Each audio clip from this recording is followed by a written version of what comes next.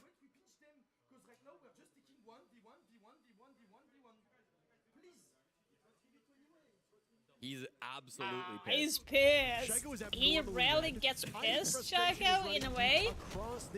But right now, he has all the right to be, because they are taking 1 versus 1 fights, and you should not do that at this point. Walking at him through Raptors, in through IT. He's holding the angle with the TCSG. I mean, they're great shots coming out from Rexon, don't get me wrong, but they shouldn't be so easy for him to hit. Falcons are giving him these opportunities. Rexon right now sits with 10 kills. I like Shopify Rebellion as well. I like Falcons. I won't like them to go through by the numbers long, but then you have like Space Clowns playing like so good, and then you have G2 that started to wake up. Like it's so like perfectly placed in time. So many teams that I want to see go to the finals. It's crazy. Don't get me wrong, but Falcons are opening. I know that G2 and Shopify Rebellion, they are the type of teams that is late to waking up in a tournament, that we play very bad in like the 2 first matches, and then towards the end they would just wake up and play really, really well. And like you have G2 versus Space clan match, for example, that played so freaking good. That Shopify Rebellion, but they had like played really bad beforehand. Like it's really interesting. M80 is kind of doing the same, kind of, but the expectation is that this team will always do well, but yet they haven't met that same What the fuck is going on? What is happening? 4 people dead, 50 seconds into the round. I mean, they listened to Julio. They went quick, and this round has gone quick. Canadian is the last one standing on Rebellion with 2 minutes still to go. If Solotov can be retrieved, that means Falcons will have 4 still fighting. A Nitro Cell goes out, Solotov confirmed. Canadian tracked by the death mark. Shaiko getting the final kill. Damn, that was a quick round. It even began. I didn't even get to finish my point.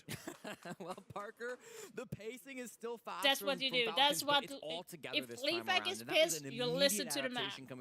There's a reason why he's one of the best IGLs out there. He knows what you need to do. With Soltov's coming in from bottom garage, of course, Shaiko in through the Rafters door, pressuring in with the Deimos as well. You had Uzis coming in kind of through Aqua side too. So from all different angles, you saw players on Falcons pushing that top floor roam game together. So the next game that is going to be starting soon is a big game. Slow you down with things like it's FaZe Clan versus W7M. And take that fight. That is together. a huge There's going to be some game right there. Floor, so you Top have Brazilian teams facing each other off. It's a fast call from the Falcons. It pays off for them. It feels like they might be back in this game. That is going to be crazy. Let me continue my point now, because we're in the prep phase and there's no way for action to occur. But yeah, I mean, it's one thing for you to go into a game, and a lot of teams here will tell you, yeah, they're all relatively even, yada, yada, yada. But when you talk to teams in private, they get a little bit more forthcoming about what they really think. And that honesty starts to come out. Falcons, no doubt, fashion themselves as one of the best teams at this event. Most teams will tell you, yeah, we're going to win the whole thing. But in their heart of hearts, a lot of players know that that's just not the case. Falcons is one of the few teams that can make a very credible argument that they can go all the way and are favorites to win it. The Rebellion are, in most teams' eyes, at least from what I've heard, not. So the fact that the Falcons come in and are struggling so hard on Fortress, frankly getting embarrassed, and now having some very obvious problems, I imagine that frustration starts to get to you. Like Usus looked quite pissed off. what Intero is missing as well, they have the mental pressure from people because they've been ended up like on second place, like on tournaments for so many times where you kind of feel like they should be winning at some point. Like it doesn't even make sense that they end up where they are every single tournament in the last 2 years. Like it's been so unlucky for them, and that's going to be pushing you as a player over the edge. You feel like the even more pressure that you need to win, you need to perform now, because you have also sponsors that's going to be questioning you. They might need to want to change the rosters at some point, because you're not like winning, you're not producing the results that the sponsor might want. Then you're going to have the pressure for that. Now, fortunately enough, they are such a good team that the sponsor don't want to change anything, because second place is not bad. You still get a lot of money and stuff like that, but it still begs the question, why can't you guys win? So that is a lot of pressure for them as a team, as a player. Plus they've been playing together with each other for like 4 years or something now. Like, you don't want to change that dynamic that they have. Marginally defender-sided map here should benefit Rebellion. So if we end up with a 3-3 first half, you know we're going to get an absolute screamer of a second half. And by the way, we have so much snow. There was like snowstorm like 2 days ago. Like there's snow everywhere right now. Oh. 45 seconds. Combined with the 2 minutes here, it's been a tense one for fans of SR. Clash is gone. Good pick for Falcons. Very good. So important. You do not need to worry. Don't take over extended fights. Was say games, but I meant fight. Solotov is. But not this time around. Solotov takes no prisoners. Surf! Hello? It's all up to Rexon though to clutch. He's been the best player. He just struggles to hit the head of Bride. What was that round? Like, we don't even have the time to see everything. And now they're back in it. 2 incredibly motivating rounds for the Falcons. Tie up this game. Yeah, Falcons is not letting this go. The Falcons getting some wind at their backs. Am I gonna get 4 for 4 now until we move on to the next game? This game was over just because we had a 3-1 lead. The Falcons have looked very good to end out that first half, Parker, and it comes off of a good tack timeout and some good prep work. Once again, that setup from Is it going to be the same? They're going to ban Fermite, Kaid, then it's going to be probably Bandit and Ace, I'm guessing. Exactly how they wanted to break it it's apart. Going to be the same ban, probably, as it was on before the trying to get switch. Their strats in order. I have heard a rumor that Eagle needs probably Bandit and Ace on this one. 200 pages for every Unless best of 3 that they end up playing. Maybe that just shows the prep work that goes into some of these matches. Eagle needs, of course, the they went for Nomad Falcons. So there's so much work that goes in behind the scenes. See, so much I know some stuff about this fucking game. I know this. Not able to adapt enough to get that 4-2 split they were looking for. And while we take a brief moment for these teams to I'm just surprised that Rebellion is banning let's talk a little bit about what's happening over on the B banning stream. Demira before Bandit. But they to be honest, I don't feel like banning Bandit would make a huge difference in the gameplay, because it's still easy to get the bandits off the wall, even if they are up or down. Like, it's still easy. They started their first I can show you guys, by the way, our first map, if both of them match correlate to be on like on a break, I am allowed to go in and hop into the game and show you guys because it did not break my contract with UB. I can show you stuff that has been used during the SI that might not be known in ranked actually, because there's a lot of things that is not known that they are using here that you can use even if you're not playing with a 5-stack. You can even do this when you're solo queuing. Literally. And it's so strong. Oh, spoiled honey. Well, as enticing as an all-Brazilian battle is, Parker, I'm pretty locked in on this one. Shopify Rebellions and Falcons. I am too. Has been an insane match to start, and I think we're in for an insane next few rounds as well. 6 more in regulation and potentially 3 after that. The util game was incredible in round 1, and it will be again in round 7. It's not a Kaid trick, but a bandit instead. It was kind of funny. Falcons banned the bandit and then got tricked by Kaid. The Rebellion banned the Kaid and then get tricked by the bandit. It is so rare that you see active bandit tricking. This is one of the few maps where if a Maverick's not drunk, you can very easily bandit trick that IT wall. Yeah. And it's always nice to see. I might be one of the few people who genuinely get so excited for good bandit tricking. There is no way to reflect hey, I'm a bandit tricker. How important a good I'm 100% bandit tricker. I love bandit tricking. It does so much when you're doing that. He does have another can opener in pocket, and he is going to be able to get a breach in onto the connector wall. They're also, of course, doing good work on the IT breach. Surf with that Maverick has done a great job to be able to break that one open. Like, I think bandit tricking is so underrated, to be honest. It's so underrated. Coming through connector, it kind of signals this is where the plant is going to be focused from. If they want to take this side of the map, they can kind of leave Raptors alone. As I say that, they are pushing there as well. So maybe just deciding that the Rebellion wants a lot of different angles for this push. Spoit and Rexon over towards Raptors. They've got Ambi over now they're reinforced. Yeah. Well. So this is really smart by Falcons. So here's the thing. They know what operators Shopify have. So they know that Ambi doesn't have any heartbeats. They know that 8 have still 2. So they could break that line of sight, reinforce that other Raptors wall. So the question is going to be if he would be tricking the wall or not. No. For Falcons, their defensive structure is exceptional. And here come the Candelas, Parker. This is going to be the entry point for Shopify Rebellion. How they break through. 5 players alive on both sides. How do they make the space on SR?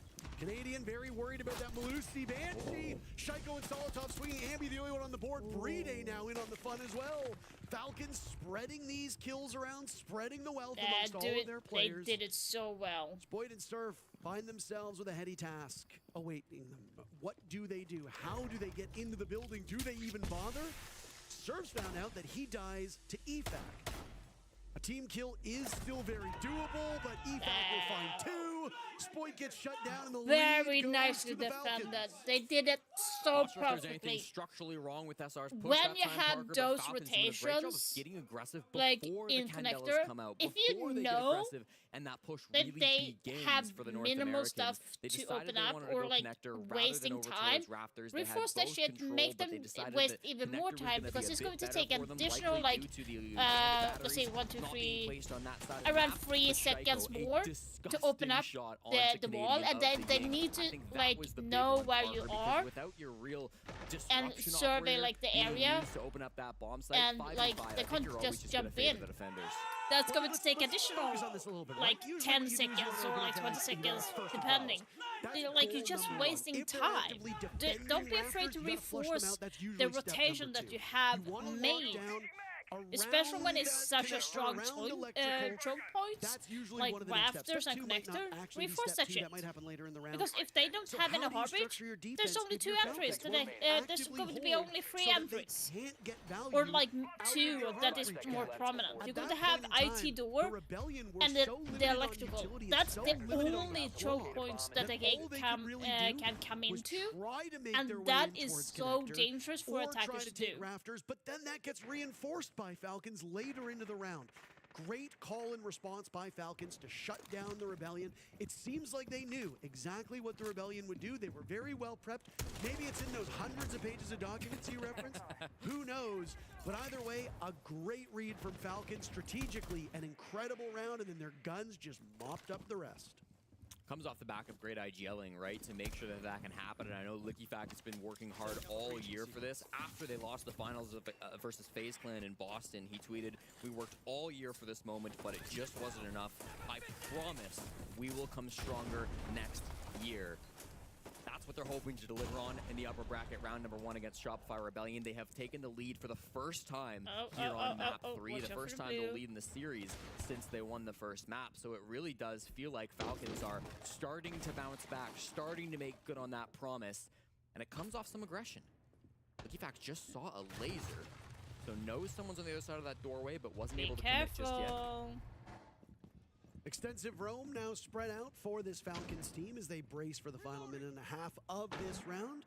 An opportunity to stretch their lead, a very hard-fought lead that, well, they've yet to lead up until that previous round. So a good time for them to find their footing. And again, strategically, numbers-wise, Falcons should do better on this side. They do forfeit first blood. A minute and 30 into the round, and they have found one of the roamers on the side of Falcons, EFAC in the ground. Rebellion with a small advantage. Good entry coming out from Ambi. Shopify Rebellion, the #1 entry team through the group stage, so we expect them to be good at striking early. Trying to convert on that now. Top floor is largely under their control. Yuza still playing towards vending, but broadly what Shopify Rebellion wants, they have gotten.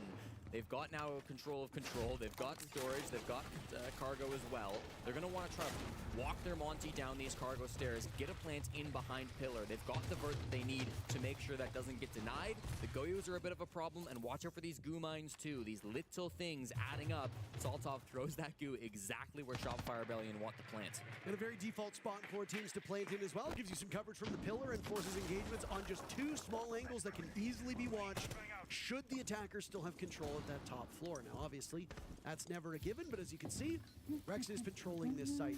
Rexon had a very hot start. He was 10-1. He's come back down to earth, only 1-5.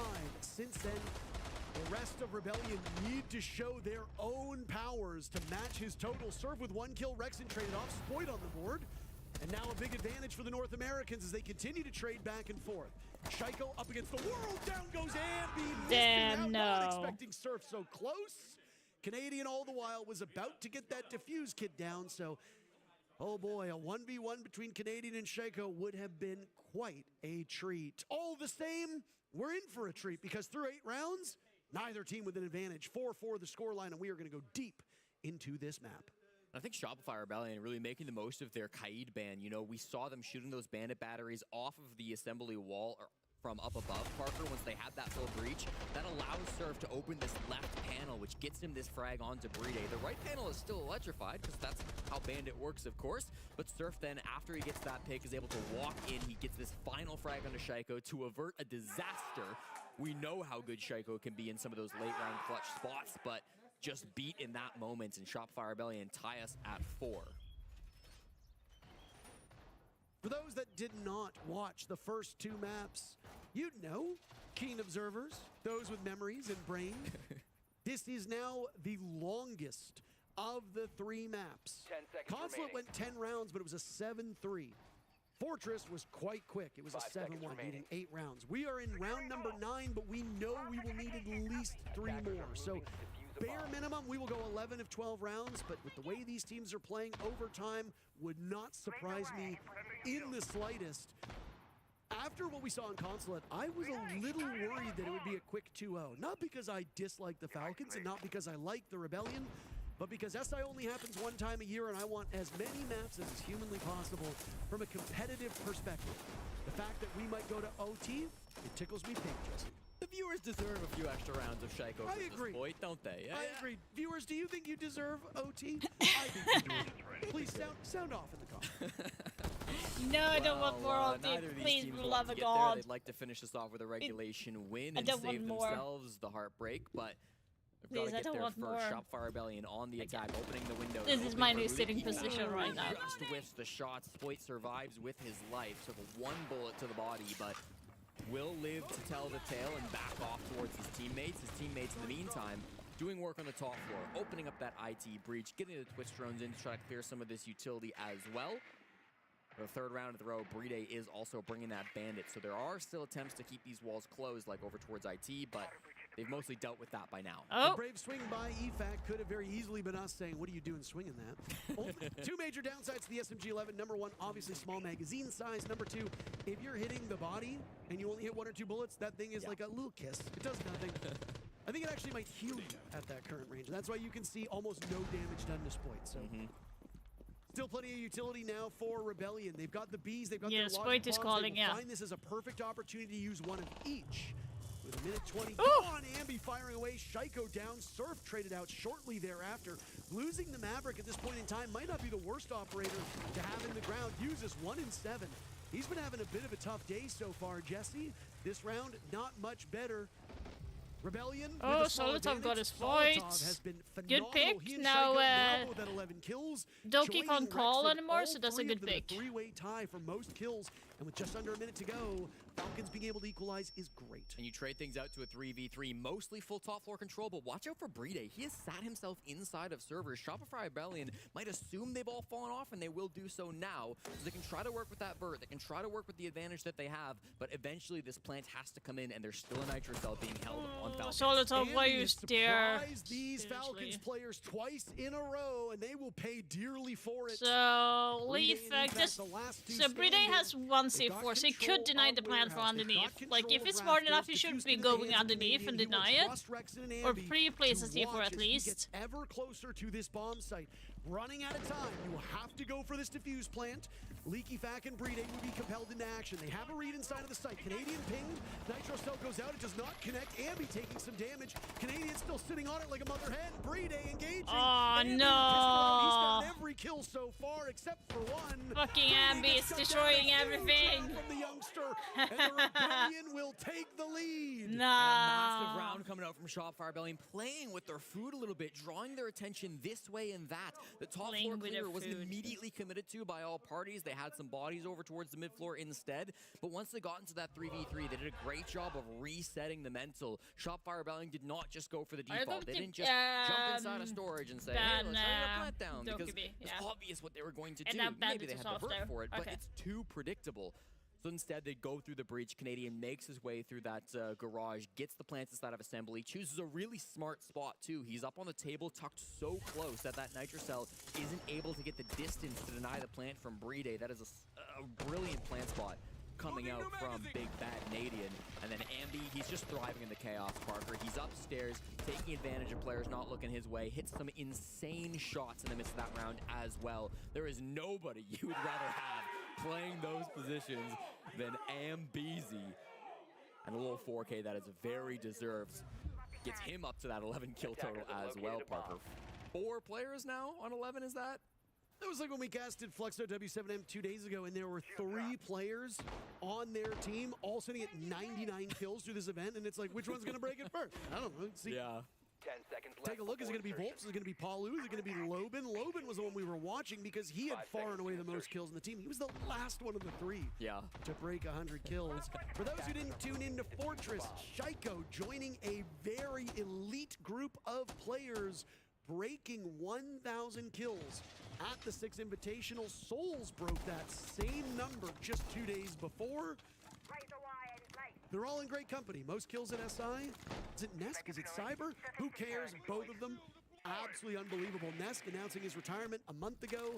So Cyber has an opportunity to continue to add to that tally. Cyber's team of FaZe Clan is about to be in action over on the B stream as they play up against Fluxo W7M. An all Brazilian bonanza that will be intriguing to watch, and you and I will be watching it once Falcons Rebellion begins.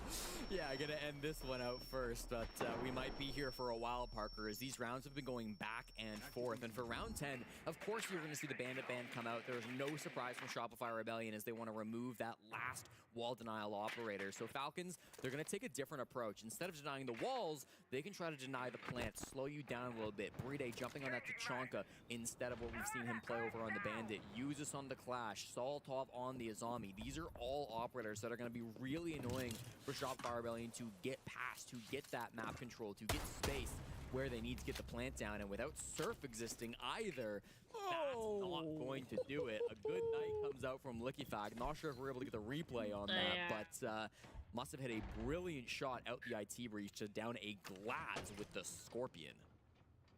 Scorpions have just been the weapon of the day, haven't they been? Yeah. Being rocked by both Ella and Denari reminds me a lot of that TCSG duo threat of both Goyo and Kaid. We saw that in 2020, and that was a huge part of what made NIP such formidable competitors as they used them very effectively. That was back when there were much more limited options for caliber destruction as well. So you almost always had to bring a smoke or a mute to do site rotation, but if you had a Kaid and a Goyo, it wasn't exactly falling on those Now this is going to be interesting. 1 minute to go, down goes Shaiko Ambi with the super shorty out what the engages fuck? as the Brava getting ever closer. Now Ambi on 12 kills, leading the lobby. Flanked up through Meeting Hall, Parker. It caught them off guard as most of this push is coming Rafters, it's coming IT. No good plant spot for Canadian that he's found so far. And Bride takes a world of hurt from those fire arrows. Now out comes the smoke for Spoit, waiting for it to land as he gingerly looks across. Rexon gets punished by Solotov. Rexon is having a bit of a rough go of it after those first triumphant rounds. EFAC now taking some serious damage as Rebellion realize they have to get going. They're at the mercy of the clock. They're at the mercy of this Falcons team. They're at the mercy of just about everything that this bomb site can give them. Yeah, hell yeah, come on. Solotov collects his third kill. No more for him as Ambi takes him down, but very limited time. Falcons attempting to knock them off their stride as Ambi gets another, but it's relatively Ambi's like impactless. going crazy. What the fuck? The fingers in chat as the Falcons try to get under the skin of the Rebellion. Back and forth we go. Falcons will equalize. The rounds that the Rebellion are winning are pretty flashy, desperate scrambles. The rounds that the Falcons are winning are nowhere near as exciting. They look so routine. Yeah. But dear God, are they a scary squad? We will go all the way as it's a 5-5 scoreline. Next round, series point. I mean, this top floor bomb Is there going to be a timeout from Rebellion? They could have wanted Shopify Rebellion. They were in IT, they were in Rafters, they were in Electrical. Didn't have the connector breach, but ultimately they just could not get into the bomb site. All the Shamika fire coming out from Bride, all the Kiba barriers coming out as well, and Solotov, a nice little three-piece in the midst of it. Just good, solid site play happening from the Falcons, and it will tie the matchup here at 5. We expected this one to go long. It will continue to deliver on that promise. Solotov up to 12 kills, Andy up to 14, but not good enough for a lead. 10 seconds left. Uses entered this series with a +5 KD, allowing Bride in particular to take a more prominent support role, but it's been Uses who's been stuck on a lot of these thankless, low frag, high agency, but low action roles, particularly on defense. And his numbers are suffering for it. Over the last 2 maps, at the conclusion of Fortress, now through 10 rounds, Uses just his 3 kills. Now, he's not the reason why the Falcons are doing so poorly, but it is intriguing to me to see that Falcons are using him in a far more sheltered position. Bride, to his credit, has been doing very well from a kill perspective. So it looks like, based on the map, that flexibility can help this Falcons team. But part of me just wants a little bit more out of Uses. Yeah, I mean, as the support duo, Uses and Bride can kind of have that flexibility, even though we don't always see it out of Uses. Jonathan, have you shown back some love? Have you said some kind words? Opportunities I wish you were to die. As he's also on the Clash. This is, again, going to be more of a direct site hit, Parker. They're going to run into Uses sooner rather than later because Shopify Rebellion have no interest in clearing these roamers. They know they exist. They've seen them running across the map, but they just want to take control of Cafeteria, get down these vending stairs, get into Exo, and try to force some kind of a plant. Liquifac's angle is going to make that quite difficult. He is looking down in towards vending, so he's got a strong spot to play on this map, and that's why Canadian might be wanting to go up top now. A bit of a pivot halfway through this round as they clear the top floor. Nitro Cell will go out. Canadian turns very well, blocking that explosive damage as he's now in pursuit of Solotov, who manages to get away. Canadian wise enough to see that there were bullets coming from multiple angles, and Spoit is there for good coverage. Down goes Leaky Fax. Solotov will join him. Falcons suffering through two losses in very quick order, and those are two very good players. Leaky Fax numbers might not be anything particularly stellar at this moment, but you know he can go on a heater at a moment's notice. I'm a little worried if I'm a fan of this EU team. Well, it's a really good clear from Shopfire Rebellion. I don't think it was being expected by Falcons. Canadian makes the space on the blitz. Ambi follows it up with some really nice frags.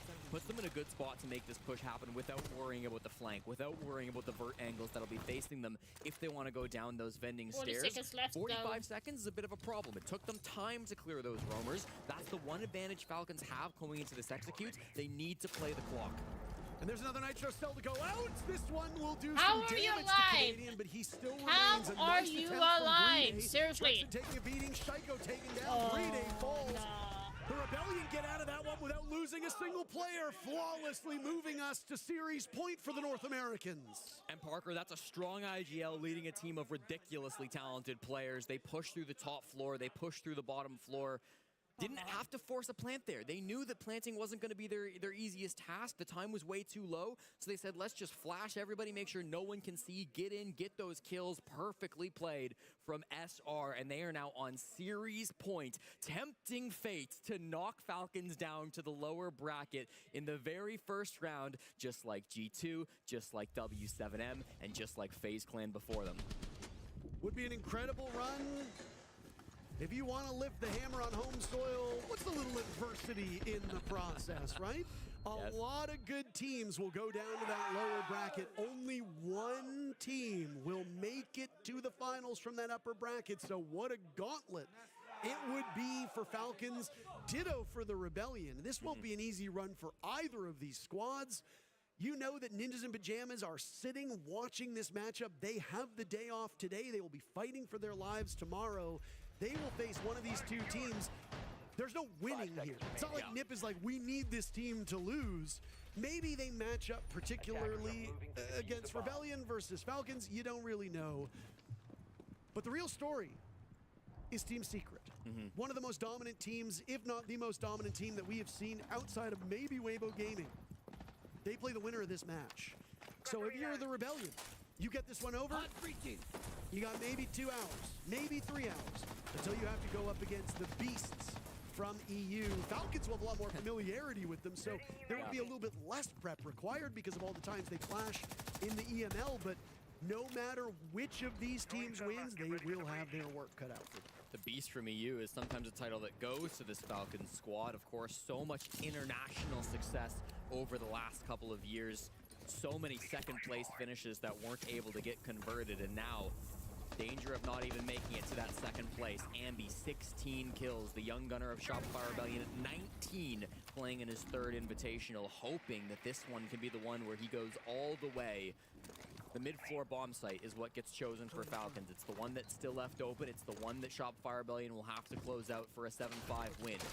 IT's been no problem. There are still players up on the top floor. Shaiko in Warehouse going to be the big issue. He's in Raptors. He was slammed on that angle with the Kiba previously, so he's got to be careful about where he positions himself.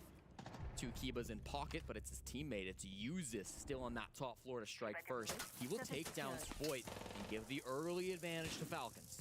And just a seesaw of a match. Technically 3 consecutive rounds won by Falcons, but that was after the side swap. There has not been a team that has won more than 2 consecutive rounds on either of these halves.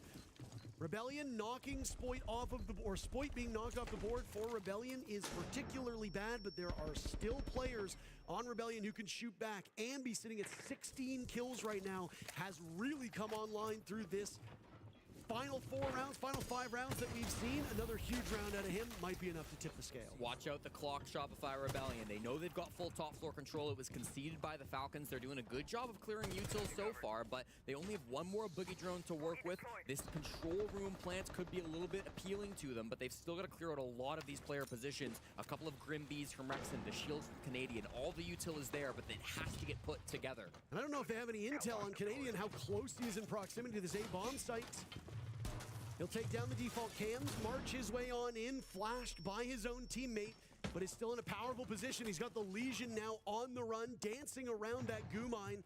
The pulse of EFAC down below can be so crucial here. Oh yeah, he has the C4 left, okay. Canadian knows a thing or two about expecting a pulse. Time running out, Jesse.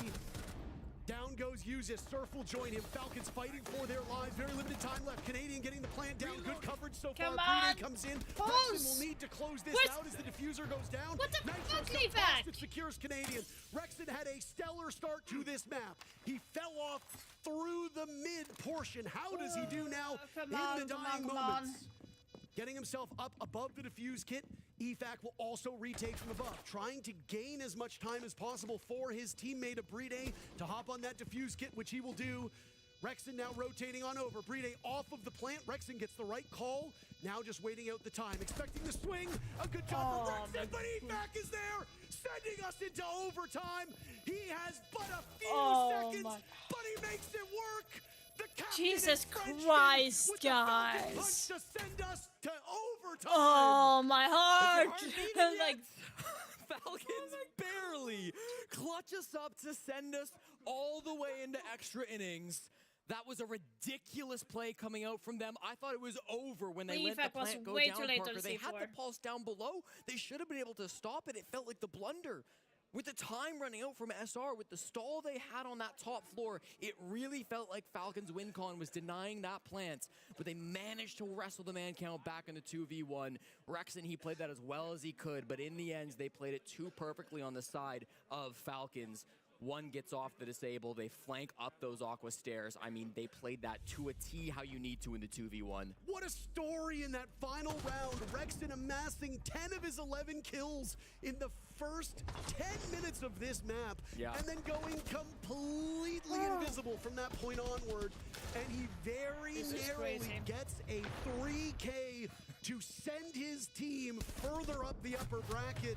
But then the captain, who's had a bit of a quiet game himself, gets it done with seconds left on the clock. And now we've got at least 2, maybe 3 rounds between these Titans. A nail-biter of a third map to determine who faces Team Secret in the upper bracket and who goes down to fight for their lives against Ninjas in Pajamas tomorrow. Oh my. What a story. Parker, rounds 14 and 13 will certainly be played on the top floor bomb sites. Whilst this map has been 50-50, we've seen 6 attacking round wins and 6 defending round wins. The top floor still has a 100% defender win rate. Shopify Rebellion and Falcons both found their strength defending this bomb site. It will be the pick for Shopify Rebellion. It will for Falcons 2 in round 14. If things continue on that trend, if the defense continues to hold strong on top floor, the 15th bomb site could be anything. But you've got to get to that point first, and if either of these teams can win an attack in the next few rounds, they are looking so good for walking away with the 8-6 win.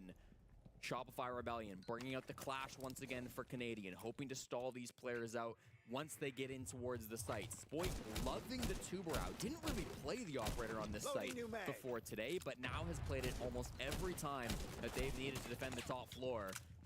Looky back down below, takes the first bit of damage, is making too much noise with the Deimos. Being able to answer back from that play down on that bottom floor, oh so strong. Rexon, what a performance from him. It actually does look like he did end up getting the 3K with Bride. My math was a little off, but I mean, you can't blame me with what happened in that previous round. Yeah, like the halfway point, Andy of 17 kills, Rexon of 14. Turned things around in that first half. Like, it was the tempo Canadian that really on only helped 2, them. but his plays Julio called the timeout and said, guys, we need to go faster. We're just playing like individuals. We're way too slow. We need to be aggressive together. Rounds 5 and 6 were Falcons. Yeah, they need to play like 2 and 1 or something, like or 3 against 1. Like they need to be playing together to refrag as quickly or pinch the players. Because when they were slow, they in general, because everyone of that is a mishap. Spoit being tracked now, they know where he's at. Looking back down below is going to be the targets, try to hunt him down. They are still playing in Rafters, but they give it up. Won't be able to reinforce that wall. It's taken too quickly by the Falcons. I'm worried about the canister on the floor there. Shaiko in the head-to-head matchup to start us in overtime. 2 giants colliding. Spoit playing in EML for long enough, he knows these players. Leaky Fact will trade right back. Looking for more, Solotov will gun down one. Spoit now staring as Surf swings into action. Down goes the Turk on the side of Falcons. Under 30 seconds to go, and neither team now with the numbers advantage. Back to even footing. A Deimos track will come out to push Surf out of his position, but they already knew that the smoke would be playing over towards that Aqua side. Surf taking a lot of damage from that volcanic canister. Diffuser going down. Brede will pull this one off. Where is the panic on the side of Rebellion? No urgency whatsoever. Surf living on borrowed time. A good lockout from Falcons as they have the cross established. It will really just come down to these gunfights.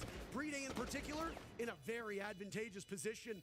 Rebellion stalling out. They've done almost nothing for 20 seconds. Just being fed into Brede. Oh my god. Over top of the case. Here's a sweep through. And now it's series point for the Falcons. Parker, that's one of the most beautiful rounds to watch from a top-down POV. Everything Falcons had to do there, they did. Shopify Rebellion still with a tack timeout in their pocket. Do they take it here as their opponents hold series point? That is going to be crazy. We'll give it a second to see if it comes through before we dive into the analysis of that round, because you've got to imagine it is on the docket for Super. Okay, guys, can you hear me? Yeah. Listen, I think this round we should just get IT, ace open the Raptor wall, and we play the Ying to take fish, and we just work that side, okay? I think that's all we need to do. Pretty simple. They have no denial. Just be careful of Valk. If there's a Valk, he'll obviously go under, but if we plant safe, we're fine there. For command, when we win this round, go back to command. We should be reinforcing off the Raptor wall, I think. I think that was honestly the only mistake. They just keep finishing con side. They're super slow. We just need to make sure we have a plan. We can bring a late C4 play even. Pillar because of how they do it then, though. Because like, this guy can just go Jarvis, and the cap is on the con side, so we can't set I think you could just bring a Goyo or extra denial or a C4 under. Okay. Or like Valk under or something. Yeah, that's good. Let's go. Get guys. strong, Let's go, boys. Strategies being given. Last couple of rounds, they know they've got 2 to win, Parker. That's the critical factor for Shopify Rebellion. They've given up an attack on the top floor defense. You heard Super say it. They're going to play it again in round 15, assuming they can get that far. But that push from Falcons, it was just so clean. With that Raptors breach open, and that's what Canadian and Super were talking about. With that wall open, it gave them the perfect crossfire because they cleared the players out of pillar, they cleared the players out of close electrical, and it was just 3 guys inside of the other bomb site trying to hold on to that. But still, you saw 2 players locking things down. Brede with the plant down. I believe it was Usus inside of IT that were looking at each other. It was an impossible task to cross through there. Previously, we've seen Shopify Rebellion clustered up with a Nitro cell, but Spoit wasted his Nitro earlier in the round, tossing it at the Deimos towards bottom rafters. That was a big waste of utility that didn't find the value he was looking for. And the one bomb site that had yet to be broken does crack. And your point about that Nitro cell goes back to the comment that I made about the Bandit battery. A single piece of utility, either used perfectly or used improperly, can have a profound effect on the outcome of a round, and sometimes there is no stat on the screen that will show you just how vital that decision was in either guaranteeing a win or costing you the round. So we try to impart this wisdom on you as best as we can. Who makes the fewest mistakes in this round? Falcons sitting on series point. Rebellion, dare I say it, have looked like the better team through this series, but they still might end up coming up just a bit short. At the end of the day, it doesn't matter which team looked the best. It's the team that is the best. And right now, Falcons have the slight lead in that regard. I think Surf on this glass is going to be critical. It was apparently a beautiful shot that shut him down on the IT breach. Last time they wanted to go for this play, he was the opening death playing up on that glass. He needs to stay alive for longer this time. He's got to get value out of those come on, Falcons, come on. We don't need an overtime. They didn't have this previously, so they're shifting their op lineup around in order to expect what Shopify Rebellion might want to bring. IT breach hasn't been a problem. They've started to open this up now. They're playing very safe as they shoot that Gone 6 in through the breach to clear out the camera utility. The question becomes, do we go for Raptors? Do we go for Connector? It seems like Raptors is the call. Yeah, but he said open up Raptors, then push for fish, like blue stairs. So that's like open up IT, push there, then you have on the blue stairs. Like that's the play. They're keeping it very simple, but the question is going to be how will they hold over towards IT with some Kiba barriers to block things in. Canadian eliminating Solotov, and he's got another player there, but it's the clash of Uzis. Those bolts will bounce over the shield. Efax Nitro Cell goes out, doesn't find anything. A quick retreat from this Falcons team. Heading back towards CC, but still persisting on the clash for the time being. How long does Efax stay? And more importantly, does he overstay as well? Boy needs to get an angle on the back of this clash, but he's got to use these Capital bolts to give himself a little bit of safety too. The rest of Shopfire Rebellion are Raptors and IT, so these players need some help. Candela will go off. Efax engaging the smart goggles. Down goes Surf. So all the while, the rest of the Falcons players are still responding to this push. You cannot get bogged down if you're the Rebellion. Dude! Do you inside? What are you doing? The shield away! 4 consecutive kills for the Rebellion, and a good read from the coach. Good read from the coach of Shopify. Really nicely done. Did it. He hit the gas. He walked in through the Raptors breach and forced 2 kills in for his team. Everybody was focused. Could it have been a better call for? A lot of the other defenders were worried about that, but instead it was the Raptors. The coach read it perfectly. Push that came through. They didn't have the defuse kit, but they provided that second dimension to the execute. Really good push from Shopify Rebellion. Both teams now doing what they couldn't in regulation and winning the top floor bomb sites. Doesn't this always happen though? It always happens like this. We go, okay, defenders win 5-1, and then we side swap, and oh my god, the defenders won 5 again.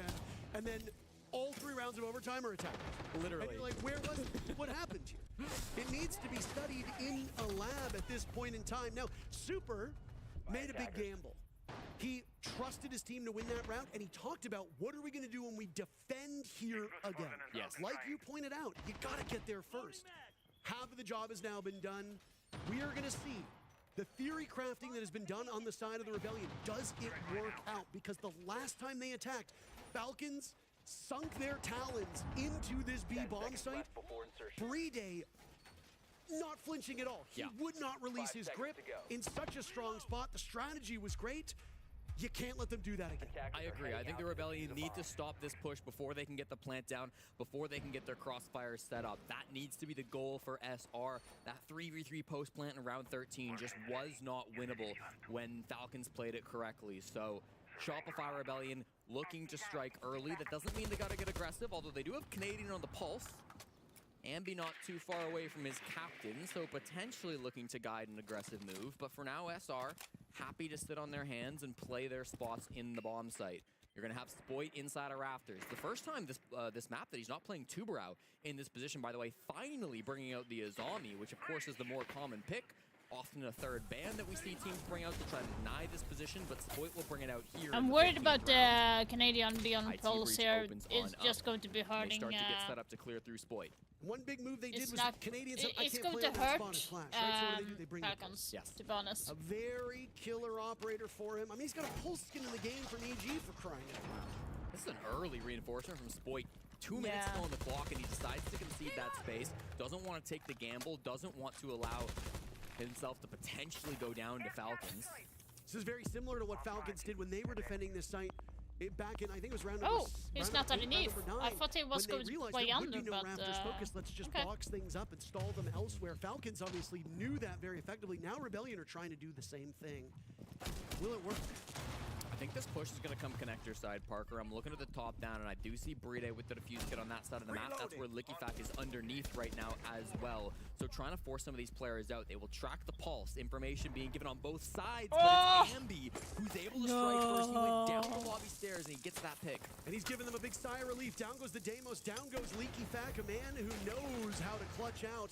Ambi close to breaking 20 kills. An absolutely Herculean effort from him to give his team every advantage possible. Yeah, this Ambi is on not the good. aqua stairs, was able to get that frag, and now they're in a very strong position. Solotov falls next. With the long angle in the TCSG. Canadians in some trouble inside the site. Does go down, Parker, but they still have numbers. And Brede's still there. This is a tenuous grasp on the site for Falcons. They were able to succeed in a similar position before.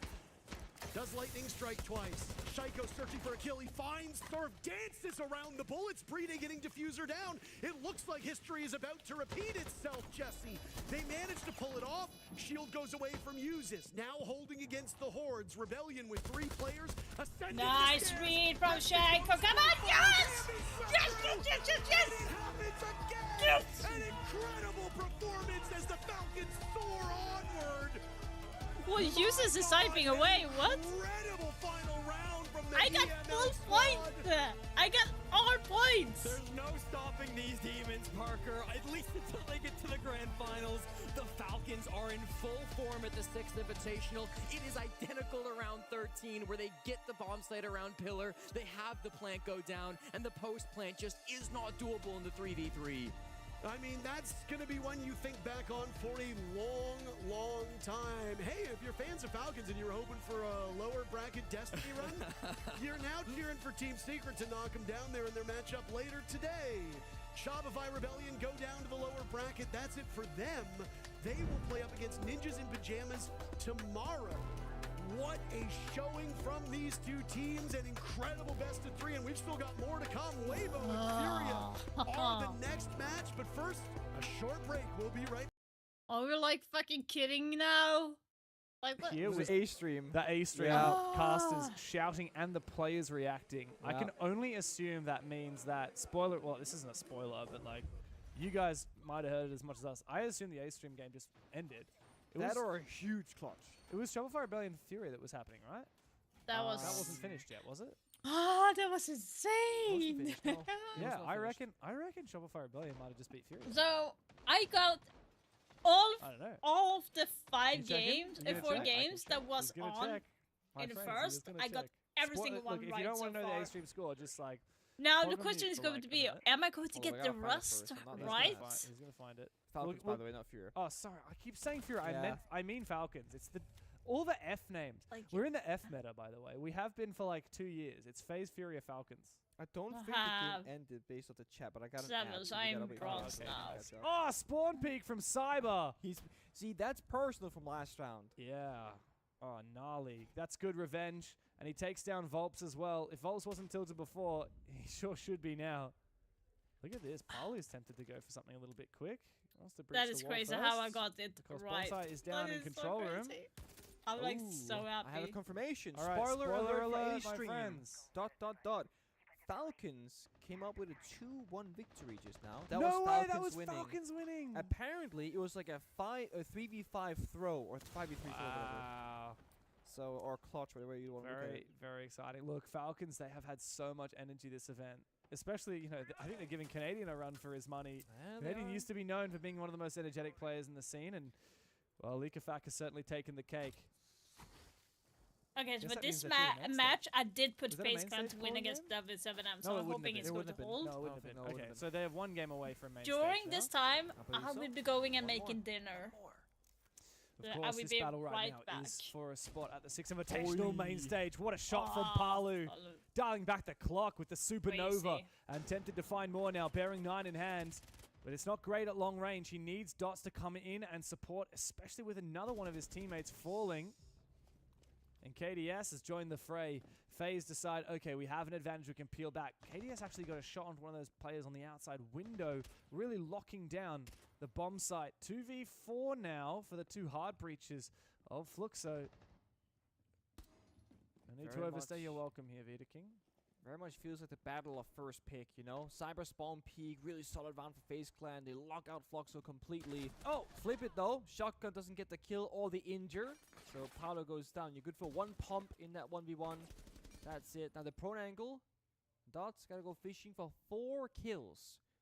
Otherwise, FaZe tied up 3-3. And this again, where FaZe's discipline comes into action. They are completely AFK by the side, as they should be. And that's been the case for a little while now. As soon as FaZe got an advantage, they said, well, we don't have to hold on to the top floor at all. We can just fall back, play the 4v1. The gas is perfect here. If Dots tries to drop, he will be forced to un-ADS, and he won't be able to shoot for a brief moment. He won't be able to aim, I should say. He can technically hipfire if he wants to. But it's not going to happen. He's directly in a crossfire. What a shot, though, onto Vita King. He's likely to get traded back, and KDS is there for the swing. It's an even half for FaZe Clan. Vidiking has been so just like quiet and peaceful all these rounds in the player cams. Not really a ton of energy from him today. And I noticed it was the same thing in the yesterday matchup as well, where he just kind of, I don't know, I can see too, not getting too crazy with it. Obviously right now he's just getting that hydration, getting that water. He's making me want a coffee. But after every round, most players go to celebrate or have a debate if they lose or whatever, but he just seems like he's just kind of there. Yeah.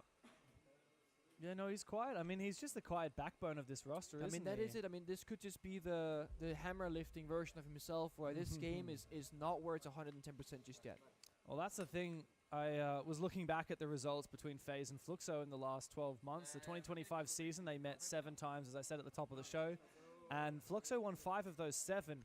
But FaZe always tends to win when it matters the most. For example, if it's an elimination game or a grand final. These two teams played each other in a Brazilian tournament, or South American tournament, I should say, called the Copa Sul-Americana. Yes. Which was just between Munich and season finals. And it was actually the grand final matchup between FaZe and W7M. FaZe won it. And then you go into the SAL finals just after that. And Fluxo actually knocked FaZe down to the lower bracket, only for FaZe to go and then knock Fluxo out of the tournament in the lower bracket final. So when it comes down to elimination or to a grand final, well, it's the reigning world champions that tend to have the number over the domestic rivals. But Fluxo are certainly on the rise. This has been their best tournament in a very long time so far. You know, the thing about the world-class level teams that is a bit different from the rest is you cannot play at your world championship skill level every single play of your career. You can't. Having tournaments like these is about peaking at the right moment, playing good enough to beat the enemy that you're up against, but then increasing slightly with every single matchup as the enemy gets better and better. You should be at your very, very, very, very best in the grand finals. You shouldn't have your best performance in group stage, for example. Yes. And I think FaZe, there's something about how they compose and how they keep their energy and how much... I don't want to say they don't take every match serious. They very much do. But when the player counts, the energy and the hype they bring, that definitely changes from game to game. I'll add to that for you as well. Is the best team in the world is rarely the dominant #1 in their region. And this is a trend that we've seen for a very long time. Yeah. FaZe are a great example of that. They haven't been champions in Brazil, well, all year long. In fact, they were champions in Brazil back when the old W7M, the now Fury roster, were the best team in the world. That roster won 2 majors and a 6 invitational after being runners-up at SI Montreal. And that W7M roster weren't the best team in Brazil all year. FaZe tended to win all those grand finals. Oh, it's very true, actually. So I mean, look at North America, like SSG, right? Came into this as first seed, and then mid they're not the best hell team, when it comes to... Well, I mean, I would just say they're not the best one. Look, they did just beat M80, so I'll give them some credit there. But again, domestic matchups are very different to international games. Okay, Mr. I don't spoil score results. You just said it 10 minutes ago. I don't spoil things. Oh, sorry. Yeah. I forgot about that. Meanwhile, FaZe, you know, uncharacteristically struggling with the Maverick tricking right now. It's we don't see a lot of Maverick these days, to be fair. No, but it was good. I remember, like, step 1, right? You gotta get these exterior walls done. They have gotten it opened up, but it's 60 seconds to go. Cyber low on health. They're playing Kali, which with a side execute isn't gonna give that much value. The Capitao, it just might. The problem is the timer, and I think you're right about the Maverick. Like, there's no Bandit, Pandit's Band. There's no Kaid here either. It's like, you didn't need to play that. You could be playing a Thermite for all we care. But instead, there's less... hide the operator, right? Yeah. There's less than a minute remaining. FaZe now walking into these Thorn traps as well. They need to find an opening kill here, but there's a shotgun lying in wait around the corner from Vidiking. Smoke grenade to fake it out. KD is flanking bottom garage. They're trying to make a play together right now for Catwalk Raptors control, but they have no idea, I think, whether it's clear or not. And it's not clear for now, but the fire comes out, and Loban is forced back. A smoke as well makes it so he just doesn't quite have the angle he wants. Dots actually sees him through the smoke, prone on the floor. All of the kills go the way of the Bulls, and KDS cannot survive. It's a dominant close to the round for Fluxo. There are some things missing there for FaZe, I believe. Normally, when you attack this top floor bomb side, you need to have 2 of the 3 areas in control. And those 3 areas are, it's going to be IT, which they did technically have for a short moment there, Garage, Catwalk Rafters, which they never saw at all, and then either Aqua or Connector meeting side. You gotta have pressure from both sides, or all 3, to make an attack work. they had no pressure anywhere. I mean, the garage door wasn't even open. They didn't burn their runic kit either, so Lopen knew the only place I can get pressured from right now is IT. And then maybe garage stairs if they walk up. Whereas, look at Floxo's attacks. They were opening windows and doors, and while they went even, 3-3, Floxo's attacks did have more power behind them. And they were a lot more back and forth. I mean, you've said this a lot today. Fluxo W7M, they're the kings of perceived pressure. Yeah. They open every door. They shoot every camera. They play the damn Brava. They play that Brava every goddamn round. And you're like, wait, I know I put a Banshee over there, but I'm pretty sure it's been hacked. So they could push in. I know that camera has been taken down, so we can't check it. They could be there. Yeah. FaZe haven't done that. It's funny. FaZe, actually, I feel like they used to be a team that would do a lot of measuring before they would cut, measure twice, cut once. I would still say they are at this event, but just not in that round. And that's the thing that is a bit unlike them. But I also know for a fact that when you have these domestic matchups where you know each other really well, sometimes the better thing to do is not play like your usual self, because it's predictable. But that means you're playing a weaker version of what you're good at in the hopes of that weaker version being less predictable, therefore stronger for your specific opponent. Yeah. But that's, again, playing the risk versus reward. FaZe are always known to be innovators and to play their own style of game rather than just blindly following or replicating the meta or the best teams in the world. Here they are looking to make an entrance at top blue with Cyber. The logic bomb rings out from Souls. A flash to go forward as well. A second utilized. They are trying to brute force this position. Into the top floor they go. There's a lot of map to clear though before they get to the bomb site down in the basement. The verticality begins and the roam clear will persist. They're kind of just shoving them around, right? The classic hammer anvil conversation. They're shoving, shoving, shoving, never catching them anywhere on the map. So Floxo keep falling back one layer, one layer, one layer, winning on time. They have Echo, they have Goyo, they have Kai. This is great for Floxo, and they get opening pick. I feel like FaZe are missing that middleman pressure, which often will be Cyber on the entry maybe, but he's stuck on block vertical duties, and then Souls just peeks the staircase and dies. I don't know. No support, no drone, no nothing. I don't know what's happening for FaZe, but ever since getting 7-0'd on Lair by G2 2 days ago, there's been something wrong. I mean, they lost the following map. Now they're struggling here on Nighthaven Labs. And you're right, it's not just the scoreline. FaZe are not playing like their normal selves. Desperation sets in with just over a minute to go. They get to work on the vert, but that's all they've got. I mean, they've got 2 vert operators and their Hibana with the diffuser. Loben is still at large on the roam. They have no drone for him. They actually, I'm watching Handy right now. There's an exosuit basement drone. That's really it. And one in stock where they're doing the verticality. The flank is completely open for Loben, plus Paulo has the Echo drone. But because they have the 5v3, they're not going to go for a flank right now. They're going to wait until the very last second. It's so tempting, though, for Fluxo W7M. Loben slowly creeping up, but again, 40 seconds. You're going to wait a little bit longer, a little bit longer. Fluxo don't care about patience. That's not in their MO.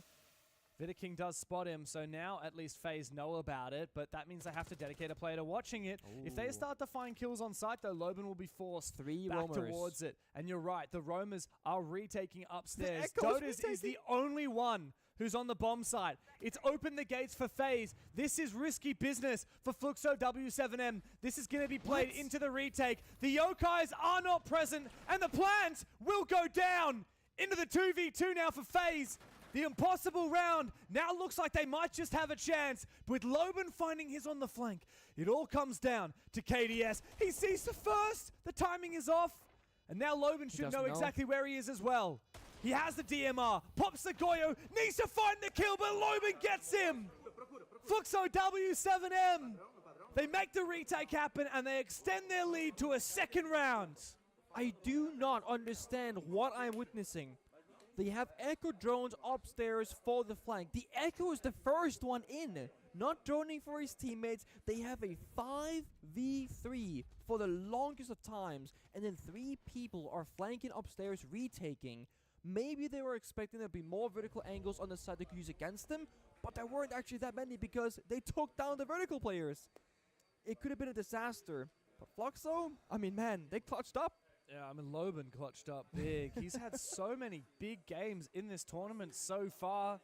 Looking at his rating for each game he's played so far, first 2 games of groups, 126 EPS, 131 EPS. Had some quiet ones, actually below 100 EPS for his third and fourth games in the group stage, only to then fire up again against D+ this morning with 110 EPS. Now he was, I saw the stat for a second, 120, 130, something insane. He's 9-4 at the moment. He's had another big multi-kill round. Fluxo W7M need the Golden Boy to keep egoing everybody, because that's what he loves doing. Loves a good ego challenge. Oh, he does. It's funny because Loban and Cyber feel more and more similar in their playstyle and how they approach things. At least Cyber, back when we called like the Prime Cyber, he was like ego challenging everybody and winning every single time. The constant spawn peeking, running around, clutching, etc. Cyber and FaZe as a team, they've obviously changed their roles a little bit and they've all matured and whatever. The meta has shifted as well. Cyber is much more of a team-oriented player than he was a couple of years ago. Like, he's playing the Maverick, he's playing the Buck verticality. Still frags out though, guys. 8 and 5. There's only 1 kill behind Loban. But there was a world where Cyber was the Buck entry, fast in, getting stuff done. Now he's the Buck vertical player who's waiting for other people to get in first. True. At least for this game, from what we've seen. A little bit less teeth, but he still has the mechanics, which is saying a lot for the 5th oldest player at 6 Invitational, 27 years old. Oh, Dots wants to go for this. This is so cheeky. Really I like it. A lot of damage and gets the kill. Vidiking goes down, and that's no more Ying for the rest of the round. Dude, Dots on pause today has been so good. He was picking up double kills and triple kills earlier against D+. Right now, again, I think people just underestimate the heartbeat scanner because pause has not been made for such a long time. But both Dots, Canadian, playing this with high frequency, both finding good success. Played aggressively as well. It doesn't just have to be late round plant denial operator. You can get active and make plays in the mid round. Keep that pressure up, and that's exactly what Fluxo have been doing all series long. Look at this, the ego. He's contesting. Dotas is peeking the Maverick holes. FaZe feeling that pressure of time. Half the round gone away. Vidiking on the Ying dead. That's going to be your bomb side execute operator, right? You're going to have your Bug and your Maverick work in the breach. They've done that. And then it's time to actually start seeing the Ying and Dokkaebi combination for the aggressive explosiveness. But that's going to be missing now. So FaZe on plan B, either they're going to have to like flip the attack entirely, not go for bomb side, but try and get some kills elsewhere, or they go full fishing. Instead of playing close together, they play spread out around the map and just see where the gap is going to be. They're going to keep getting spotted by the heartbeat scanner from Dots, who's preparing a C4. Oh my god. And the timing is perfect for him. A second kill of the round as a flurry. FaZe force their way inside, but it's flawless for Fluxo W7M.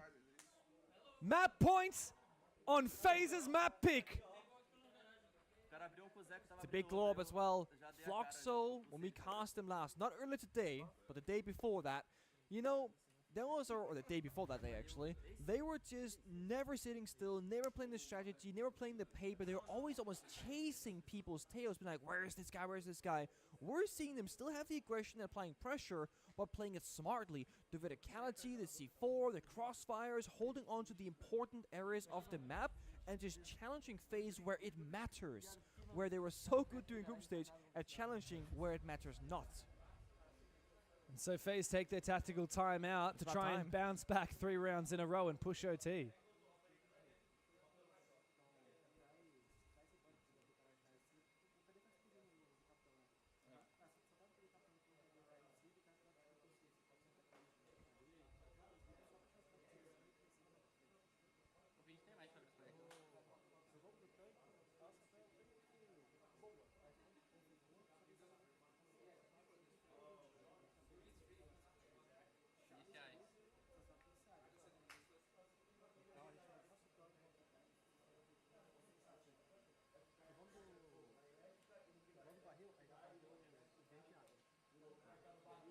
There it is, the FaZe tactical timeout.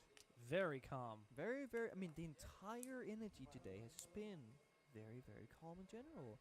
I've seen like a round or two where Handy was a bit like, woo! And he looks around and it almost feels like people are like, why are you celebrating so much? Like, come on, dude. But, you know, not to read into too much because I don't know what I'm talking about, but it has felt very quiet, very low energy. Especially out of FaZe. I mean, Fluxo, they have a lot of energy. Typically. Yeah. I mean, so many players talk about how that energy carries you through a series, and when things are looking, you know, grim, you can still be like, okay, guys, we got this, you know, the team morale. Again, FaZe Clan, they've lifted the hammer, they're world class, they know what they need. But from the outside looking in, I would just like to see just a little bit more faith in it. You can't just write off this map right now. Comeback is always possible. And as also, if it's your map pick, then it's like, you know, you should feel pretty good about it. But the scoreline says otherwise. So after attack timeout, what changes? There are more traps now from Floxo. The Fenrir makes an appearance, as does the Thorn. And then instead of playing like a smoke for plant denial, it's a Tashanka actually. That can do more stuff in more areas because you can just get more fires. I mean, you've just got more volume. Look, a Cyber entry, I said it. He's gonna do the thing. He's gonna do the thing. Okay, what's he gonna do? He's gonna be good for 3 kills this round. 3 kills? 3 kills. Oh, you know what I like? He's targeting the pulse. Exactly. In this case, it's Loba, not Dots, who was the killer pulse before, but this is so smart. It could take him a wild goose chase. It's a classic case of playing like, you know, old school style Siege. You play the Jackal to hunt down the Vigil, the Roma, whatever. Now it's like the Deimos or Target, whatever operator is important. And the pulse is often going to be isolated because they're roaming a floor beneath the bomb set, or 2 floors in this case. And just because Deimos exists, he has sprinted straight from basement all the way back to site. Yeah, because he knows he cannot afford to be downstairs anymore. The power of Deimos. He's got so much choice as well. They've spotted 4 operators already. So he could go for a scan on any one of them. Breach is open. I mean, small little tip if people weren't aware. If you yellow ping an enemy gadget, you actually spot the operator as well. So you can ping the Fenrir mine from the Fenrir, you can from the Thorn Razor Bloom, or the Asami barrier from Asami. And then you can see all of those operators. Absolutely. Much easier to do for operators that have the util down. Hard to do for Tachanka and Pulse, obviously. True. Not possible at all. Andy, though, has been spotted. I don't know where that's gone down. I think that might have been a swing outside the IT breach. Yeah, IT breach. Just dead in the middle of it. Big thing here for FaZe is that with Volps alive on the Tachanka, they need to make sure that they make good timing for the rest of this round, because when it comes to the end of it, the Tachanka will be able to lock it in. Candelas go out, as do the fires from the Capitao. KDS loses his fight. Very hard angle to battle from below on the mezzanine. Coming up the stairs, and he goes down. Souls is also isolated inside a connector. FaZe looks so disjointed. And Fluxo maintain control. Cyber needs to do more than a 3K this round. He needs to find every single one of them. The nade goes out. AK in hand. The ego challenge from Palu doesn't land, but Dodez's does. And the Bulls are here to make a statement. The first map is in the books, and FaZe Clan are sent running for the hills. You're telling me that they have Cyber downstairs on Deimos, up against no mute, with full vertical map control, and they could Deimos strike people, shoot them vertically, and just work the bomb site directly? Instead they sprint into Fenrir mines, isolated, dying early, not playing the crossfires? This is not the FaZe Clan that we have known for like, what, 8-9 years at this point. It's a perfect storm for Fluxo W7M. FaZe are struggling after they lost to G2. They just seemingly can't bounce back and play their style of Siege. And on the flip side, Fluxo are looking better than ever. Exactly, right? Like I said, it's about scaling to your opponent's level. We have been critical of Fluxo a couple of games ago, but right now against FaZe Clan, they are on fire. Can they get it done in 2, or do we need a 3rd map? We'll find out after this break.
team win. Sorry, I was grabbing dinner. What the fuck?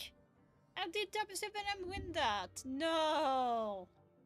Don't destroy my prediction. What the F? That is crazy. Let's change to the other channel. And Weibo do share common similarities of being very I'm just going to information-based get and having good players, rest but of my if they're put in the dinner. right situations. So Furia's game plan won't really change too much when it comes Hi, to this Alberto. matchup. They're playing for that hammer, and you can see it in their game. It looked really dangerous. There's no two ways about it. It looked really dangerous. The game against Heretics, I was only watching peripherally, right? So I kind of had it on in the background. It looked easy for them. It looked like they were in motion, and that scares me going into this game. Again, it talks about the prep that Fox highlighted. I mean, I have no doubt coming into this matchup, it's going to be the exact same result in terms of how facilitated those attacks are going to be looking. Let's have a look at where we're heading for this one. A reminder for those at home, the stakes couldn't be higher. The winner goes through to the arena. The loser, of course, will have to go and fight through the lower bracket. We kickstart on Clubhouse from Weibo's pick. Now, it is a good pick for Weibo. I mean, we say Clubhouse is one of those maps for the APL region in general, but Weibo, it's one of, if not their strongest map to be able to go toe-to-toe with Furia. It's a very gunfight-oriented map, so that's what we're going to see. The adaptation doesn't come in the strategy, but more from the individual players. Weibo will really be able to show their best foot forward against a team like Furia. But that being said, we just saw Furia smoke Heretics on that map, and they looked lights out. They had understood the game plan of being able to shut down the information game. I don't imagine it'll be too different. Well, both Weibo and Furia did knock out Heretics pretty convincingly last time they both played Heretics on Clubhouse. And then for the side of Lair, I mean, this is a very interesting one for Weibo. This is a good map for them, similar to what it is for the side of Furia. I'm expecting no less that this is going to be quite a gunfight-oriented, heavy-in-your-face sort of style. It's really who's going to find that opening kill, and then who's going to further that man advantage. Who's going to be able to find that open and connect those dots, and like I said, go for that mid to late round executes. That's where we're really going to see them shine going into that Lair. If Weibo is able to win map one, I don't know if they'll be able to put up a good fight on Lair. Let's get their little chant out. That is intimidating. We didn't do anything like that. No, we never did. That is intimidating. They're hot to play. That being said, if we go all the way to 3 maps on Cafe, when it comes to how scary a Team Furia is, that's a map that they've been able to revolutionize, being able to play aggressive angles on piano, extending all sorts of areas, and being able to take those gunfights to Weibo. It's something that no team has really been able to approach Cafe against a team like Furia and feel confident against them. Well, one thing is for damn sure. I couldn't think of two better casters than to bring you this game. Ace, Des, how we feeling, boys? Very, very excited. Like, you've got the best attacking team at the tournament coming up against former world champions. Oh, come on now. You can't say no to that. It could be spectacular, couldn't it? Well, the way Furia played earlier, I think anybody in the tournament would want to avoid them today. So I think Weibo have got their work cut out, but they've shown us they don't really care about the odds or expectations. I think they could be good for it. The last time these two teams versed each other, they were completely different. W7M and Bleed were the last time we saw these rosters verse each other. It didn't end too good for Bleed. Now Weibo, let's hope they lock in. Boys, enjoy. Thank you very much, guys. Yes, indeed. This is one of those series that we've been looking forward to. When we saw that we were down to cast this one, Tim, we were just like, you can't really say no to that. Because we've loved watching Weibo throughout this week. We've seen Furia put out a lights-out performance earlier against Heretics, and remind everyone that they should be in the conversation for eventual winners of this event. Can't wait to see how it goes. No, absolutely. You can see the socials. So we're having my dinner. There's chicken and veggies. Being healthy, I have like sesame soy mayo sauce. Doesn't have a lot of calories actually. No, I don't use a lot of it either way.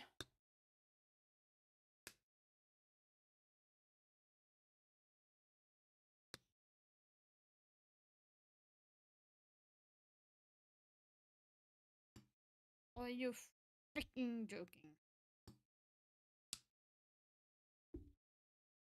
Ah, my arm. I gotta coach up in coach phase. I really don't understand why they were playing so bad. By the way, every other game that has been on, I have guessed right. Every single game. So I have 4 rights out of 4 games so far. So my prediction is looking pretty good.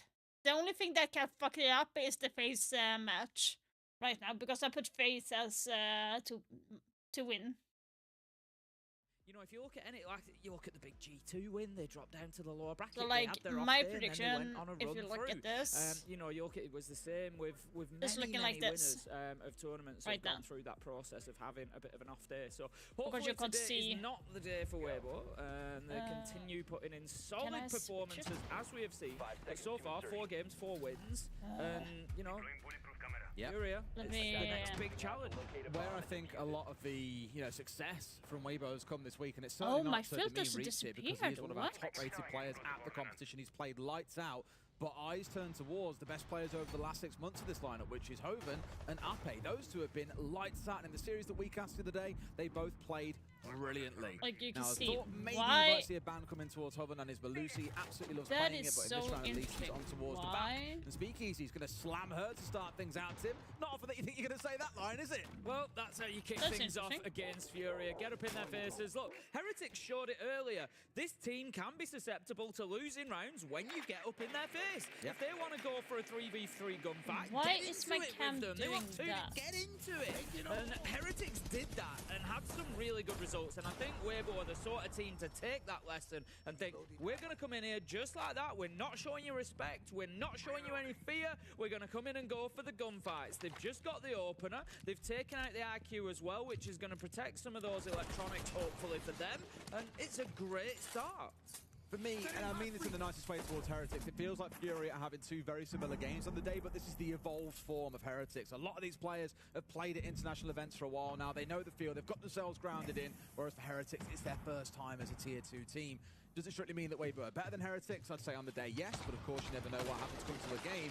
One thing is for sure, this ain't quite going to be as straightforward as what it was for Furia earlier on against Heretics. Now, all the focus is coming onto the verticals inside the kitchen hallway. You come to expect this one by now. They pump their way through, and I was going to say, they're going to try and look for the hatch, but Hoven, casual as anything, Tim, he's just sat off in blue. Someone tells him, yep, pull the C4 now, and he's like, yep, no problem, boss, you got it. And they found themselves a kill. JV getting one back. This is the real fear I have, Tim. We saw how many times earlier on today, both JV and KZ. Okay, I will just have find to a look 2K into or a that. 3K out of That nowhere, is and suddenly, so fucking any weird. advantage that Heretics had was lost. I never they've had been that doing it for issue years. before, You know, but you can never really think that a round is Apparently. over until that but number yeah. pops up on the scoreboard against this Furia lineup, especially So today. far it's Look, looking like you know, this. they're always good. We've seen some solid performances from them again here at SI26, but today against Heretics, they just felt a little bit different, like they've taken it up a notch. So let's see whether they can deliver that same sort of energy against Weibo. Turd manages to pick up the oh lead. damn, box. FaZe That's and gonna be Speakeasy W7M in have behind already that shield, started, so just this taking game is down JV not as well. on It my looks like the first list round of was watching, to be honest. So we are going to be here, watching really. FaZe 1 versus and 4. It's W7M. KZ. He's going to get But himself to a little bit of look safety at the out in first oil round pit here first. before he hits the reload and just heads his way back in. Ooh, could be done towards Turd there for a second. However, like you say, Tim, there's 4 players to get through and nowhere near enough time. Turd finally rewarded for his aggression, collects the kill, and a fantastic first. Here in 6 Invitational, again, FaZe have a chance to go back-to-back, which hasn't been done, well, since you did it, Nick, a very long time ago. And that was technically with 2 different organizations. It's never been done with the same organization, the same roster. FaZe, they're the same squad for nearly 3 years. They brought on Vidaking after SI 2023 in Montreal. They haven't made a roster change since then. Yeah, the back-to-back SI is difficult. G2, they have 2 overall, but not back-to-back. And with completely different teams, no players the Completely same. different teams, yeah. Only common link was Fabian being on the roster as a coach or a player. Handy, first kill, fast in. Roam clear downstairs, looking already much more live in them than the entirety of Nighthaven Labs. Now, Chalet, honestly, in my book, not all that different from Nighthaven Labs. They both play around like the power positions and getting in, getting the entries done. Of course, lurking around in the basement, also possible on both of those 2 maps. It's Souls, looking towards that west main staircase. Oh, by the way, my Logan, husband was maybe so flanking nice. He Paolo went not far up away. He's to the right on that store staircase. to buy for stuff for his Spotted. brother because Souls he's in sick. for the lurk, looking for another And one. he fought on Logan me takes and a lot bought of damage, a but Red does Bull get the kill for me. confirmed. Like, how sweet is onto that? Souls. I didn't even ask A him. trade is being hunted, though. Look at these players from FaZe circling him. 1 in blue, 1 already deep in Wine Cellar, and 1 over from Big Garage as well. How many can he take with him? Well, none at all. Cyber finally puts him in the dirt. 4v2 for FaZe. This is FaZe fighting back. They're roam clearing, they're hunting for the enemies downstairs. But how are you guys doing? Hopefully you're having an amazing evening. Much better look. Dots though, clear Cyber. That's actually a huge pick because now it means no Lion scans remaining for Vidiking. Cyber and Deimos is removed from action, so all they have is some flashbangs, some nades, and air jabs to make this bomb weak. Oh, bit close. Vidiking's right in the middle of it, and he gets swung from outside the breach. He looked the wrong way. Yeah, I mean, he didn't realize perhaps that was not reinforced. Handy thankfully will trade, despite being on camera. Now Dots in a 1v2. I want my points. points. This is winnable.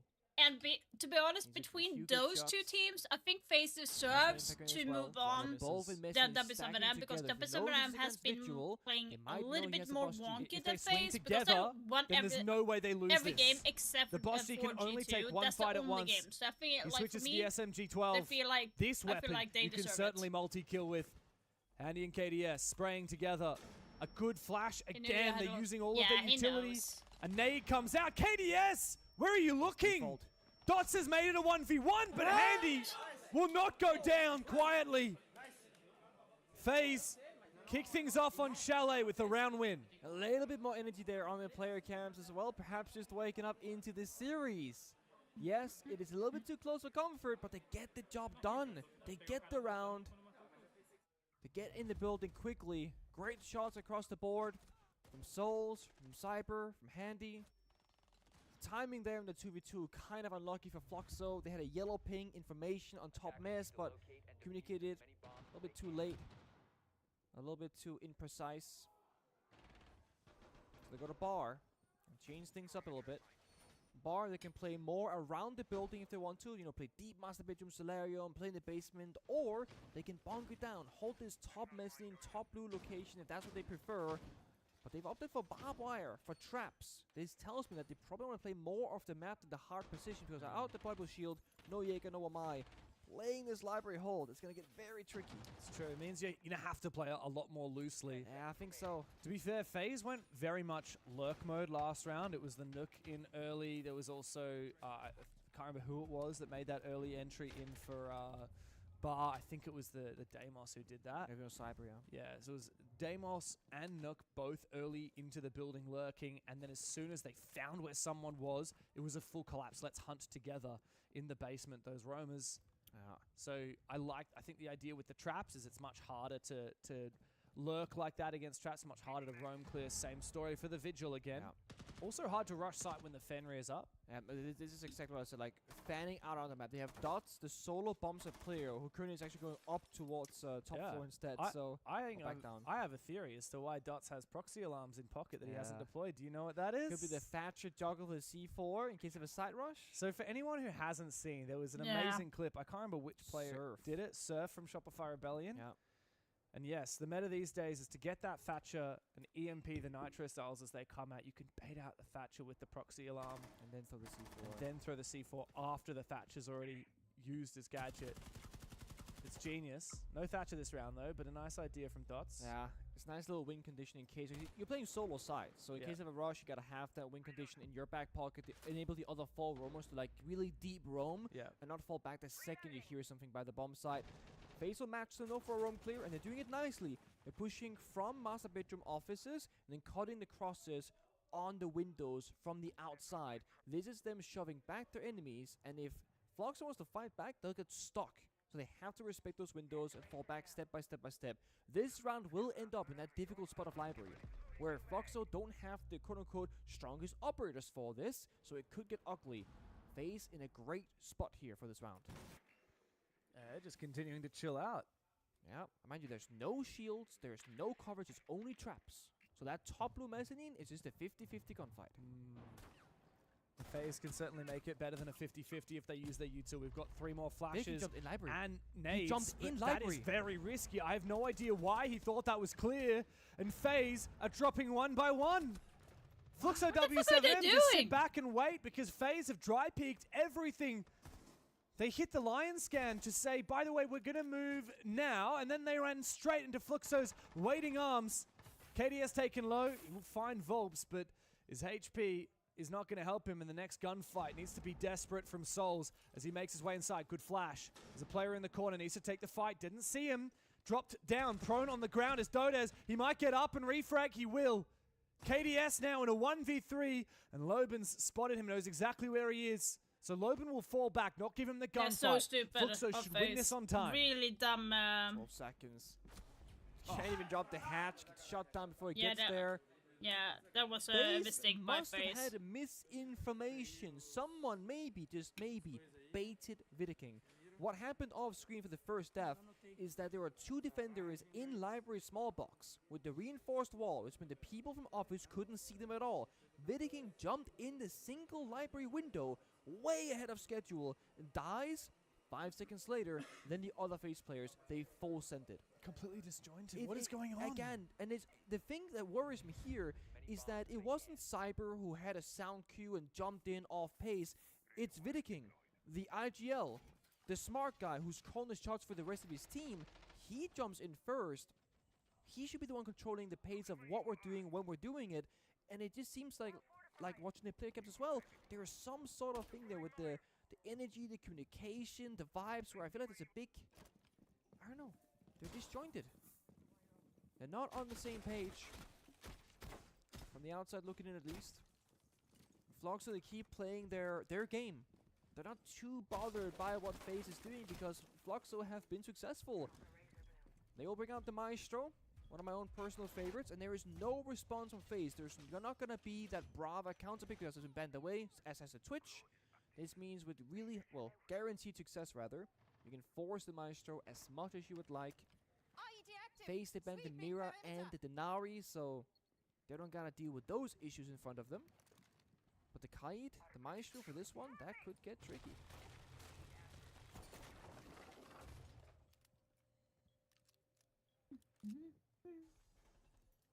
FaZe, if they took a leaf out of Fluxo's book, maybe they would have brought the Brava here and countered not only the Maestro, but also the Valkyrie and the Thorn and. But it's been banned away, you know? Oh, sorry, I'm crazy. I didn't see you're that. okay. Wow, yeah, Twitch and Brava. Yeah, I was taking some notes. Yeah, I made the same point myself a second ago. Sorry, I'm crazy. No, you're fine, you're fine. But yeah, it's interesting that they banned both. I didn't even notice that. I mean, it's been banned for 3 rounds. Well, it's also just funny because it's their favorite operator, seemingly. True. Yeah, sorry for. Cyber! Holding on in the dark corner of library pretty handily though. Again, did Cyber jump outside? He's outside office window. Outside, thankfully. Didn't jump in. Okay. But again, it's FaZe dying early, off pace. Get the Blackbeard in first, right? Get that pressure, get the information, then start peeking. Cyber took what I assume was that 50-50 gunfight. He lost it. Now he's dead. Meanwhile, the rest of FaZe, they've taken dining and kitchen. They popped the hatch, signifying, hey, we're going for a backside push. And that's phenomenal, but you've lost the Ram. And the reason why that's important is the Ram mid-round, late round, could pop in those Boogie Jones, go into fire plays, and maybe get some chaos going. That win condition is now gone. Fluxo, they're double flanking to retake into dining kitchen. Yeah. It's not necessary. Oh, he's in the side. They know about it, maybe. Yeah, maybe the fact that Fluxo have gone deep elsewhere is a problem. They check the Evil Eye. There's another Evil Eye still active, but the site has been stolen by FaZe. They make their way in, and they lock out the defense.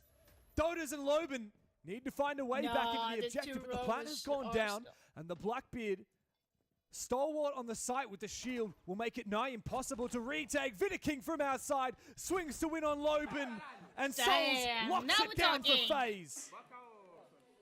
Finally, some energy and a fast-paced push. Again, FaZe with the correct call this time, and they do it together. They must have seen or heard those 2 people flanking up top floor. They pushed straight through side before the breach was even opened. Blackbeard was in there. Maestro checked his cam and goes, guys, they're inside. Evil Eye shot immediately. And the big thing is, Fluxo were caught in poor positions. No one playing Pillar to shut down the breach of the door. No one playing Blue for the crossfire. It gave them way too much space in the server, and it's also the second time now, once on Nighthaven Labs, once here in Chalet, where Fluxo go for a big double or triple flank, exposing side, making it weak. And FaZe, despite winning, will call it tactical timeout.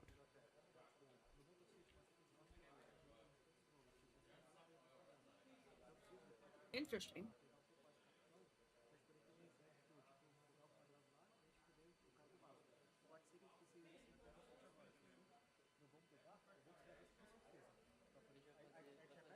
By the way, Shaiko actually hit the desk earlier when he was playing. He was pissed.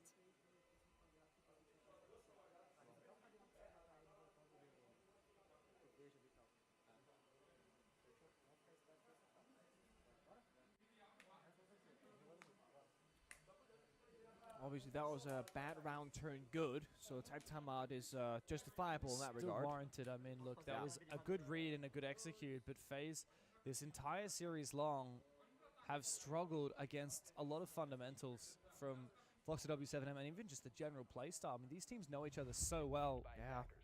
Having played, like I said, 7 times in the last 12 months.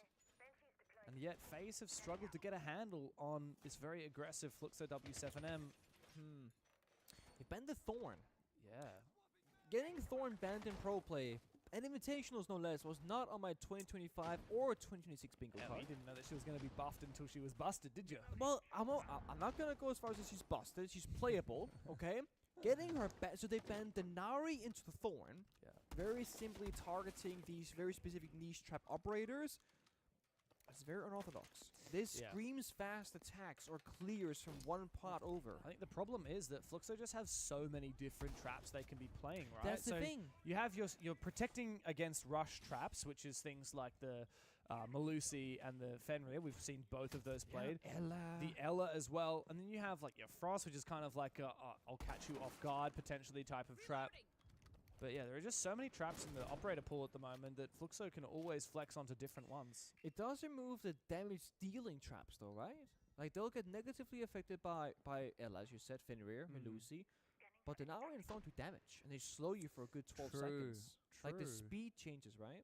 Yeah, he literally hit the desk so hard the camera shook. I'm not seeing the Dokkaebi, I'm not seeing the shield operators, I'm not seeing the line, but that's about it. Maybe they just don't want Fluxo W7M to have an obvious operator to pick that has a deployable shield. That's also a thing. Technically speaking, possible.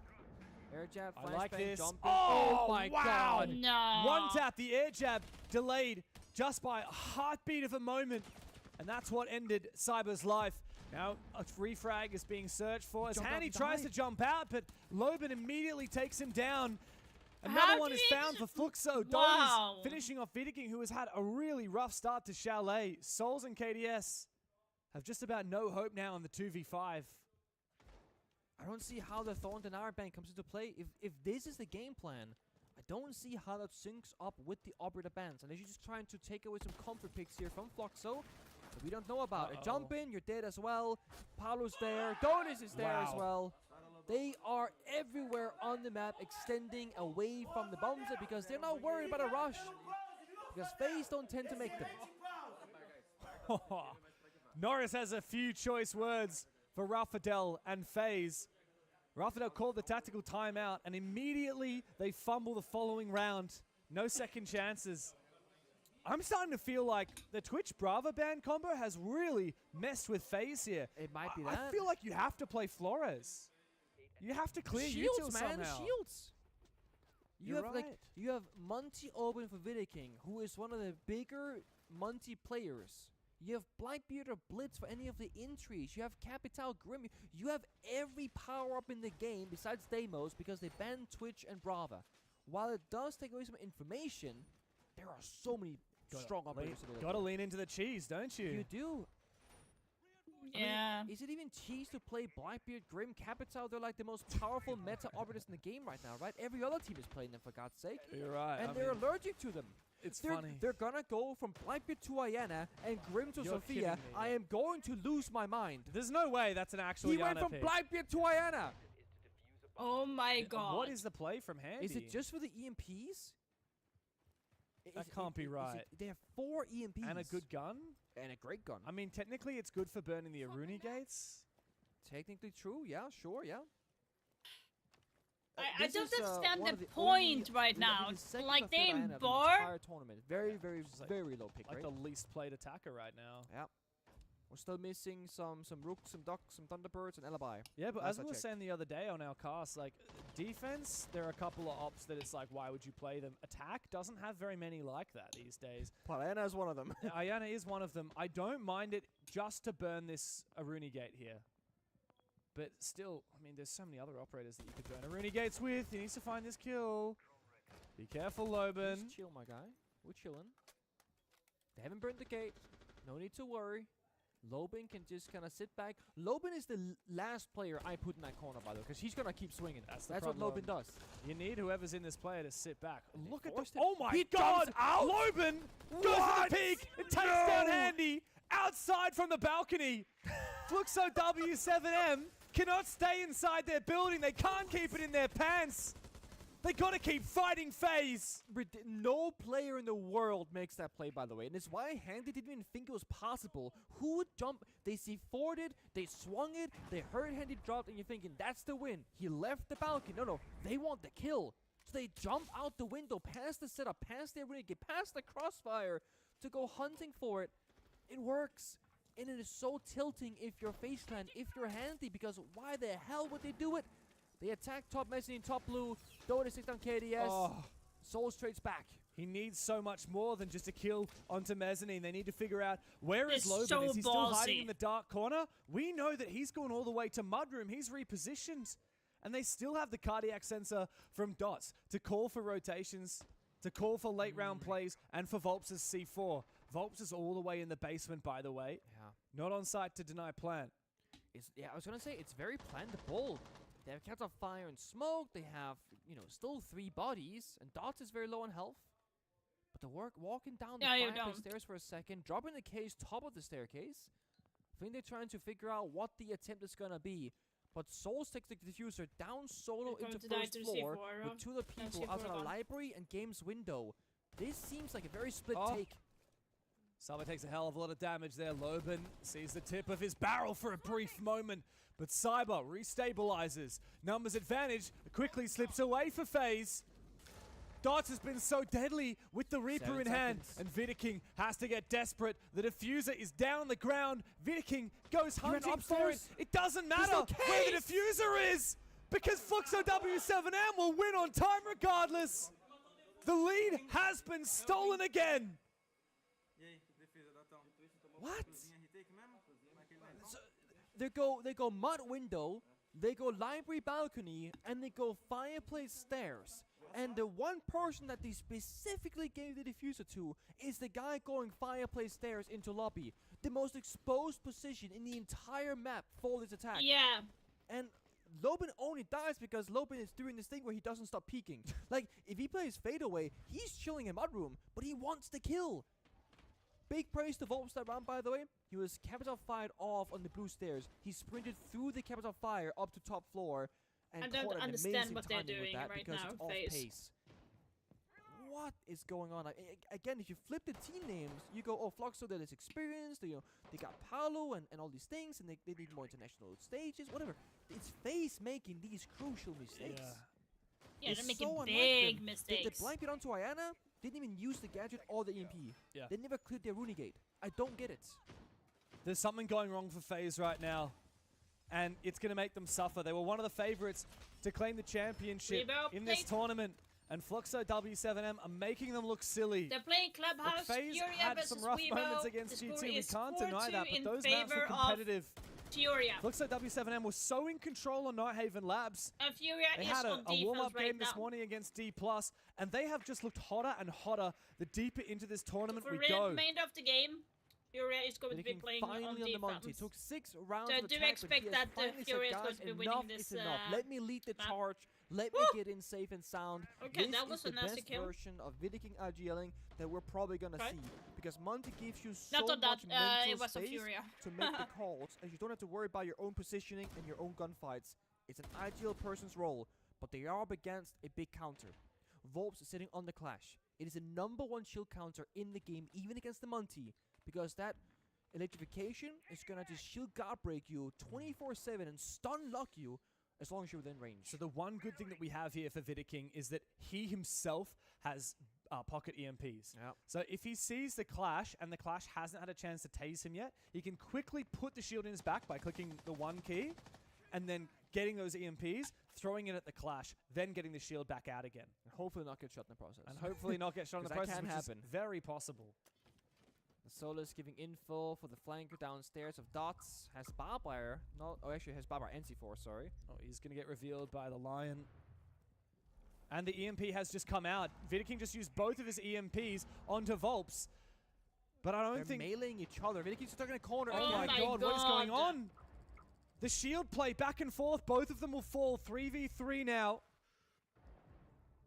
And Souls has found his pick. Palu has to find a big flank here at the top of Mezzanine, but Handy shuts him out of it.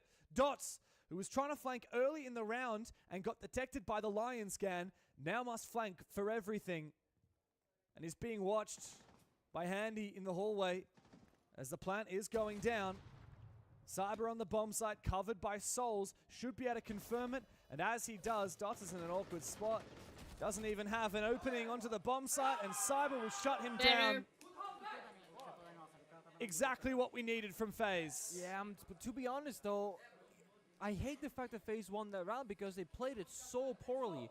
Like, KDS gets a collateral double kill spraying through a barricade. Vidiking walked in from top mezzanine into piano hallway and got stuck in the corner, flying from blue while getting teabagged by the Clash. I don't know how you saw any of that. That round was so chaotic. Yeah, I so didn't we're understand watching anything was screens here. I happening. was watching top-down screen, but Vidiking literally ran it down and just died solo with the diffuser when Maverick is Mavericking the wall. How did the Clash die? I'm not sure if KDS I saw the wallbanged him. EMPs go down. Yeah, so Vidiking walked into piano hallway, double EMP'd the Clash, and just walked at him.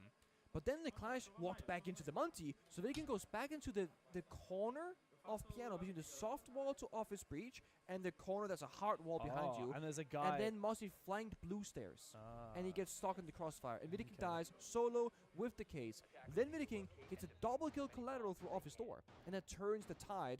And then they miss the gunfight in the Maverick and stuff like that, right? But it's like FaZe on paper made a ton of errors and then clutched up. And of course, good teams will clutch up, bad teams clutch up. It's a part of the game. But it doesn't fix the issues that FaZe have been faced with so far. It's just a round where KDS completely overtakes the team, single-handedly. And also, KDS only 2 kills. But he won the round with those 2 kills. So it's huge value, 2 kills. It's massive.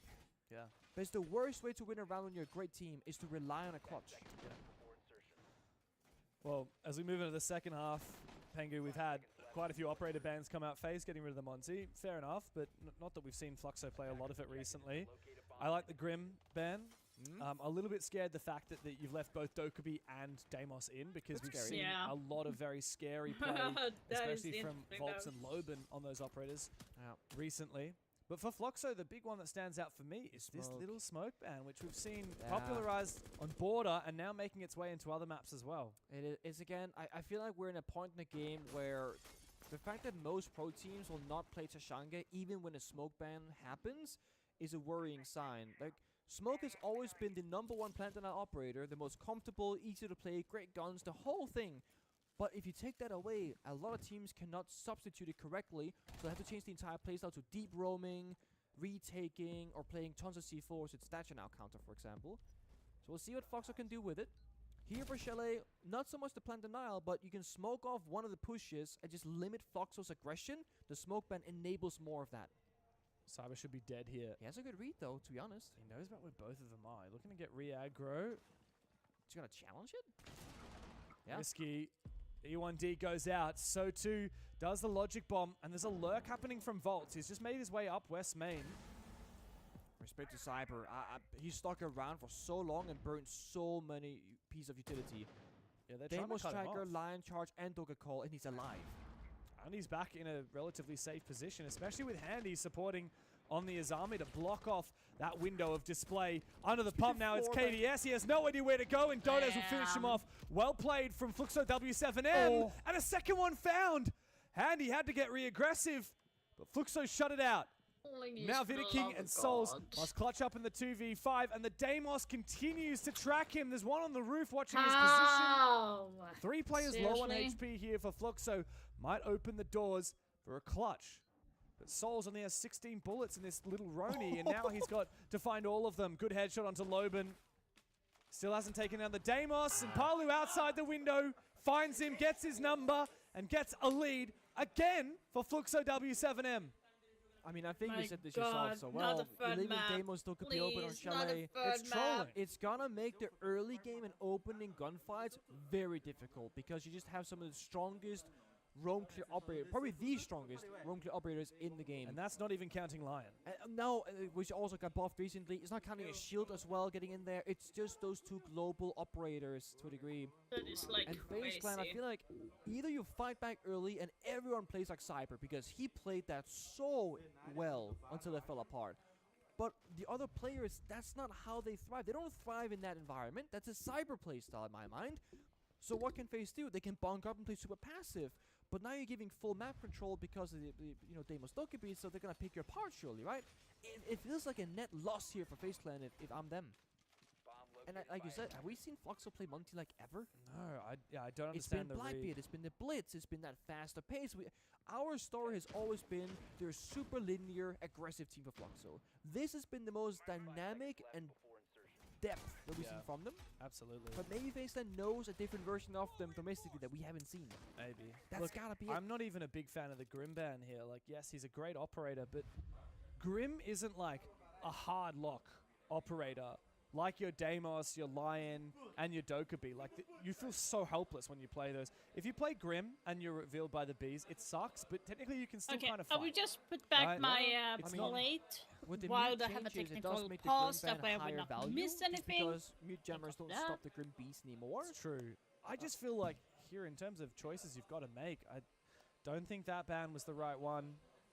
So FaZe are going to have to do their best. I mean, we've got 2 more rounds of this half before they get a third ban. But even then, like, you can't ban both the Deimos and Dokkaebi. I would have liked to see probably just double One down. of them will happen in a few rounds. They will for sure.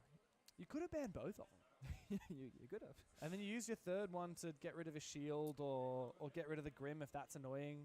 Now, I would like to see Mute getting played actually, because when you ban the Grim, that's the one thing Mute doesn't stop any longer. But he does stop Lion, Dokkaebi, and Deimos. You are right. You can just take the jammers, leave one on bomb site for that sole person, and then put them in those power spots, top mezzanine, top blue. If Cyber wants to roam bar, give him a Mute Jammer bar. Yeah. Whatever. Because right now you're fighting 2 debuffs with 0 buffs. If you put that Mute Jammer, you get a buff, and you also get 0 debuffs. You flip that conversation. We're just rehosting the round, by the way, guys. Quick technical pause. We'll be back in a second. But I actually do have the information on what operators were picked prior to that. Obviously, they can change. Yeah, they can. But it maybe gives us a little bit of an insight into what was being looked at for FaZe Clan. And pretty much there was one counter to the Deimos and the Lion, which is the Vigil. Right. But no Mute was picked in that round. Instead, it was leaning into the traps and the catch. So we had Wamai, Denari, Thorn, Sentry, and Vigil. Okay. Interesting. I'm not against the Vigil because, like, at least, as you said, you can deal with the Lion, you can deal with the Deimos, but it's only one player. Yeah. Everyone else is going to get smacked all the same. And no Deimos will ever track a Vigil player anyway. No, exactly. Unless you're trolling, of course. Yeah, it does put a lot of pressure on that single player's shoulders. And it's not Cyber either, which was surprising to me. Souls. Exactly. Souls, I think in a lot of people's mind, when he first came to the scene, people are saying, this is the Brazilian breed, clutch guard, support player, etc. I think Souls very quickly made a name for himself as the first Souls. Yes. He has been a phenomenal, super consistent player for the longest of times now. All around great guy. He's not often the Vigil player in my mind though, but we've seen him get active on Mossy as well. Yeah, in his first game of the tournament, he had 153 EPS. That's pretty good. And that was against Black Dragons. He absolutely farmed. The It was domestic matchups. 7-1, 7-1. Well, you know what? I mean, if you look back at the results from FaZe Clan so far, 2-0 against Black Dragons, 2-1 against Shopify Rebellion, and then 2-1 against D+ Kia, and then 1-2 against G2. They've actually been pushed the distance in almost all of their games. It's a similar story for Fluxo W7. They've had 3 2-1 matchups against OXG Secret and SSG, and 2 2-0 matchups against EP and D+. So a lot of Siege has been played, especially by Fluxo, in the last couple of days. As you do lock in then, this is the exact same lineup we saw before, to the T for the defenders. In the exact same order as well, so they will keep what they had before. the attack, you got the attacker repick, of course. You can join the bomb side, see a few operators, and go, oh, actually, against these operators, we would like to bring this operator as a perfect counter response. If you're an old school fan, you remember the 6-pick era, where you actually would reveal the exact lineup to each other on attack and defense, and then have about 15 seconds to change one of those 5 operators to an unknown pick. Always hated that. The awkward thing about that system is that it actually didn't work very well, because every strat required like very specific operators. If we saw a castle and something on border, we knew no matter what they 6-pick away, it's gonna be this bomb site, because they need these other operators to work. Yeah, exactly. So it's awkward. 6-pick didn't really do anything because, let's be honest, one operator change. But attacker repick is all 5 potentially, which arguably is too much.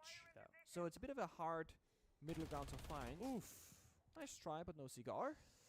I love attacker repick. I think it's phenomenal. I think it is very powerful, but I think that is okay because defenders still win. You know, I actually have a stat for you. Oh, sure. Give me a stat. I wrote this down. Let me see if I still have it written down. Yes. So FaZe Clan is actually the second best attacking team at the 6 Invitational behind Weibo.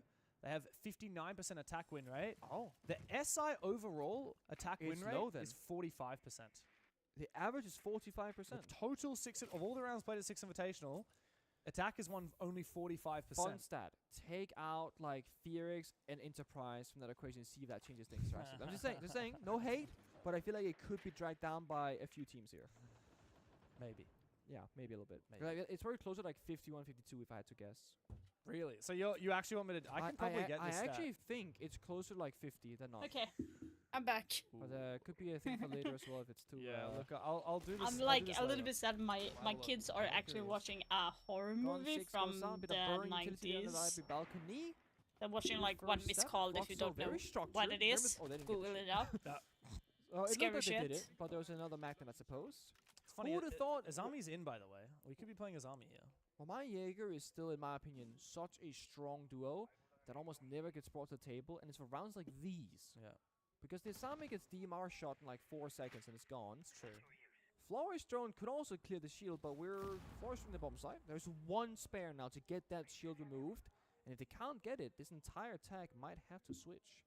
Meanwhile, Lobin doing Lobin things. Woohoo! I got the next Cyber doing Cyber things. The skins. I got the headgear. I got the charm right now. As he is being hunted, they know exactly where he is, and Volps was lying in wait. Well played by Fluxo W7M. But you see how Cyber plays that aggressive front 4 position? No one is near him. Yep. And now poor KDS is solo here. This shield position, though, has been perfect. He's found 2, looks for a 3rd, and single-handedly, he maintains this round. Will he get the ace, guys? Will he get the ace? He's got the 4K! He got an ace! And it becomes an ace for KDS! Oh my god! Cannot find a round. One man must step up, and here he is. Individually swinging, ego challenging. It's classic. They're giving KDS the 1 versus 1 moment. You should not do that. For you, James. That deployable shield where the round started by not getting cleared out literally gives him the power position to find 3 of those kills. Had that shield been cleared, different story. And it's why utility clearance is oh so valuable. Ridiculous round for KDS. Huge moment twice now here in Chalet. He has 7 kills, and with those 7, he has won half of his team's rounds. He's won 2 of the 4. I do want to see Cyber either getting a bit more help on these rounds on the deep roams, or him maybe playing a little bit further back, but I know where he's coming from. He should be fighting early in the map to slow down Fluxo, but so far he's been shut down 2 rounds in a row. Yeah. Like, seriously? Damn, what's going on? KDS getting an ace in that round is surely... nowhere. Yeah, out of nowhere. Dude, I didn't even see the first kill. I said he got a 3K, and then I saw it come up on screen. He got a quad kill. He was 5, he was 2 before, so it adds up. Speaking of 2v4s and 2v5s, I have a stat courtesy of Sprabunny, one of our behind-the-scenes analysts. He tells me that Handy and Souls on FaZe have won 7 out of 10 rounds where they've been the last 2 alive against more than 2 or more opponents, which is the highest out of any duo in the tournament. They are the ultimate clutch duo, Handy and Souls. But KDS, I guess he just does it solo. Fast entry this time punished. Handy takes down Loban from far away. Oh, but Cyber's going to get traded. KDS, Oh! though, thankfully is able to help Again? out. Dota's Seriously? goes down Oh. outside. Seriously? Another one for KDS. He's turned it on. And yeah, he's playing the Loban game here, isn't he? Jumping straight outside. And back What in the again onto the fuck? side. Dots and Volps need to get desperate. 2 minutes to play with. And that'll be a nice catch. Yeah, a lot more though. Cyber is one bullet from the grave, but they've all fallen back towards the basement, and that's a lot of crossfires, not a lot of verticality that you can do with the Twitch DMR and Hibana. You can get the hatch, maybe the exterior wall afterwards, but let's be honest, unless FaZe start peeking, which they never do in these kind of cases, God, this is this so... will just be a lockout. It's going to be a slow burn. Lack of verticality against 2 impacts and 3 C4s. And they can, yeah, like you said, 2 Burrow up. 1 smoke grenade, 2 flashes. So little utility for Fluxo W7M to work with. FaZe, on the other hand, have everything they could possibly want. Shotguns as well for close range. Surely you get the dining hatch here, Mr. Dots. You have 14 Skyros. You may as well get the dining hatch just for that bit of fake pressure. It is time. Even if you don't want to drop down the hatch, the fact that you can just have that as an option means that somebody from FaZe has to watch it. Probably because they haven't cleared dining, so they don't. It could be that simple. They don't actually want to invest the time and effort of clearing that map control. Instead, they're just going to try and brute force it into the shotgun, into the crossfire. 1 flashbang goes out. He has 1 more remaining. Yeah, that is But a as soon as he stupid tries push to in my fight opinion. Cyber and Vidaking, he's going to get swung by Souls. So one of these players is watching close, and the other one watching far. They're playing this together as best as they can, these 2 remaining Fluxo players. And they got 1 kill out of it. And they should have watched the Good drone flash. hole. It's Warden, though. And you're right, the drone hole's being watched too. So as soon as Dots marches too far forward, his feet will be taken down by Handy. That DMR packs a Main punch. stairs! Volps now coming from the other side. Doesn't want to shoot the camera. And a crossfire. Dots finds 1, but traded back. And now locked out of the sight is Volps. He's walking into a crossfire as his own. And he's going to have to sprint on through. The fire from Vidaking will finish him off. And FaZe Nicely done. once Come again on. regain the lead. Floxo very much is hunting Cyber early on. It was that fast injury from Ram off his door, popped it, runs in, almost takes him down, then dies himself. So it seems like hunt Cyber, play for opening pick. It's a very strong way of playing Chalet because numbers advantage goes a very long way here, given the angle. Yeah, I think it might be... What do we think about the last ban here? I mean, I was thinking Deimos or Dokkaebi for the side of FaZe. and for Floxo, Yeah, actually, I'm not Dokkaebi sure. and there's going to be like... Oh, we got we got away. debated. We did. Timeout here. As I can confirm, the ban from FaZe was Dokkaebi. The ban from Fluxo W7M was Denari. Denari, okay.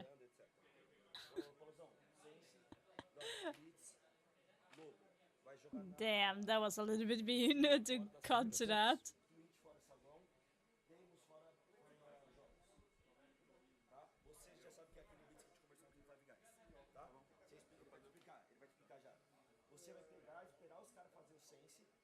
I don't know what they're saying, but it seems like they say he's like saying that he should go Denari, he should go that. They're going to be pushing. I don't know which side they're going to be. Wait, are they already starting an attack? No, they were attacked. So I was they. thinking in my head like Denari. Yeah, but they're I didn't attacking. see So the he's latest saying Denari and But it was brought by Cyber every single round. I heard them say Blitz. Cyber so, played Soulless the last round, according to my stats. every round but 1. Yes, he played it 2 out of 3. But yes, you're right. Yeah. I do think it's a bit of a strange choice of a ban. It's not what I would have gone for. But Goyo could have been nice. Warden could have been Yeah, nice. Denari, The thing about Twitch. Denari ban and then bring in Blitz that I do Are they like going is to that do a Denari fast is pace one of the biggest downstairs? shield counters in terms of like coverage of the map. Because you have what is like 3 Yeah, or 4 it's going to lasers be a on the one. You're going to Wait. bring a Twitch anyway. You're going to bring the IQ No, it's anyway. Kitchen. Sorry, it's wrong. Without the Denari, you can go. With the Denari, you got it. I'm Twitch starting down this, cool, with Twitch to say, you can I go. don't know and why, Bravo. but Okay, my sound right now is not Oh, working. Osa. No? Osa? I'm getting debated by the repicks are here. Dots getting for a debated. second went Osa, which doesn't make much sense at all. But no. I Alright, need so to, we do like, have a double drone check. here for Fluxo in Yeah.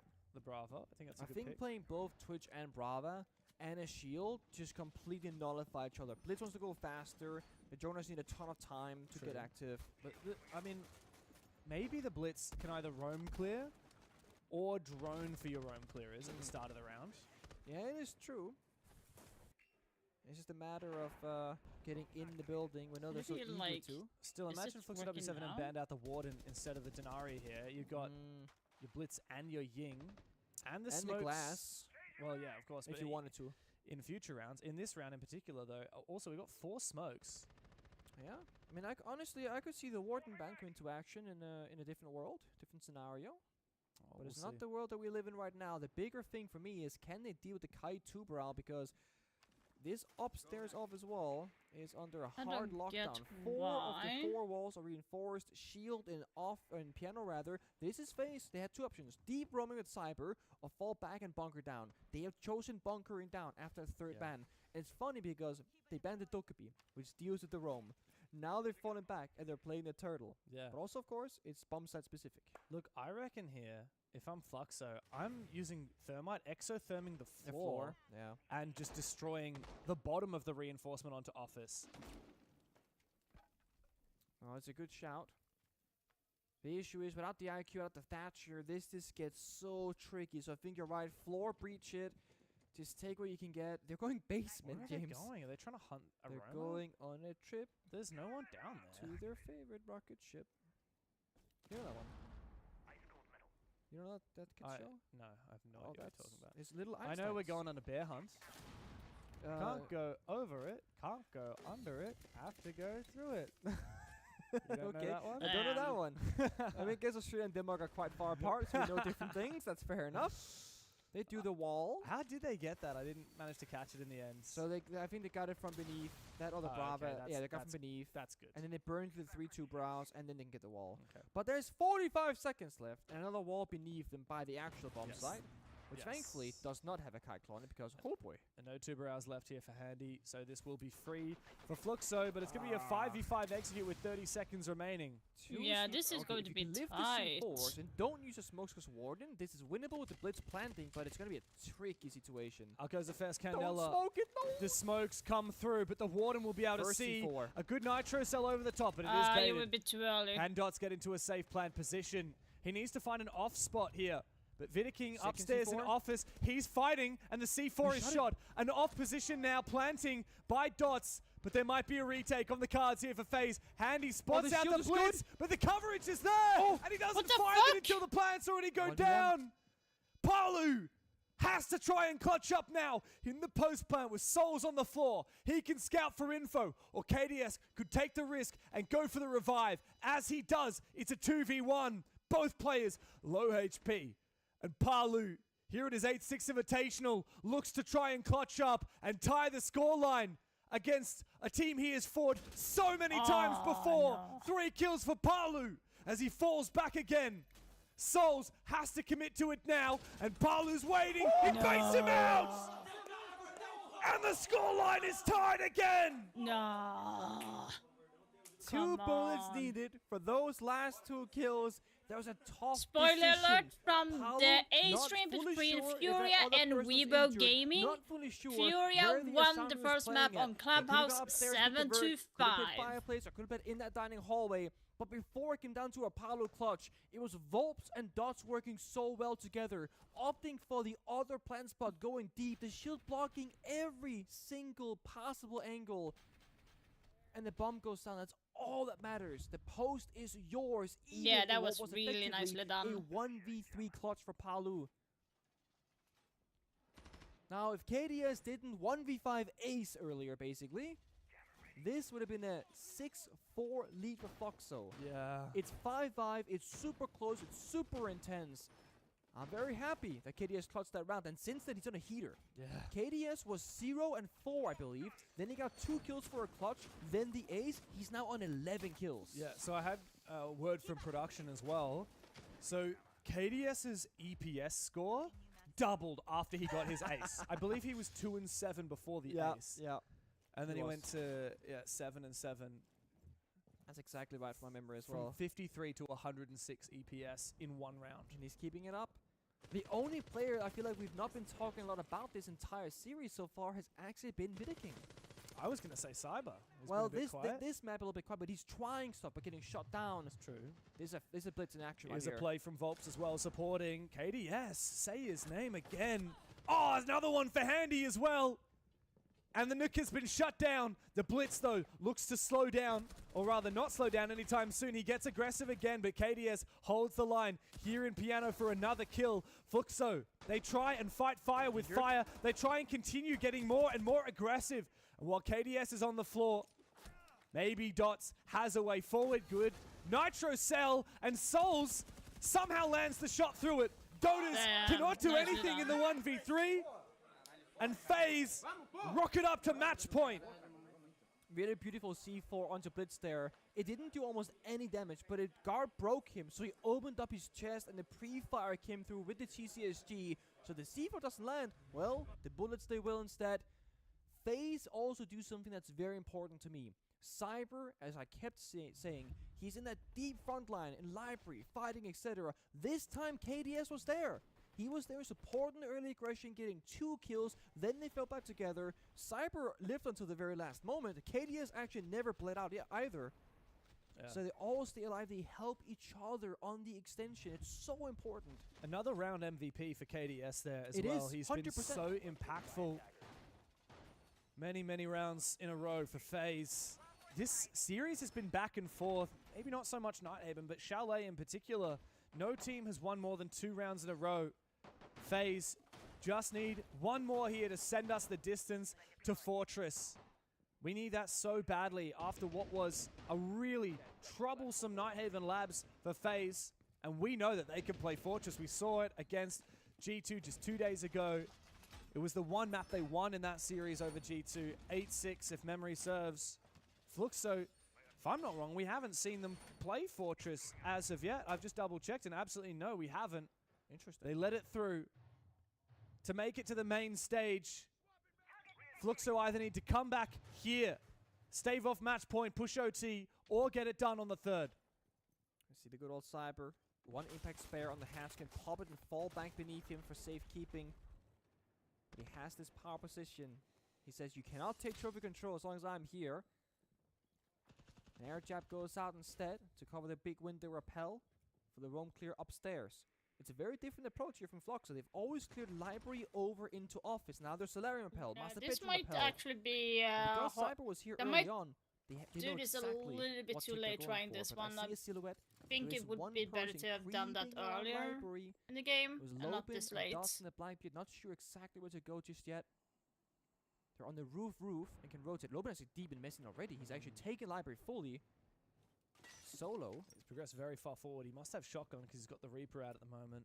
It's a very different way of playing the Ying here. You want to likely be going from the doorway of the balcony if you've got that shotgun. So they're flipping the attack, but the issue is they can't breach the wall because the Heart Breacher isn't on that side of the map. Is Loben trying to bait it, or is he actually going to go for this? A second Candela about to be thrown. Is this going to be an aggressive play? KDS opens the equation while there's a trade back. Fluxo maintained control, but that Nitro Cell flips the score again. Souls holds on as long as possible as Handy upstairs, still with DMR. Throws out one of his freeze canisters. Are you seriously? Needs to peek. They think he's tucked in behind the half wall, but he's actually wide. So it's actually going to be safe here. Loben gets close up, and the shotgun finishes him off. Into the 2v2. FaZe need to chill out. They can't overextend. There's still a minute left to waste. Cyber's looking for a flank, but the smokes are so good from Fluxo, cutting off the long line from Solarium Master Bedroom. He fell back downstairs, repositioning that Illamine. The shots coming out, they miss actually. Loben stays alive. They have 3 smoke grenades, no Candelas. Come on, or FaZe. staircase to walk down, both not ideal. And both defenders are full on health and full of confidence. No Nitro Cell to work with for Souls anymore. 27 seconds. Loben up above. He's got some info on where one of those players is, but how does he drop down below? He looks for an angle with the Reaper, but he's not going to find it. Volps has to do a lot of the heavy lifting. coming in from Dining, but they know about it because he's just detonated the Grismont mine. 10 seconds. Souls continues to contest the hatch against Loban with the Reaper. 90-degree angle here for Cyber is surely going to mean that Phobes can do nothing. The impact will finish him off, and FaZe bites back. A third map will be required to make it to the main stage. Fluxo W7M keep battling it out into the third. There is some life after all. Cyber, again, KD's hand is showing up. The energy from the team is now there. And like you said, Fluxo have not yet played Fortress. They either have picked this thinking, we don't need a third map, we'll get it done in 2, or FaZe Clan, they might just have it. Because the damn, guys, damn. Oh, we haven't seen it on Munich. It's time for us to get underway with map 2. Thank you very much, gentlemen. Looking at this squad, Weaver versus Furia, okay? Tim, I know you've got a particularly scary stat about Furia on this map. You want to share it again, given you shared it earlier on? Well, in recent history, Des, they are 8 I don't know why my sound is not working. to just 1 loss. The loss does come in the middle, so it's not an 8-win streak. But yeah, they are very good. And look at who they lost it to as well, Tim. They lost it to FaZe Clan, the current world champion. No big deal. Yes, whatever. It's all Not cool. a bit. And also, if I look through the scores, they beat Falcons 7-1. They beat NIP 7-2. They beat Fluxo W7M 7-3. They beat Cyclops 7-2. Like these are not close games. No, and obviously the last time that we saw Weibo play this game was against G2 at the Munich Major. They lost it 7-4. Now, G2 are a very good layer team. They will tell you it's one of their favorite maps to go to, and they love playing there. Maybe it doesn't tell you the full story, and I imagine Weibo expected to be coming into this map, so no doubt Gohan and the boys behind the scenes have been hard at work. Kind of simple, and they're ready to go Super Saiyan for this game. Let's get into our like you said, in rank, people don't understand. People are not willing to learn. Followed by the chat. Now that is really spicy. In general. We see a lot of Chanka on this map, but banning away the smoke and the Tachanka means a lot of what would be really, really good plant denial is taken away. You turn towards C4s now instead. I love that move from Fury. Me too. Honestly, did not see that coming. But when you actually take a second to think of the ramifications and the knock-ons and how difficult that is going to make certain positions to hold on to, absolutely love that from them. Is it going to work? I don't know. We'll have to see. If any team can, take advantage of that, it's going to be Fury on the attack. But I would immediately be looking towards Mask Wall. The thing is, does it almost telegraph it a little bit? If you're Weibo, you're thinking, right, Mask Wall and Display, we need to be really worried about those 2 areas. Top mezzanine, that's the side. That's where Furia's attack is likely to come from. Maybe Furia then mix that up and throw it, over to our 6-room side. Who knows? But we'll keep a close eye on exactly where they're shaping up. Given that they've just got rid of the Thermite, Herds have switched across onto the Ace instead. They've got the Heartbreach charges on the side of Philippox. Maybe it won't be quite so clear cut. We will have a watch as they get underway. But initially, it does seem very much towards Ops and Mask Wall. Yeah, I mean, the Grim was taken away from Fury the other day in their game against Falcons, so no surprises there. The Deimos may come as a little bit of a tweak and a change for them. I went back to look at the last time Weibo played this map, actually, and what operators they brought along. They didn't play Smoke once because Chanka was available, and I think Fury are just thinking one step ahead. You ban the Chanka, they'll default to the Smoke. So you ban that away as well. Have they got a third operator in their mind on what to do instead? Maybe the Clash certainly helps towards that, Tim, but I wouldn't be surprised to see if that is the ban that we get at the end of round 3, because then you're starting to run very, very short on options that can take the place of any of those 3 operators. KZ's gone straight away to deal with the electrification on Mask Wall. He's using the sledge to do so. He's brought along the shotgun, sends up the nade, and is just trying to help clear out for his teammates at the minute. Hoven is playing in that position. Abby is going to take a lot of damage from a nade there as well. Hertz is down. Yeah, they need to be careful here, but as you say, the Ace has been taken down in the melee, so not too bad a start for Weibo. And Philippox taking a lot of damage there on trying to get Herds up. They may have to leave him, or he might have to try and crawl outside, but I don't think he wants to fully expose himself. Hoven's going to finish off KZ as well. He was downstairs slightly injured off the back of that, and there's his brilliant. To Felipox. Tim, this has been an absolute stonewall on the ops push. Yeah, what a performance this has been from Weibo. Given that they've had the Tachanka and the smoke taken away from them, they've had to play this in, you know, a considerably different way to how you would do normally. And despite going below with KZ on the sledge, trying to open, nothing's been opened up. You know, they haven't opened up mass wall. They haven't opened the wall from mezzanine through into that plant spot. Weibo have been able to completely deny them. Ape somehow is still alive. He ate most of a grenade, but is still up with the shield intact. I think Weibo win this round, and a good start from them on layer. Looking excellent, absolutely. Now, we've said so many times about how it feels like you've got a massive advantage over Furia, and in half a second, that can all transform.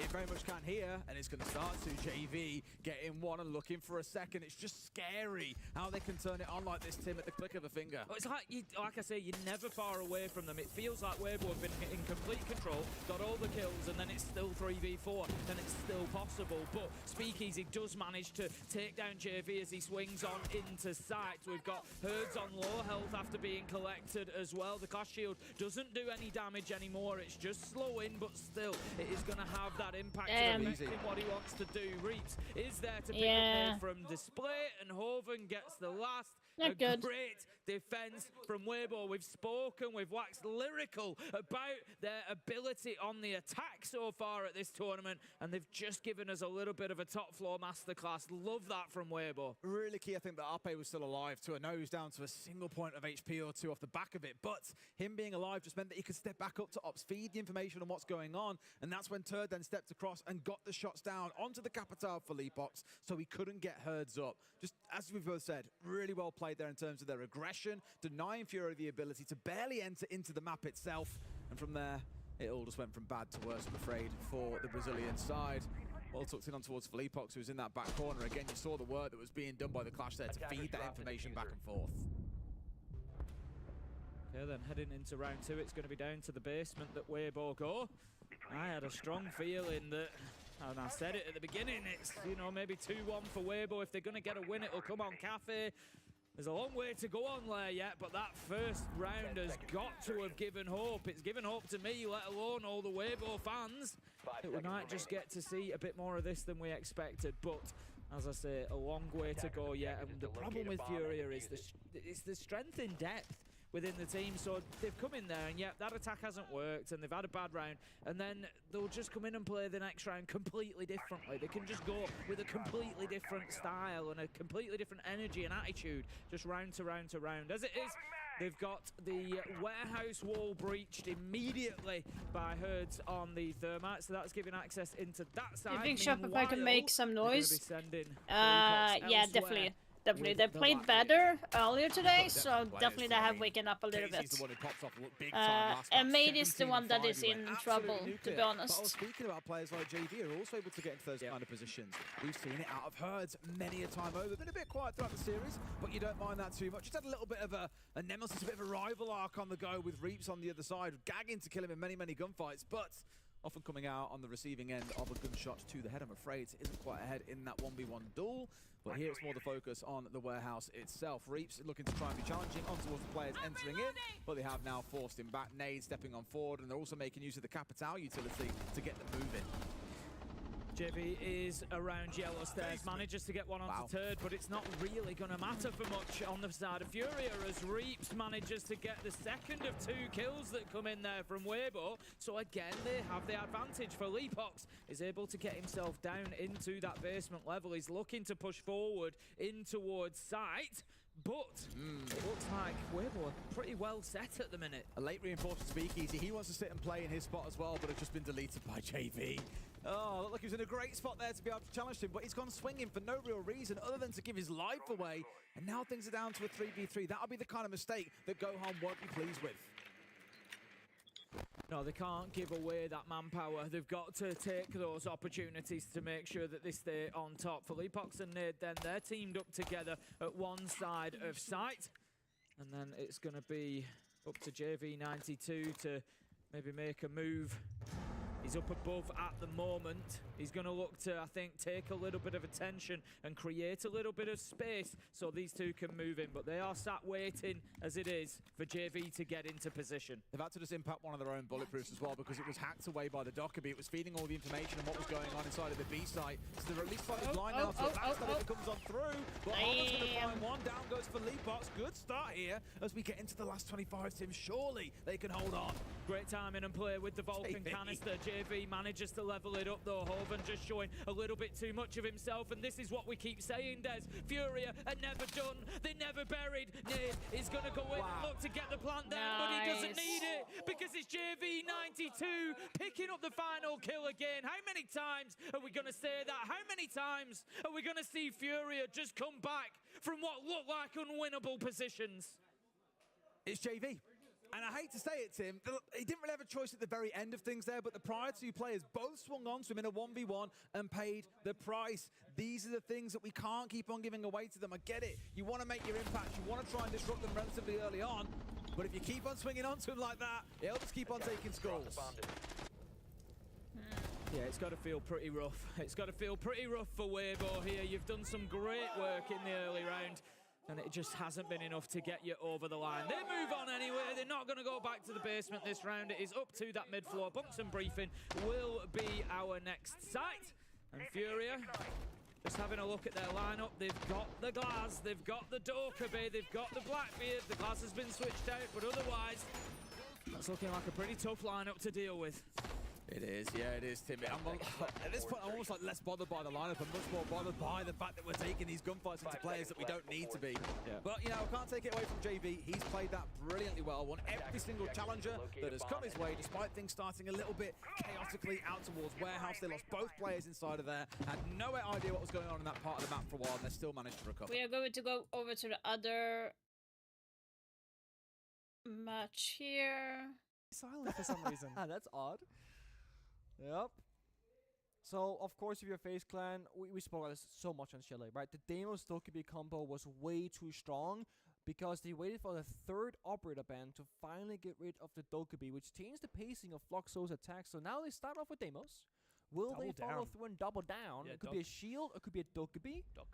Ooh, it could be a shield, it could be Why am I getting so many DMs like today? This because I actually like this. I think Blitz on Fortress is quite strong.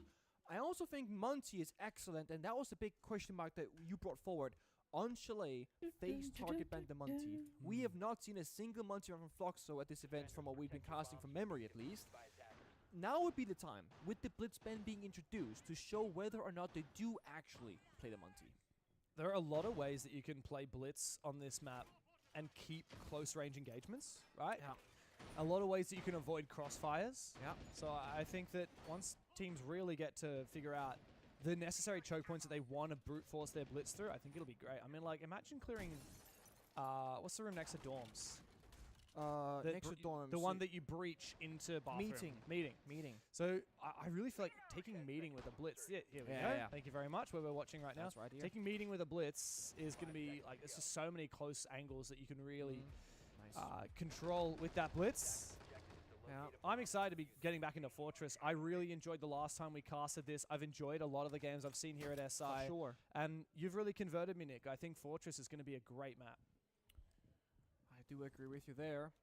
And I gotta say, the big thing that I learned from watching all teams play is this right here. Bathroom rotate into meeting that they have, because it's kind of like Chalet. You can play the walls open and play further into the map, or play with the bathroom wall closed, for example, and just bunker down and bandit trick the wall itself by the bomb side.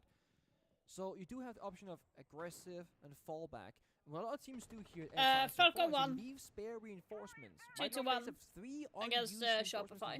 They can fall back step by step. So the Falcons is going to be playing against Secret in an hour or so. Those layers and peeling back slowly and steadily. For Floxo, and generally speaking on attack, it's either about the direct attacks towards the bomb side or the full overclears. Again, very similar to Chalet. Floxo is a bit slow for this one, but again, they're playing the floor as a Twitch. It's what they love doing. They love bringing those drone operators, a special drone squad. They often bring 2 of them. And I think this is a good move. Unfortunately, they're lacking the Brava, means that they won't be able to counter those Aruni gates. The Twitch will actually not have a lot of targets to look for, sadly. That's because FaZe actually haven't brought a large number of traps. They've really lent into the architecture of the map by using the castle and the Azamian combo. Even the Aruna, you could argue, is kind of a hybrid between catch and architecture and trapping. Definitely. An early smoke bait from Handy to kind of just slow down the push, counter the Grim Beast as well. And Fluxo not yet shown us the approach, but we see this here. They can trick the meeting, fall back, reinforce the wall if it's not trickable, give up meeting control now, and with 60 seconds to go, they can still trick the bombs at wall to bathroom, peeling back those exact layers that we mentioned earlier. And with no shield operators on the attack inside, planning's difficult, flanking's possible. Yeah, you're right. Not only are they going to try and juggle the bandits on that bathroom wall, they're going to swing the ace while he tries to get that breach as well. Now a real fortress, pun intended, has been created by Vidiking with these keeper barriers, and Handy's able to continue playing behind one of them. It leads us to a pretty desperate situation for Fluxo W7M. Volps makes his way up the main stairs. This has been abandoned by FaZe. Just shoot it, man. Like, they know you're there. Dots has found his opening. I think FaZe are playing really far back, though. They're chilling out. Oh, what a shot! Damn. This might be the way to force themselves back into it here for Fluxo W7M. A few angle fights, no need to breach the bathroom wall. Souls now needs to win his fight, but he's such low HP. A first shot onto Dots, but not the confirmation yet. The plant still not confirmed. Where's the diffuser? It's on the ground somewhere. Fluxo are going to have to go for kills. KDS is so close. The Keratos does not do the job as Volps starts to plant, but both KDS and Souls can force him off of it. A first round on the board for FaZe, but a little too close for comfort. They're back in a fourth one at that, that's for damn sure. And again, FaZe strategically the better team. Right, they ban and trick, they fall back, they swing, they get every single win condition met. The only place where it falls apart was Vidiking holding the flank on lobby stairs with a single point of health, clipped in his toes or his arm sticking out, dying on the fallback rotation. And this was my concern for Fluxo. Do they have enough knowledge and experience from scrims? You know, not tier 1 games, not stage games here in groups either, but just simply scrim information to play this and match FaZe 1-to-1. Because this map, when it's so brand new, it will come down to a lot of strategy and being just a little bit, like, one step ahead of your opponents. And North America, oh my, they have been the best fortress region by far. Wildcard, I think, leading the charge for that region as well. I've heard a lot of people say that. I know, it's true. I don't think they're, like, undefeated on it from North America, basically. Against other non-American teams. Yeah, they've done really well. We haven't seen FaZe play a North American team on Fortress as of yet. They've played D+ and G2, and they won both of those games. We'll see. Didn't we see Shopify Rebellion play against, was it Falcons on Fortress before? And what do you think? Did they win or did they lose? What did they play it? Yeah, I think so. Did they win it? Shopify Rebellion? I don't know from memory because I wasn't watching it. Okay. I can check right now. Okay. Well, you know, another North American team. So if they lost, I mean, that was made up before that game. To be fair, but let's see. Let's see if it stood the test of time. We'll see. I'm looking on my phone. Tease. I'm just watching the game. Is that a good game so far? I'm really enjoying this game, man. I think this rivalry 7 times in the last 12 months. Would you look at that? It was a spoiler alert 7-1 victory for Shopify Rebellion over Falcons. I'm telling you, North America, they own this map. Damn. All right. Well, let's see how Brazil do it down south. FaZe look to just play passively. I like the way that FaZe have kind of peeled back a lot in the last 2 maps. Compared to what we saw on Nighthaven Labs, they're happy to give up a little bit of ground. They'll play to fall back rather than to play for their lives. That's good. Fluxo W7M, like we've said, they're very aggressive, but they also like to spend the first minute and a half of most action phases just preparing for their aggression. Honestly, such a good arena map. Like, there's so many, like, these few doors, like by Horse that we just saw from the exterior, are so important to shut down. DMR, you can make rotations. Such a versatile operator for this one particular map. Reinforcement on the silhouette there, so again, peeling back the layers, giving it up in reverse, right?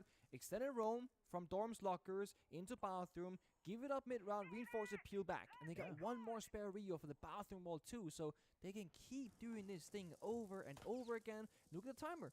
1 minute 10 seconds. Was he hiding? It is slipping. I think Cyber's actually just going to hide in bathroom. Yeah, this he is went so back cheeky. inside to hide. He did. He's hiding in the bathtub, the little rat. He pops his head up and gets a little bit damaged, but he is traded. He gets punished for that risk. Dodes finishes him off. FaZe now fighting from behind. Fluxo W7M, 50 seconds remain. He should have waited a little bit more. And I don't believe we will see FaZe reinforce that bathroom wall now. It would have worked if you played Valk.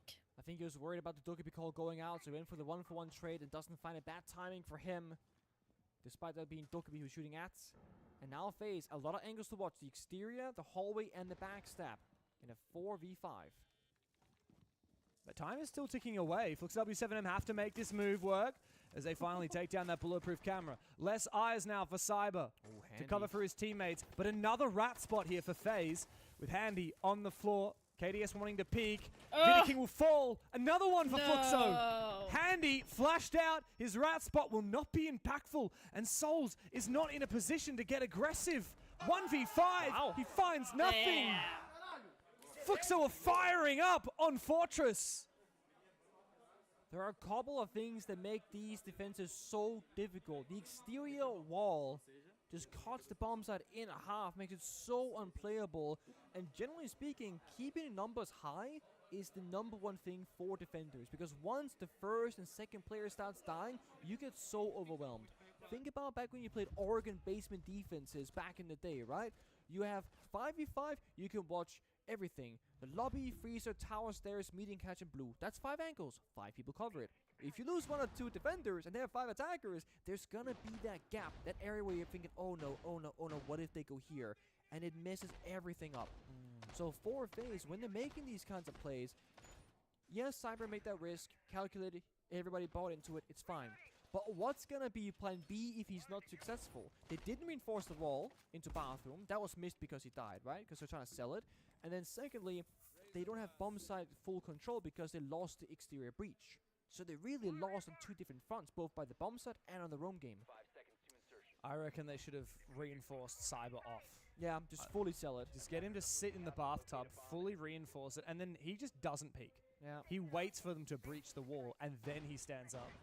And he's like, it's like a good for 1, maybe good for 2 kind of move. But the problem is they can't do it now because he sat in the bathtub already. So no, it's a tough one. It's the same thing with, like, you see a guy on camera, do you just one-tap him or do you just walk towards him with trigger discipline and look for a second kill? It's one of those, do you take the stable 50-50, do you try and go for broke? Yeah. High risk, high reward, classic tale. You know a story that we can maybe mention now, Nick, is Montagne. We talked about it on map 2. Oh, damn! Loban? On the roof. What?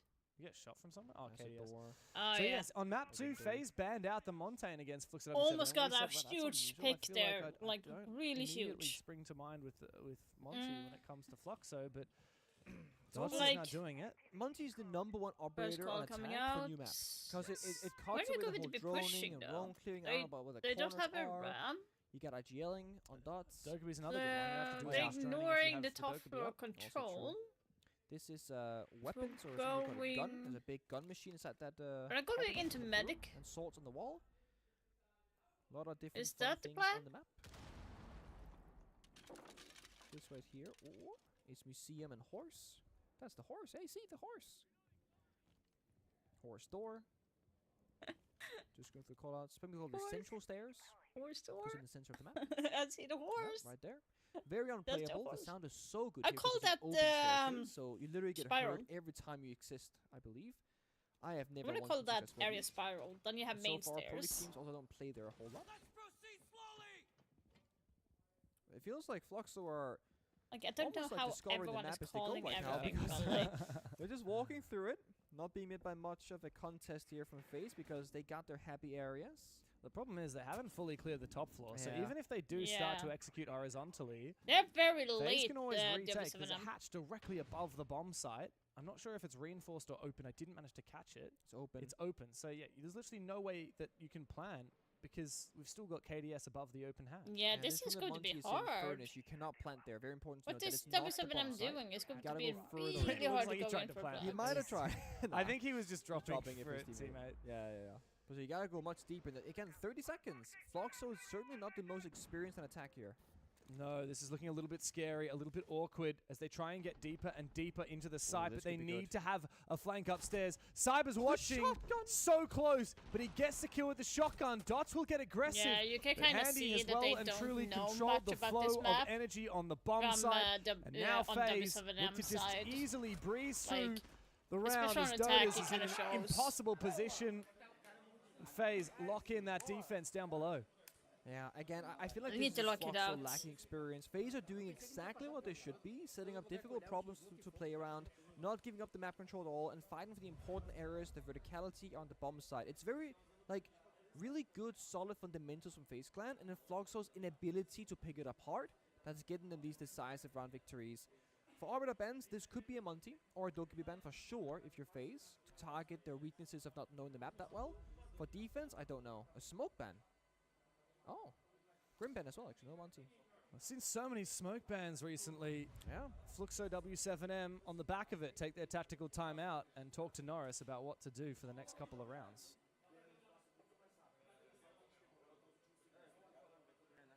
Exato. A gente precisa usar esse primeiro tempo mais rápido para pegar e dominar, só que a gente precisa de um pouco mais de intel de composição deles. Um exemplo, o ataque brasileiro queria jogar um time independente de como eles vão estar, se vão estar recuado de novo ou avançado.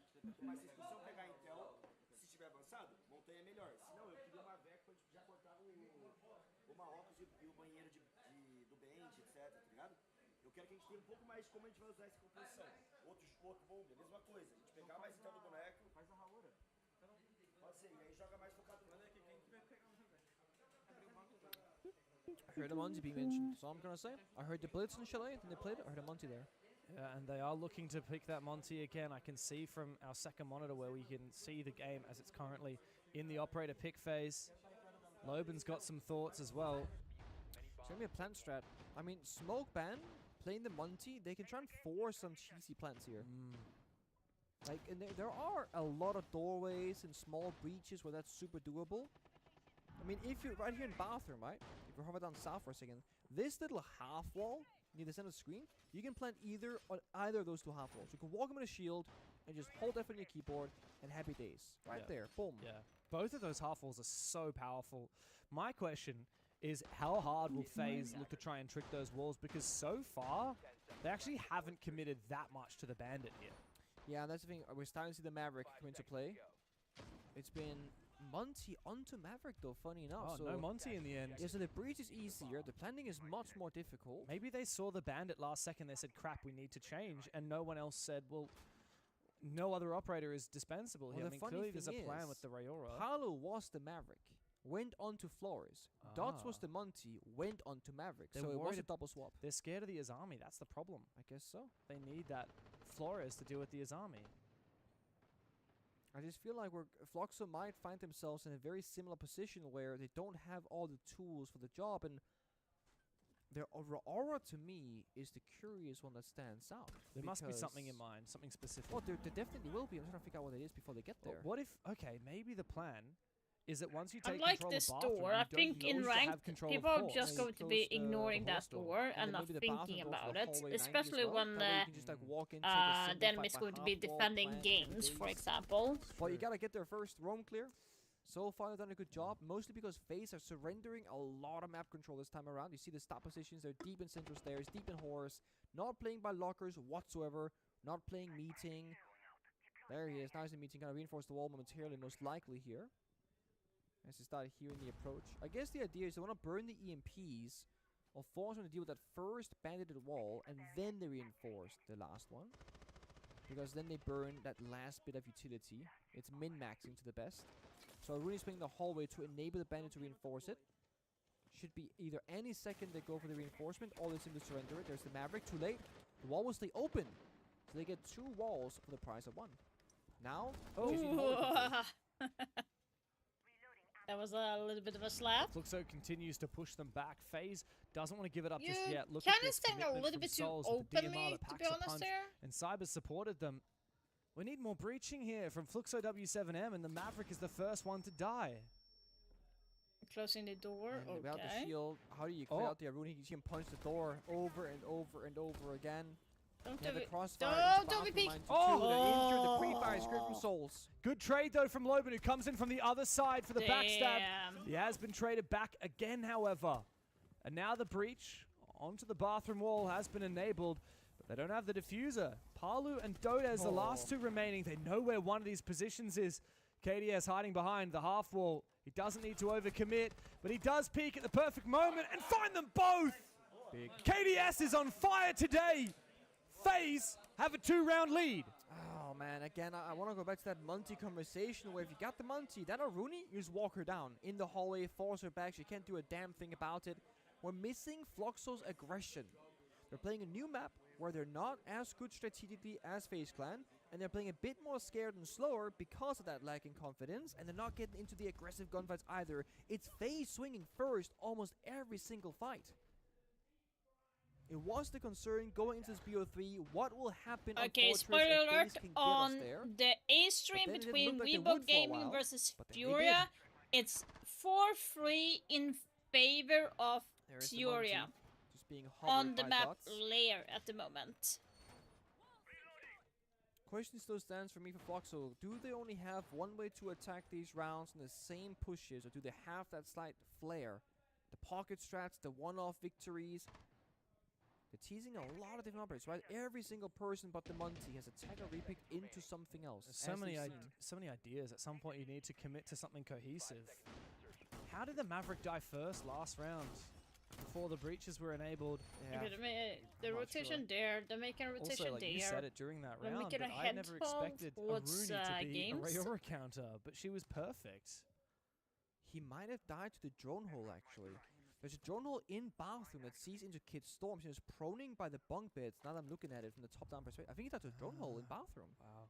You see it right between there, bathroom and bunks. Right, kind of left side of that rotation. Is it not blocked? It's right there. It's blocked. It's blocked. It's blocked. It it's looks not blocked that. to me. I don't know then, because Cyber sure. killed him, and Cyber was like not flanking or anything like that. So I'm not sure. Maybe there was an angle. That's the only thing I can think of. Either way, he died early. No bueno. Interesting. But similar idea this time to what we saw previously with the Monty, but instead from the main stairs side. Now, when we started talking about Fortress, Pengu, you were telling me are they going to do this? Ways that teams attack this map. Yeah. This is the direct one if you were to attack the other bomb side. It feels like they're just going to be pushing backside, like on main stairs up, opening up that wall, but now Dodez died, which is ace. Now we're going to have an issue from W7M side. It's a very linear attack. Yeah. They're pushing from lobby over into horse. No one have a secondary hard breach as well. And slowly taking it step by step. But they don't have that hammer and is they're gonna be hurt shoving them. FaZe back, but they're not gonna kill them anywhere unless they swing. That's the thing. Dangerous now for Cyber. KDS, though, he has been just untouchable. 6 kills and only 1 death as he peels his way back. Looks to go down to meeting. Back onto site. 4v3. This is something FaZe have been good at all day. Once they have an advantage, they just fall back. They give up the free ground. They consolidate on the bomb side instead. KDS behind you. Holding top floor. Injured Trey, but Volps gets the better of it. Has to help Dots up. Injured on the Monty. Oh, Handy might missed as well.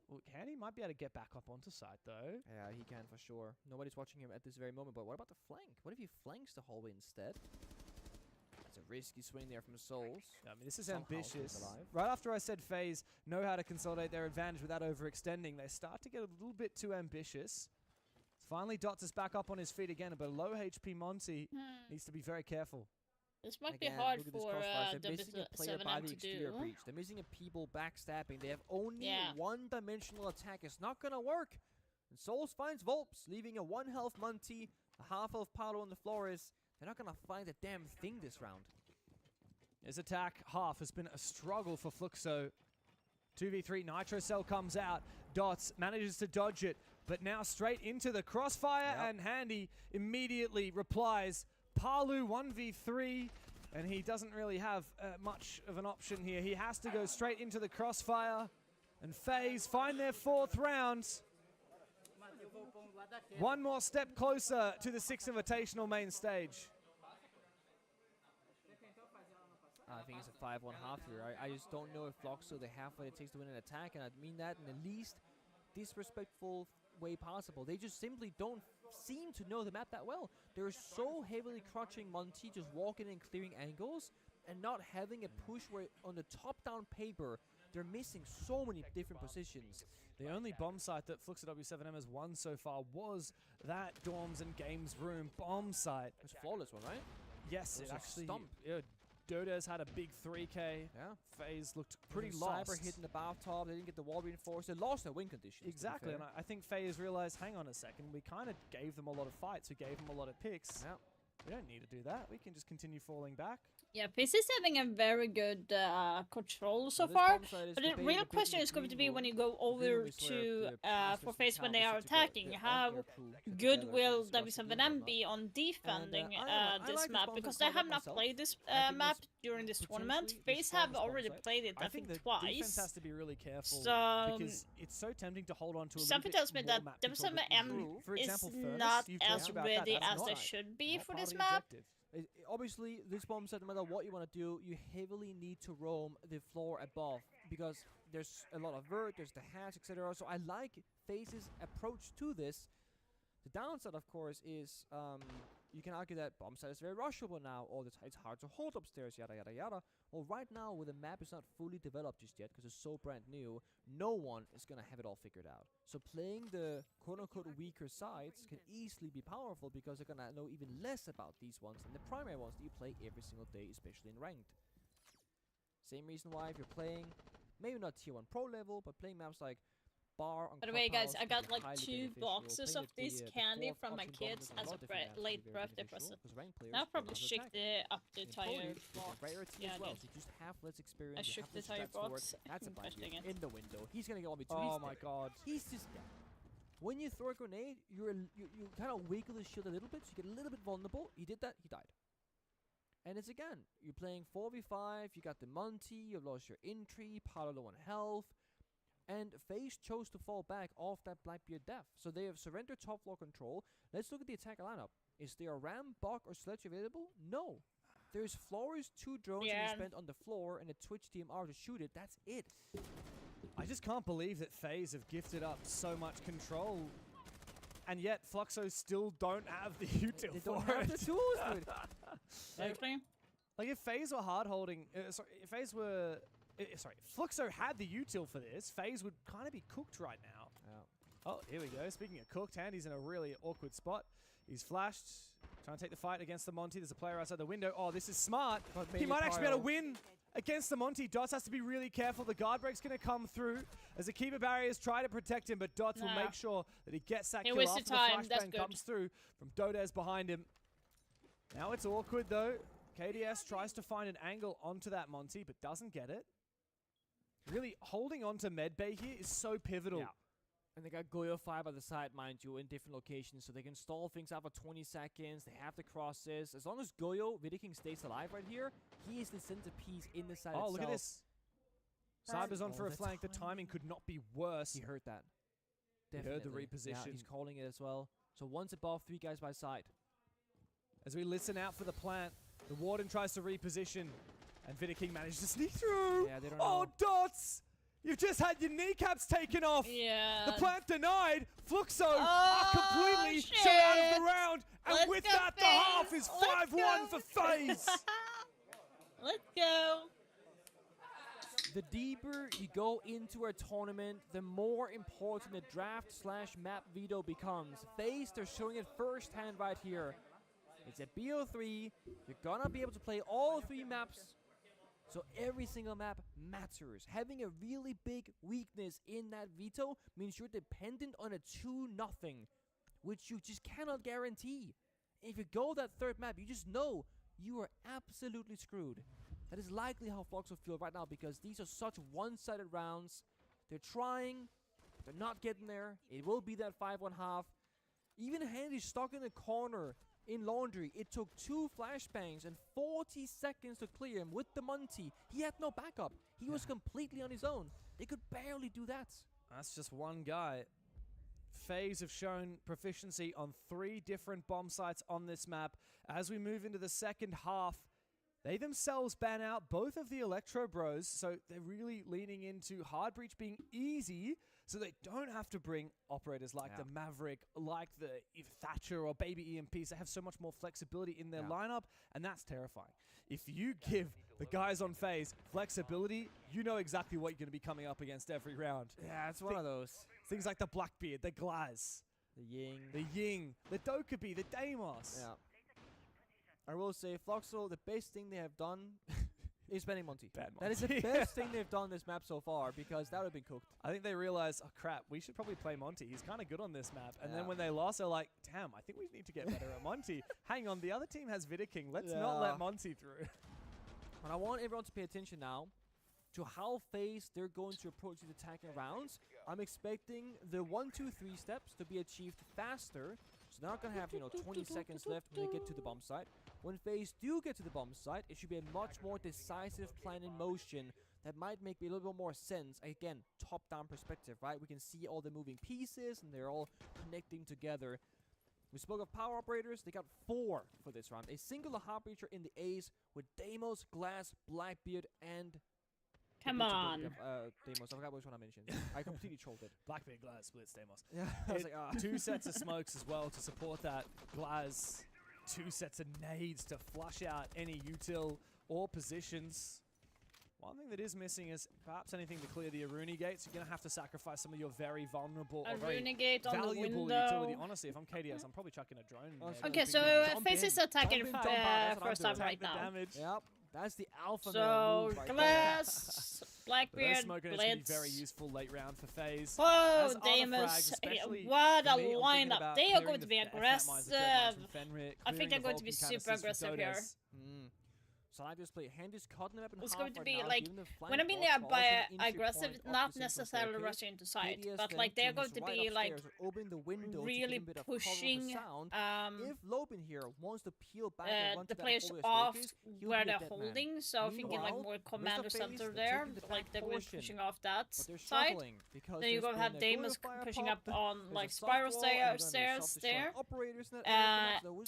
potentially take out someone that is flanking. Taking a lot of damage.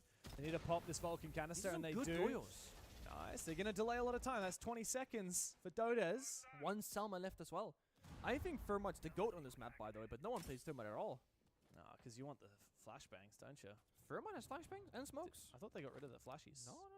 He can choose between it. It's pretty great. Yeah. Oh, look, I wouldn't disagree with you. They did just make a head hole instead of a full breach on the dorms wall, perhaps so they can play that longer angle with an advantage, their body protected. In goes a smoke, though, but the problem is there's smoke on the other side. Oh, and that first smoke was a bit of a miss. The Blitz is going to go inside, already low on HP, and getting choked out by the gas. He looks for a position around Horse, but it's a complete brawl. Cyber on the Glaz, finds the opening. Fluxo do their best to hold their ground, but FaZe is cleaning house. Vobs and Loban left in the 2v4, but Cyber's on the floor. Time is ticking away, but the Vendetta and the target from Handy, he needs to push for this kill, but it might cost him his life. He has no C4, no util to speak of, and Handy will shut him out of it. Vobs, 1v4, and he knows that Cyber was on the ground. But now the Blackbeard marches his way forward. A lot of damage done, but they know exactly where Vobs is. And the trade for FaZe. They are 1 round away from making it back to the main stage. The other stream just popped off, and that's Furia, baby. I can hear it. I can hear it. Could we have 2 Brazilian teams as the first 2 to qualify for the main stage? Well, definitely going to have 1 out of this game, whichever way it goes. Weibo look to fight Furia on the A stream at the moment, but with FaZe, the reigning world champions, just 1 round away from returning here in the heart of Rainbow Six in Paris. What did JV do? Ubisoft's. Oh my fucking god, he clutched like a beast. Gunning for the championship. And for FaZe, against the Monte they can do what nobody else has done before. To go back to back with the same organization, with the same roster, not a single player has changed in the last 3 years for this team. You can't deny Pengu. Even when you did it, you brought in Cantor Raketti for 2019 that you didn't have in 2018. Am I going to get every single game right today? A bad player like Cantor Raketti Am I going to get it more full difficult, on because it was too easy in 2018. today? Oh, yeah. Shate is loving you right now. Kenzo, however, will not. All because I did not post my fucking prediction for today. Picked him up, he was the I greatest literally did player in not the post my world, and prediction that's today often how teams because rise I to power. forgot. They pick up And I get a new full star player, or square sometimes pot it's a new on my backline player. prediction. For Furia in Ain't the no W7 way. era, it was Philippe Pox and Nade. Am I going to get And they suddenly unlucky? became Like, from every the time I second post best a team in the video, world, two I'm roster not going changes, to be guessing right. immediately best But team in the when world I'm for not a year. posting, I'm guessing FaZe right on every haven't single changed one. anything since Come Montreal almost 3 years ago. It's crazy. That is It was going the to be worst result that insane. team has experienced for a long time. It was being first rounded at SI23 in Montreal. Immediately, they bring in Vidaking, and the story changes completely. They've been vying for championships ever since, and they raised the hammer, of course, last year in Boston after getting so close the year prior in Sao Paulo. Don't just jump So in look to here. try and do it again. The FaZe tag time out against G2 on this very map. That last game of groups, last game of the day even. The coach was like, guys, we take fast horse control. The very first attacking round, they followed that same advice from the coaching staff saying, guys, play for fast horse control. Floxo, not ready for it. The power-ups are back in action. The Blackbeard, the Glass, the Blitz. So we have a slow first step here, opening windows, applying pressure, droning. But then when they find their target and where they want to execute, they can speed things up out of nowhere. Souls is 10 kills to 2 deaths as the quote-unquote support player of this roster. Oh, there goes the first. Vidaking. Opening aggro with the Glaz. Now the trap's getting Souls, spotted. that's the As he looks heartbreak. for a little bit more, but Fluxo have bitten back and Souls is down. That's the hard breach eliminated, but we still have 3 powerful, terrifying operators as Palu continues to retreat. And Dots and Palu together find their kills. Vidaking might be able to find one onto the Warden. The flashbang ineffectual, but still finds the kill with the pistol nonetheless. Like how? Seriously? What more can you do though? You've gotten so far, but Handy has a gap in the bombs that gets shot down, and Paulo finds Vidaking as well elsewhere on the map by meeting. Come on, FaZe! Started You got off pretty it! well for them. Vidaking deep in the building, but the issue is both the shield operators weren't in the battle chasing those roamers. That was the Glass instead. So Glass got isolated, got 1v1'd, and with that the round lost to FaZe, but they're up 6-2. They can afford to lose a round here and there. They need one more round victory on any bomb side. You say that for FaZe, but FaZe fans will Spoiler remember what happened 2 years ago in Sao Paulo. Oh boy. The match between FaZe and Weibo Weibo Gaming. As well, that would have Furia been the won back-to-back in against hindsight. Weibo with 2-0. Of course, W7M, now Fluxo W7M. Different roster, but if you've been a fan of the organization since that time, you'll see that you're 6-1 down against FaZe and think, which means they are going to be either this might facing be manageable. Falcons or Secret 4 more rounds in a row on defense for Tuesday. Fluxo W7M will be required. Match. FaZe did it themselves. That a is going to be 5-1 interesting. half on the defensive side. And now Fury their and opposition must match it. and Falcons, I think they have already faced each other. A little mirror on the board. Kind of like it, given that you don't have Bendik Haid. Again, we speak about how mirror can be used Like, as I well think they to faced wall each other deny already, right? with C4s and impact grenades, etc. On the flip side, can be countered pretty easily by the ace. One thing that I haven't seen. Yeah, them- Furia has now that I'm already thinking played about it, kinda against surprised by Falcons the clash, once. nowhere and to be seen Furia at won all. 2-1. And So be nice against Blackbeard Blitz. maybe a There's just a lot of hallways on rematch. this map, right? There's a lot like 90-degree hallways, very far angles, and it's a movable shield that doesn't need Jaeger all night, really. Imagine you had a clash this round and you hidden it so that FaZe couldn't change their operators. As soon as you see KDS or Vidaking, the guard break comes out and they're vulnerable to being shot. Certainly has some high potential. Very risky peek there from Dotis. If he goes down, you know, again, it's match point and all. It's 2 less impacts as well to fight these shields. FaZe double shielding it up. And they are again and again. They know it's going to get banned away after 3 rounds. It's the last one they're going to have for it. Surely. Is that or you ban the Glass or the Dokubi? I mean, if they're fearing a Warden ban, maybe they'll respond with a That's Glass true. or a Ying. A little bit of mind game there. The Warden has been present every single round here from Fluxo W7M. Yeah, they have to. Got to keep committing Yeah, to it. it's definitely Make going that to be Glass a an little bit scared Warden as he ban, activates his and I scope think, now. like I said, it's going to The be only thing about this phase maybe a attack is Glass, that it's maybe the a exact Blitz ban, I same would as say, last because I time. Of don't course, want they might not Vidaking to be execute a playing horse, like maybe they the go for Blitz Falcon anymore. Meeting instead. But the very I think beginning of this you round had the is Blackbeard still on 1-1. board, but I think So Blitz Floxo are very is familiar. They got more that mirror of window. They're a going to play this key position. Dotis deep annoying in the building can question now shoot to the be summer handled, charges aimed so. at the mirror window. That's good. They have no other counters. Oh, he's not shooting them.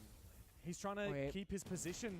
But they're Doka being him, so like... Unsuspected, so yeah, now he has to make a move. And he's trapped in this corner. And now he no longer has a mirror window to protect him, but he'll still win the fight against Souls. Up comes the Blitz, making his way forward further and further. Eventually, Dotas will go down to Vidaking. Cyber's trying to support as well, but the glass has taken a hell of a lot of damage. The mirror window actually still active. Not destroyed as of yet. Didn't get the Warden. wall. Warden can also now pop that Vulcan fire. Fluxo W7M are fighting with one player in deficit, and as soon as this fire subsides, KDS will have free reign over Horse. And mind you, during this entire time, Handy is in blue drop, very far away. KDS by the Horse door. That's been like a 3 versus 5 effectively on their own clear, and yet they've still gotten it done with 50 seconds to go. Waiting for the fight to subside, there it goes. But now we're getting smoked off in the Horse doors, or KDS goes in the central window instead to reposition. Handy playing a very late round flank here, slowly inching towards the bomb site. Oh, it's so classic FaZe. They've got players everywhere, all at once, around the map. It makes them impossible to read. But Loban, he is a disruptor. He finds 2. And at the drop of a hat, Fluxo W7M find the lead again. Cyber expends his last smoke, but he's not going to be able to do what he needs. Dots and Loban put 2 and 2 together. And it's a massive round to bring W7M one step closer. Round by round, oh play my god, after that play. is so annoying. But the pressure, if you miss that one shot, if you mistime it, if you miscoordinate a play, it's all for nothing. Albert Ben spoke about the potential of like the Warden ban, the Clash may being hidden away, targeting get rid of the Glass of the Yin because of the Warden expectations. That's the big mind game. Do we see that Warden? Do we see that Clash? Do we see a shield ban, or do we see the Dokkaebi or the Deimos? And, well, it's not on screen at the moment, but do you want to do the honors? There it goes. Mira and the Glass. Honestly, the Mira is a big surprise to me because I didn't feel like it was an issue that round at all. And FaZe will do classic FaZe thing. Let's tag time out, lock in for one round, and get that 7-3 W.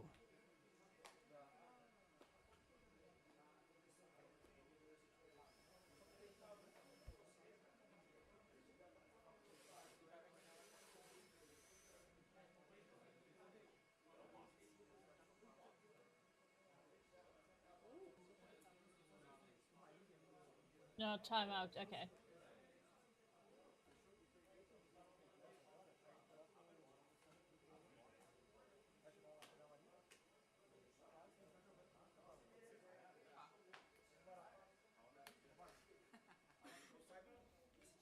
Also, just like look at the face cams of so FaZe. chill. You wouldn't think they're one round away from qualifying for main stage. No, but if you look at their faces from when the series started, it is a very different look. They look kind of down this morning. You think so? I know. I maybe I'm overreading it. Maybe they expected an easier fight. I'm not sure. But for the entirety of the first map on Night Even Labs, it was no energy, barely any talking. Like they just rolled out of bed and they were like, "Oh, we gotta play a game today." Maybe it's understandable. Of course, they got quite well embarrassed by G2 just 2 days ago. Yeah, but and then this morning, Nighthaven Labs, I don't know, maybe the players weren't happy with the veto. Often, I don't know. You know, here's a question for you. Obviously, it's changed a bit since your day. But, you know, the coaching staff, they're the ones that do the veto. And sometimes some players don't know what maps the coaches are planning to go for. And the coaches kind of just tell the players, oh, you're playing this. And they're like, oh, really? Why? There are certain different players, like some like often like the IGLs and the masterminds, they care a lot about the veto process because they gotta figure out the strats and whatnot. But then you have like the, let's say, the Kenter Arcades of the world, right? Where they're like, okay, he gets told what maps. So he goes, okay, so I play Ashe, and I play Ashe on that map as well. It depends. Often the players will have an idea because you're prepping the maps beforehand, but maybe you have like 5 maps as a possibility in a BO3. So 3 of the 5 maps get picked. So who knows, maybe some of the FaZe players weren't super stoked to be playing Nighthaven Labs. That was reflected in the result. Or maybe it was just the momentum that killed them once they started facing against a very aggressive Fluxo W7M, which we're seeing here, by the way. Loban's looking for an so far it's looking very perfect. I'm just hoping that FaZe can win this round. Otherwise, I have everything perfect so far. This bomb site was very hard to attack for them. Yeah. The reason why you don't play the Hammam why couldn't I have this perfect on the group stage? Like, lead straight into the bomb site, and there's a half wall on the right hand side. You can plant behind that. Yeah. Right by the breach. So essentially, it means you can just walk in, plant, and then it's round over. Just got rid of that half wall. Would that site be viable? Right there, yeah. If you got rid of the half wall, it changes things for sure. Oh, wow. Medbay already control for FaZe. This is one of the most important rooms on this bomb site. It's usually so hard because the defense locks it down. And now inside of the bomb site, who is that? Lying in wait. They're about to be in a world of pain. It's Palu. He moves back in the kitchen, but he 180s onto Vidiking and takes down the blitz. Looking to recompose. What the fuck, Palu? The turret on the bomb site. Fuck? And a glimmer of hope for Fluxo W7M. Lock it. Oh! 3! He's a turret. He's hungry for more, isn't he? He's standing his ground, holding down the entirety of both bomb sites, and the rest of FaZe, they're far away. Souls in the exterior still. Here comes the swing. Are you ready for this one? Give him the fight. Give Palu the fight, and he will do what he does best. Into the crossfire for Souls. What can he do when there's a player on the staircase next to him? No, why, As Souls? soon as he clears the gate, he's taken down. For Big fuck's 4K. sake. For the father-to-be, a much-needed 4K. For Fluxo, a much-needed round. From 6-1 down, now to 6-4. Only 2 more required to push us the distance. This play from Vidiking, I hate to be that guy, but he completely sold the round. The blitz flash radius is much shorter than you realize. And if people turn around like that, it's not going to hit at all. And there was just nobody following the blitz behind him for the push either. So it used to be that when if a blitz flashes you, it's purely on radius. It doesn't matter whether you're looking at the blitz or not. Is that still the case? No, so it matters where you look. If you look towards the person going for a blind, whether it's a flashbang, yinked or blitzed, you will get blinded from further away if you're looking towards it. But there is a dead zone where no matter which way you're looking, you get perma-flashed anyway. Yeah. So does blitz have the exact same effects as a flashbang? Because for a while I thought it was a slightly different effect. So it's the same effect in terms that you get blinded, and the duration is also the same depending on how close the flashbang lands to you. But the radius, the like must flash doesn't matter where you're looking radius. The maximum flash range, so how far you can go, is much shorter on blitz than a Candela or a flashbang. So what I have right now in prediction, guys, I can only miss 3 games. I don't have the I have numbers to in my guess head, and it's hard everything to visualize, else but I think blitz's flash right. radius is Otherwise, I would 4 not or 5 be meters if getting you're looking at them. exactly So all the literally, rights. if you I would are not get in the any same room and like you're looking at the blitz, you don't get blinded. You gotta be champion really alpha close to bags. them. If you're literally standing almost in front of the blitz but turn your back, you don't get blinded either. So in that situation, like asking, what would you do? Would you just go for the ADS when he's running away from you? No, he's baiting it. He's clearly baiting it. It's a 5v3. I'm in silver right now, so I have 8 Palu is rights completely so screwed on far. side because he has no help. What you do, either you do what Vidiking did, you do the blind, and you should just know that that's not going to connect, and don't ADS, because playing DMR close range is impossible because you're zooming in so much. And then you just kind of bait it out, your teammates come back up, and then you wait for the flash to recharge. The other option is you chase the Aruni, not knowing if the player has cover or not, and then just get closer and closer and closer or shove them into a teammate. But he was in that dead space. He was like 1 or 2 meters between flash radius and no flash radius, and Vidiking obviously assumed either that the person would get flashed or that he could just win the ADS gunfight. But why take a 50-50 risk when you're 5v3 and have already on paper won the round? If you flip it, if Vidiking was in a 3 versus 5, you make that play every single time because you need to be desperate. Yes. So, yeah. And that's something that FaZe have actually been really good at since Nighthaven Labs, which, let's forget about that. That was terrible for FaZe. Since map 2 and 3, Shell and Fortress, FaZe have been really good at consolidating their advantages, right? Yeah, they have. They're in a numbers advantage. That's why them losing that round was so surprising. I mean, like, by the way, big props to Paul for hitting every single shot known to man. Oh, yeah. But Vidiking, FaZe could have done more to make that more difficult. And just talking about consolidating your advantages, right? Like the most obvious early round advantage that we always talk about is opening kills. Now, FaZe have been one of the best teams in the tournament so far. That's a given. Yeah. Would you believe that they are the second worst team at the tournament, including those already eliminated, like Elevate and Enterprise, including everyone, and Black Dragons? Second worst at the tournament for getting opening kills. 42% of the time they get opening kills. For contrast, the best is M80 with 61%. Yeah. Almost 20% higher than FaZe. It's very unlike FaZe because it used to be the opposite. But I also saw the handy stats before this game. He was 10 to 20 that I saw. He is negative 10 in that regard. Another one that's really bad for FaZe is that they have the worst opening kill trade percentage at the tournament. So uncontested openings. That's right. So they're losing the opening pick, and they're not trading it back. They only trade back their opening kills 6% of the time. Compare that to the best at the team, which is D+ with 18%, 3 times as often. And one thing that's really been a different story for Fortress compared to the phase that we've seen for the tournament so far, like Chalet, Nighthaven, Labs, if you look at it, it's just Flox are winning every opening fight. Like for most of the time, they're winning like 60-80% of them. In this game on Fortress, we played 10 rounds, and only one time has Floxo won the opening kill. FaZe, the second worst team in the tournament for opening kills, have got 9 out of the last 10. Yeah. It goes to show both, you know, the FaZe power in action, but also Floxo's unfamiliarity with the map, really.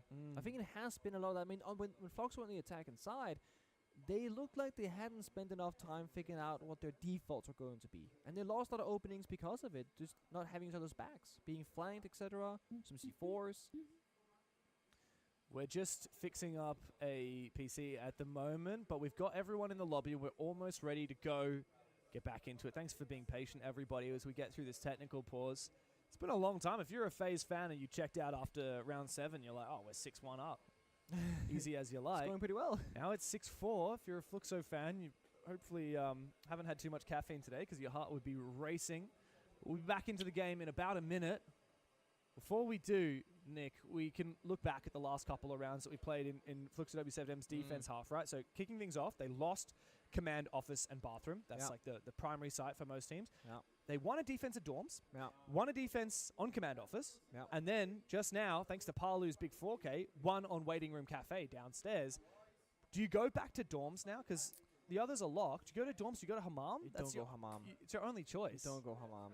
If you don't know, if you're Hammam, not your familiar mom. with the basic default attacks on the map, you're not ready for Hammam. Yeah. It's like playing customs on border Yeah, it was something wrong without with knowing how to PC. take armory first. Yeah, It's too early. It's too soon. So they go back to dorms and games. Instead of They saying do. And Hammam, they gotta- should they be gotta saying establish your the mom. win condition because FaZe banned the Electro Is Bros, that- Kite Bandit, so that exterior wall by side will get opened up. Where I are think they? that means that you need Your to prepare mom. for 2 things.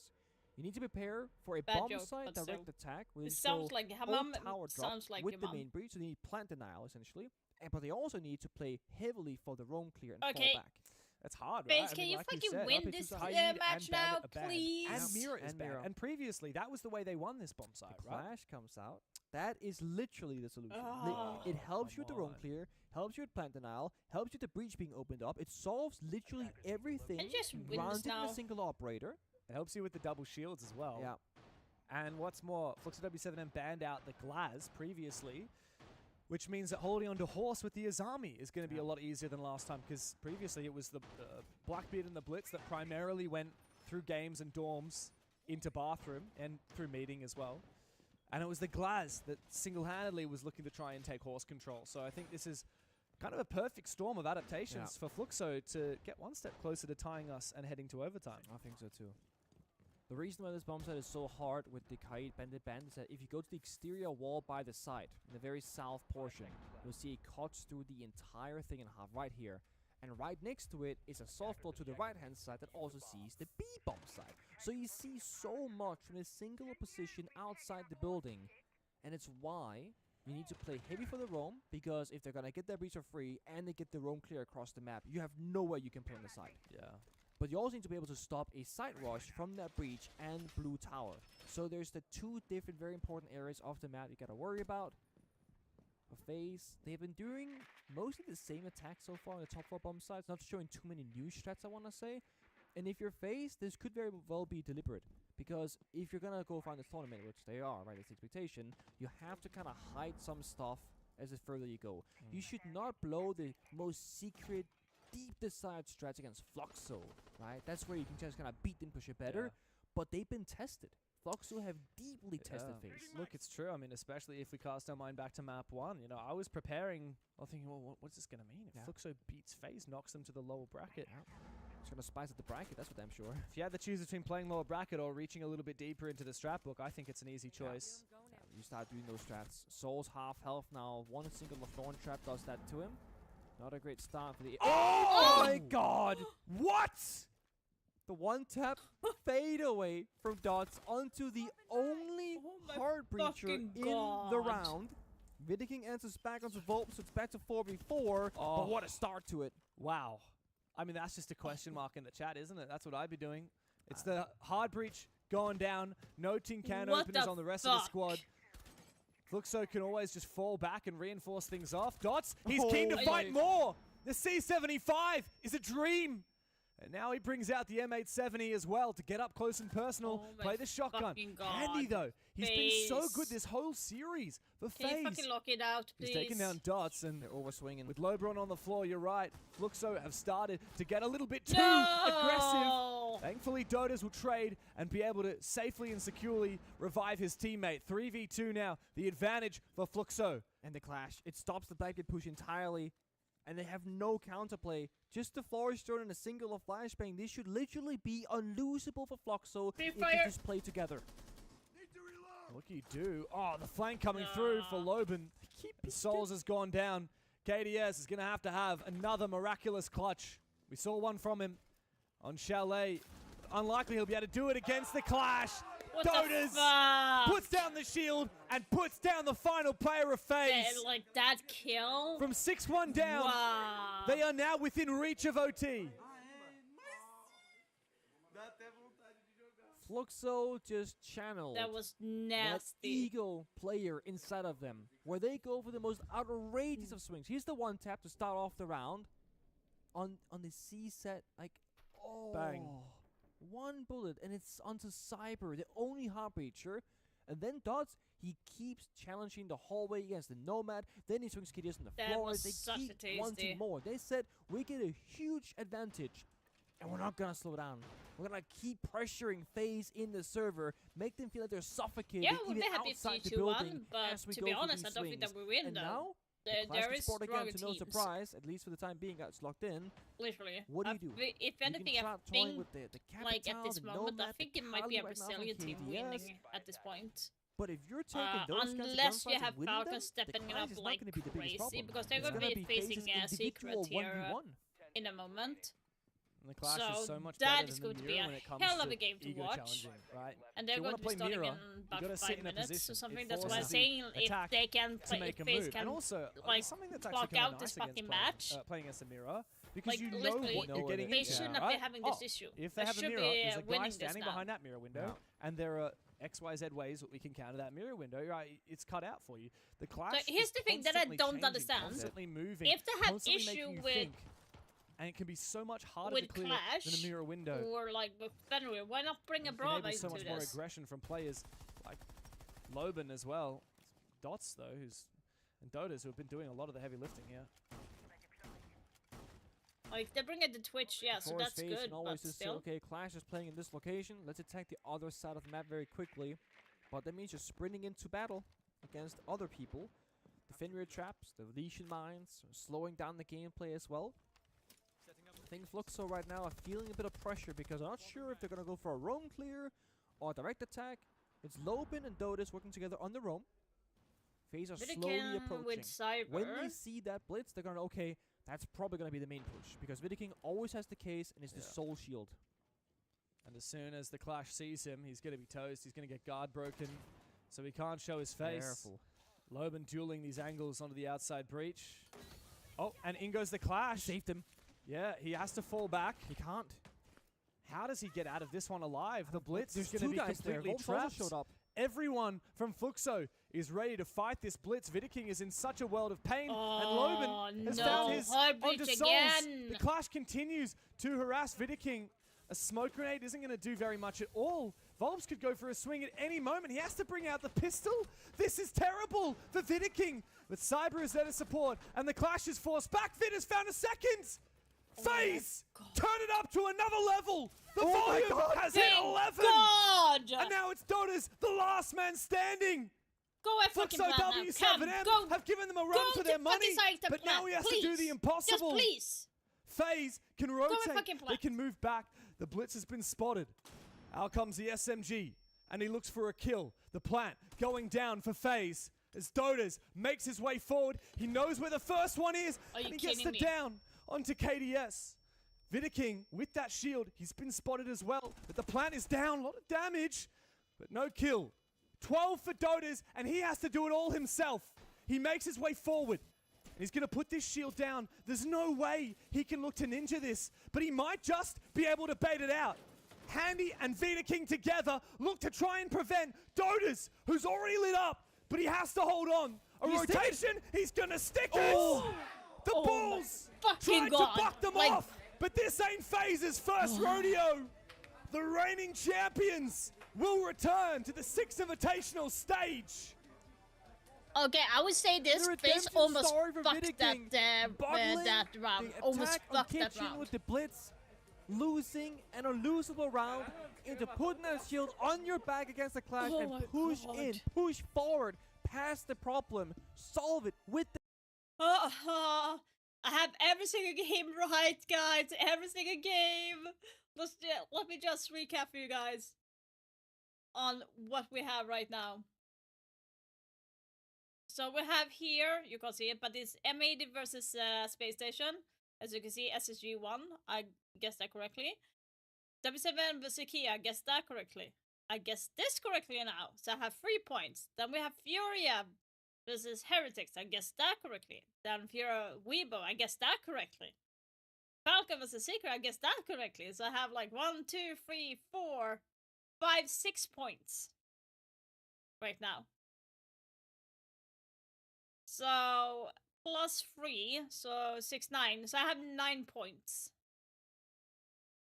right now. So I'm almost in silver now. Almost. Like seriously, this is crazy. Such a crazy match. Whew. But now, at the same time, Rexen is all there, still running, going towards garage, trying to highlighted game in the end, here. not really useful. It's going to be Falcons versus Secret. Liquefact is dead. He's watching a drone. He calls for that flank. They're well aware. Shaiko turns his attention to him and gets a free pick. At this point, from a 3v5, it's a 3v2. Yuzus is still holding the cover. The plant is down. Yeah, they're making it way more stressful and than that's needed. how you win Jesus. for Falcons. An impossible 3v5. Very much an intense game was the Shopify Rebellion comeback in the end. That last round obviously played with everyone's heartstrings, but the fact of the matter is they still look strong. Yeah, they do. They really do. I think realistically Falcons had to improve from the group stage. It was a little bit hit and miss from them. And actually, even inside of that best of 3, it was a little bit hit and miss from them. I know Liquefact, you know, in the time I was talking about how we're still making the same mistakes in map 3 that we were making in map 2 that they've clearly spoken about. What's good is that they've now got levels to go up, and I think we saw that. Obviously, they've got the big game players, the big moment players, as we've just seen in Leo's celebration when it comes to it as well. One moment, I guess, that's you've just broken down for us, Leo. It plays out a little bit better in real time. Let's take a look back and see how these emotions ran hot. You can see it just instantly. Liefek is like going to town. Absolutely crazy. Absolutely crazy. I can't work out. And you see like him typing LOL. I can't work out if he is euphoric in that moment or if he was relieved or what emotions were going through for Leaky Ricks. He was about to go and bash that wall, and it goes to show. He would run through it, by the way. If he ran at the wall, he would run straight through it. I will say this, it just goes to show the emotion there. I think that display of emotion. It goes to show how much it means for that roster. As a reminder, they went through so much to get here. They went through so many finals that they lost. Going in lower bracket now would be such a terrible sign for that roster. They are looking for confidence. They want to win not only 6 Invitational, they want to win 6 Invitational in Paris, in their home turf. That's how much it meant to keep being there in the upper bracket.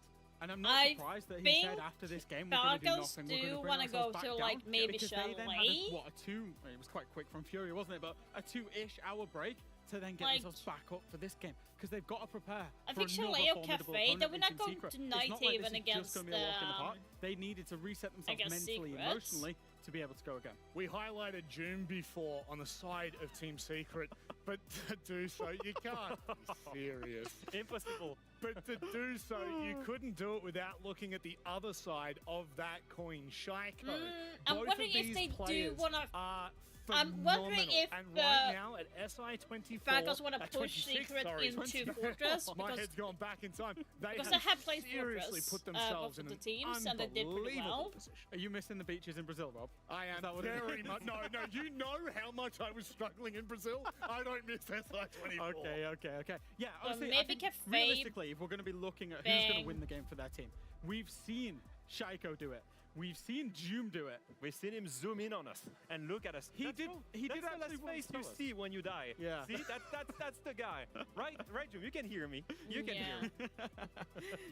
He did once tell us, actually, that he never has life games. He's only ever just above average. But that last game that he put in was an absolute life game. And I think both of the two players that we've just highlighted, Shaiko and Doom, are the people that for the team when it's not just about the strategy and the on-paper stuff. It's about reading the game in the moment. I like in how the Shaiko is doing his able to nose just pull swing out there. a play. We've seen Doom do it time and time again for Secret. We've seen Shaiko do it in the very last round of the last game that they played today to open up a round.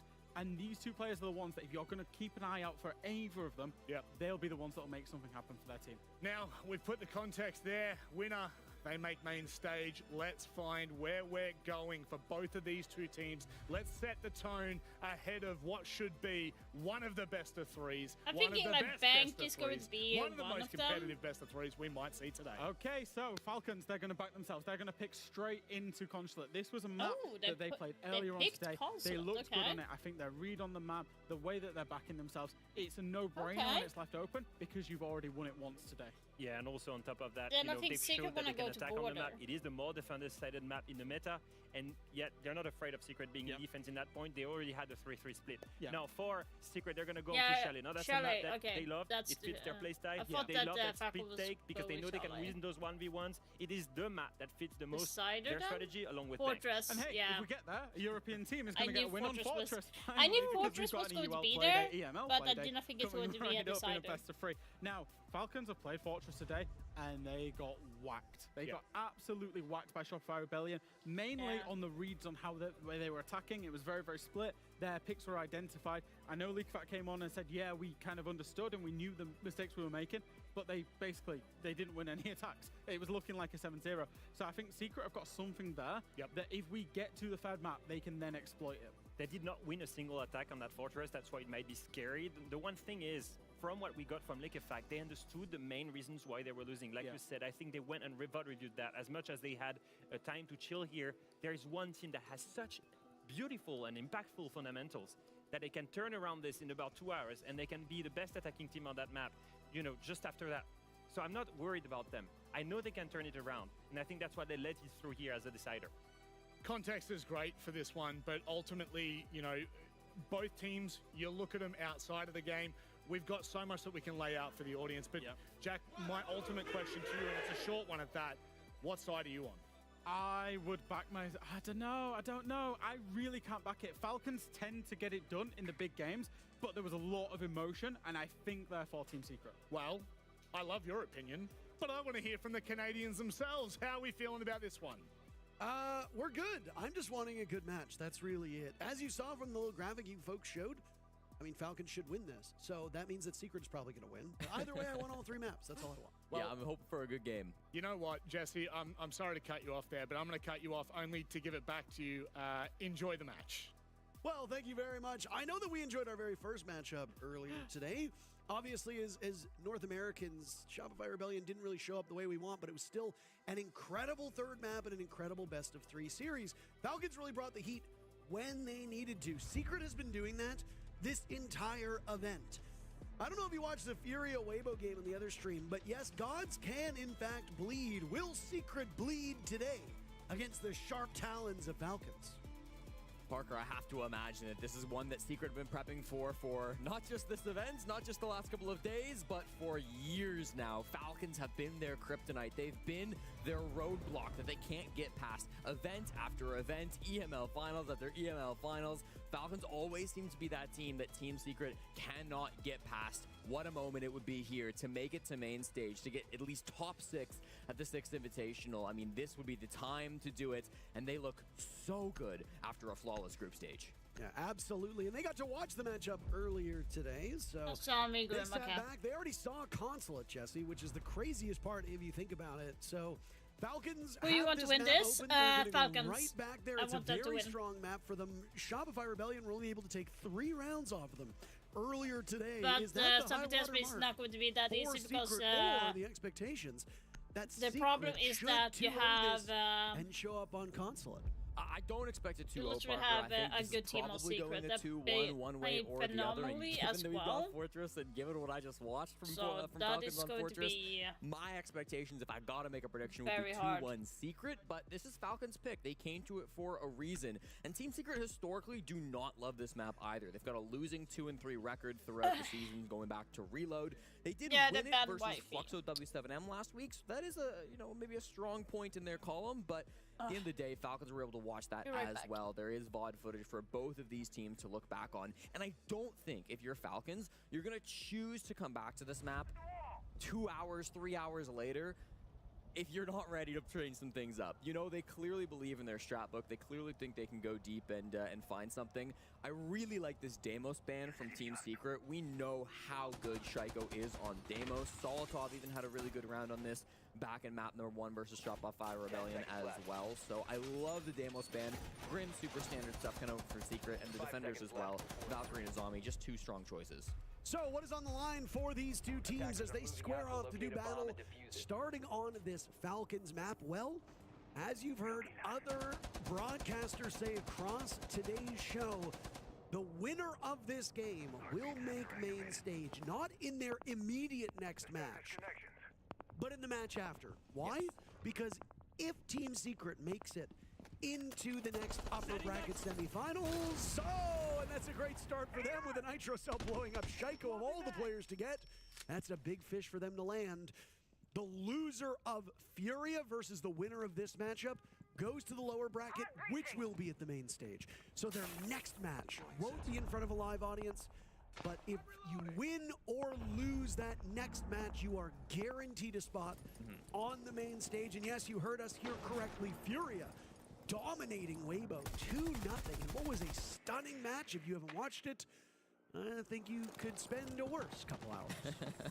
Yeah, I definitely want to go back for it. You've been spoiled from the results if you're already watching this game. Of course, Falcons securing the victory in that battle to be here versus Team Secret. But now it's the real test. Now it's going up against your EU rivals to see what can happen. The Nitro onto Shaiko is so important, Parker, not just because he's Shaiko, but because that's your Flores off the board. That's your main tool to get rid of some of these Goyo canisters, to get rid of some of these Denari trips as well.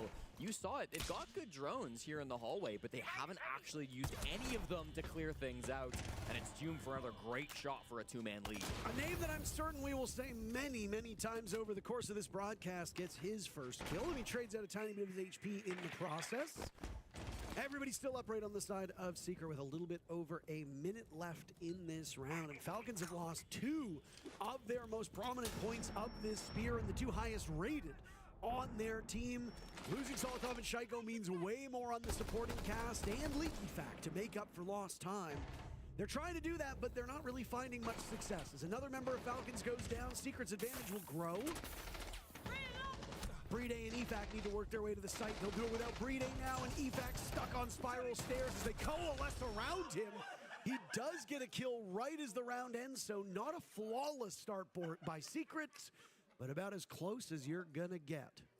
And Parker, I want to go back to map 3 versus Shopify Rebellion earlier today when Team Falcons took their tactical timeout, and you got to hear Julio, the coach of this team, talk with the squad and call them, frankly, a bunch of individuals. It wasn't a team game that Falcons were playing early in that map. I felt like that's what we got early in this map, too. The Nitro into Shaiko is obviously unfortunate, but every other play was so solo coming out from the Falcons. That swing in through the balcony was very individual. Then Lickyback all by himself here as well. Even the 2 players that were somewhat pushing together over by Admin were still taking 1v1 gunfights where there was zero potential for a trade. So something to keep an eye on as this match goes farther along. Do Falcons continue to struggle with some of that trade game, or will they be able to play as a team? Figured it out well enough in map number 1 to secure the win, or in match number 1, I should say. But match number 2, it's a long day of siege for Falcons. Those fundamentals, those basics can start to slip away. have to keep your head in the game, have to keep yourself level. The graphic that was shown right before we got into this match just demonstrates the drubbing that Falcons gives this Secret team. Secret have barely been able to beat this Falcons squad. So when we talk about ownership, Falcons has owned Secret in this head-to-head. As of late, that is obviously cause for concern. Yeah. But I mean, if you want to win a 6 Invitational, you have to throw all that stuff out the window. You simply have to be the best team, and you have to forego any potential bad vibes you might have or a curse that might have been cast upon you. Piano exhibition. This was the one bomb site Falcons were unable to win up against the North American team in our first game of the day. They went 0 for 2 attacking here on the mid floor. Bit of a new strategy though. It's fast into the top floor and they trade. Solotov knew that Savage was there. Shaiko will get a kill as well. So both of the S-named players of Falcons, the 2 early deaths in the previous round, have now gotten on the board. Shaiko's still upright. Solotov will lose his life, and Usis, who had a disappointing first series against Shopify Rebellion earlier today, is still searching for his first kill. Brede will rock the shield and hold on to that defuse kit with Shaiko not too far off. They attempt to pin down these remaining Falcons players, or they attempt to pin down these remaining Secret players. Yeah. They're on the main floor. Leaky Fact will give some coverage as Brede and Shaiko were both over by yellow stairs, but here comes Adrian with tons of intel. Yeah, they're all down towards the bottom of yellow. This comp from Secret, not seen since the November Major, so it's been a while since they've played this defensive lineup, but it is something that Falcons should have in one of their 200 pages of prep work that supposedly they do print off for every game. Really tight how everyone is cornered in this one side of the map, and Adrian strikes first. Shaiko's not going to miss that. They overrun Noah, flush him out of his position. Mowgli is down 2. Adrian's actually committed an unfortunate team kill and a bit of bafflement over on yellow stairs. Brede and Shaiko are last 2 remaining. And Diffuse Kit getting down. Shaiko will watch as the pulse now appears with a sidearm. It looked a little dodgy at first, but Shaiko manages to get the job done and an answer back from Falcons as they tie the game. Reminds me of 2 Roman armies just clashing as they head straight first into each other. I mean, obviously for Falcons, they'll have an idea of what that defensive setup looks like for Secret. It's been played in the past. I think that explosion to the top floor was really well placed. They had clearly identified where that CEO player likes to play and maybe where he'd be looking. The trades were quite good. A little surprised to not see Secret spread out a little bit more on that mid floor. The Pulse obviously down below was kind of their one off-site player, you could say, the one guy that was not clustered around yellow, but even he was quite close enough to team kill at that. So yeah, really just a big smorgasbord of players in the yellow stairs where it ends up going the way of Team Falcons. I think largely thanks to Brede on the blitz. And Brede doesn't need to rack up kills, neither does Usis for that matter. They've got enough depth on this team to make you hurt, even without 2 of the better flex/support players. And for a long time, Brede's name is often in that conversation of who is simply the best support player. Oh yeah. I think you can make a very credible argument that this Falcons team has among the best players in the world on every single role. And the question that trips up a lot of people as well, if you were to make a roster move on Needed Falcons, to stretch my legs. Mm-hmm. Then talk to my family. Europe has had They this just problem watched for quite a while. I mean, one of the horror Penta movies. G2 Now roster, they're going to again, watch when the things second go one. bad for the team, you'd have to ask yourself, well, who do you drop? And more importantly, who replaces them? Because it's almost always going to be a step down. Yeah. There's a couple players Funny on as Secret hell. who are starting to make themselves household names. The Having big a one is discussion June, on who's what's getting a kill logic in both rounds so when it comes to far. horror They'll be movie, playing on it's that like Goyo hilarious. over top of the bomb site for the time being. He's played this position with a Thorn before, Parker. I think probably preferring the Goyo just for a little bit more stall on the site. Maybe a bigger fan of the gun as well. I know the Vector, a huge comfort gun for a lot of players. Myself included, to be honest. I love this gun. We'll see what he can find up on the top floor. It's going to be the blitz entry once again from Usis this time around. So they pass the shield from one support to another, and he's done a great job of clearing so far. There has really been a lot of ground taken very quickly, and Joom has left that position to go down those Visa stairs. Shaiko's in a very dangerous spot here in yellow. Very quick to get to this bomb site. Just a little over a minute has elapsed at this point. Mowgli roaming above. You saw Joom was in a very similar position over top of this bomb site. Secret were spread out quite heavily on the previous round. It did not work. They were hunted down one by one. Most of that action occurring over in the CEO side of things. But Now it's yellow Let's stairs my and calf. beyond. This First launching bomb will go. Savage gets baited into an engagement. EFAC playing that one so well. He's sitting on top of Why didn't you hack? Hack the fucking camera, dude. Yeah, lots of players on this mid floor to hunt down, but LickyFac is up for the task. Takes down Noah for his second kill of the round, and now if you're Joom or Mowgli, you start to question to yourself, do I need to get aggressive? Do I need to make something help happen? Mowgli baiting a little bit, making himself known, potentially trying to bait someone for Joom, who's hiding in the main entrance to go for a flank or catch someone as they cross. That shield is still going to be such a huge issue. Can you like hack Secret the on the other camps? side of this map and already behind the 8-ball when it comes to this round. Let him go on by. He just escaped, didn't he? I know, he did. Play keep away at this point. A pre-fire by Joom knowing that the shield was coming, but all those bullets deflecting off of Uzis will now be in hot pursuit down below.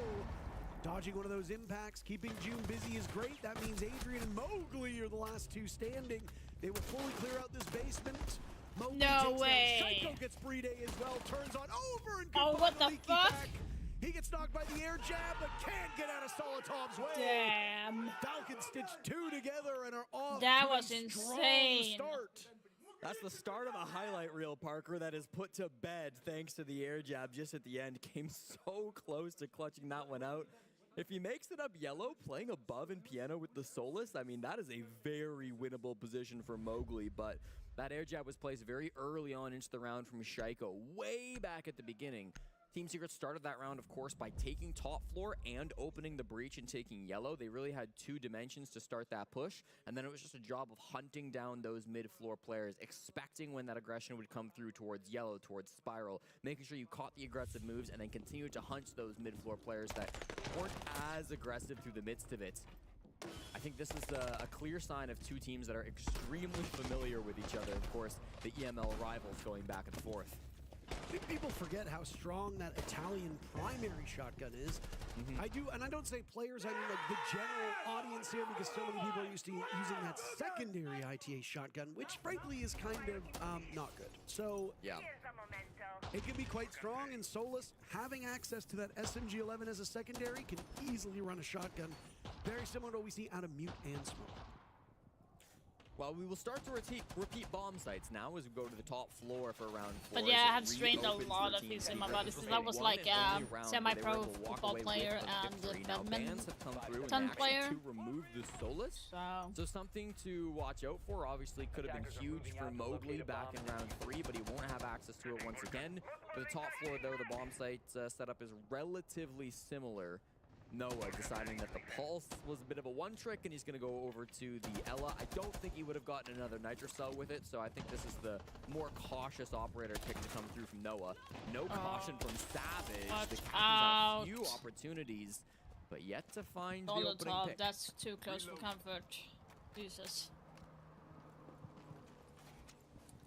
Going on the B stream, by the way, is our final matchup of the day over there. If you have any downtime, and maybe Falcon Secret isn't quite your bag. I don't think that we actually would 2.5 hours two inter-regional matchups. Number one is here, Falcons versus Secret, both competing out of EML, and then an NAL mashup on the other stream as Space Station plays up against Wildcard.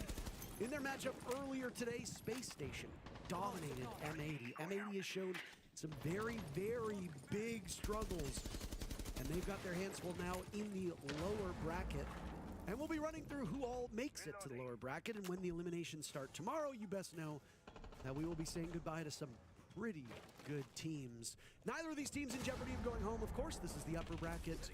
Winner will make main stage no matter whether they win or lose their match after that. Mowgli caught in a bit of a Goyo trap, so a little bit of damage done to the French player on Secrets. Still, this vending hallway is a nightmare to clear out with all these Denari traps. They need to be able to clear some of it with that Flores coming out from Shaiko. But nothing being cleared just yet. Managed to pop some of these Goyos. Good drone inside the hallway. Spots Joom. And he retreats back to the vending hall. So lots of damage done. I don't believe that Flores drone hits Joom. Absolutely not. But starts to clear even more of that utility, and more traps still being set up now for Team Secret. rounds. A very calm round. You kind of so far, see now where the Denor is getting really confronting well. those tripwires will be the biggest issue. I think Shaiko intended for that first flashbang to hit it, but instead it will flash over towards long desk. He hits the tripwire the second time around. And now from down below, the IQ of LeakyFac finding all of those wires, taking power away from this team's secret defense. Swing's about to happen at a moment's notice.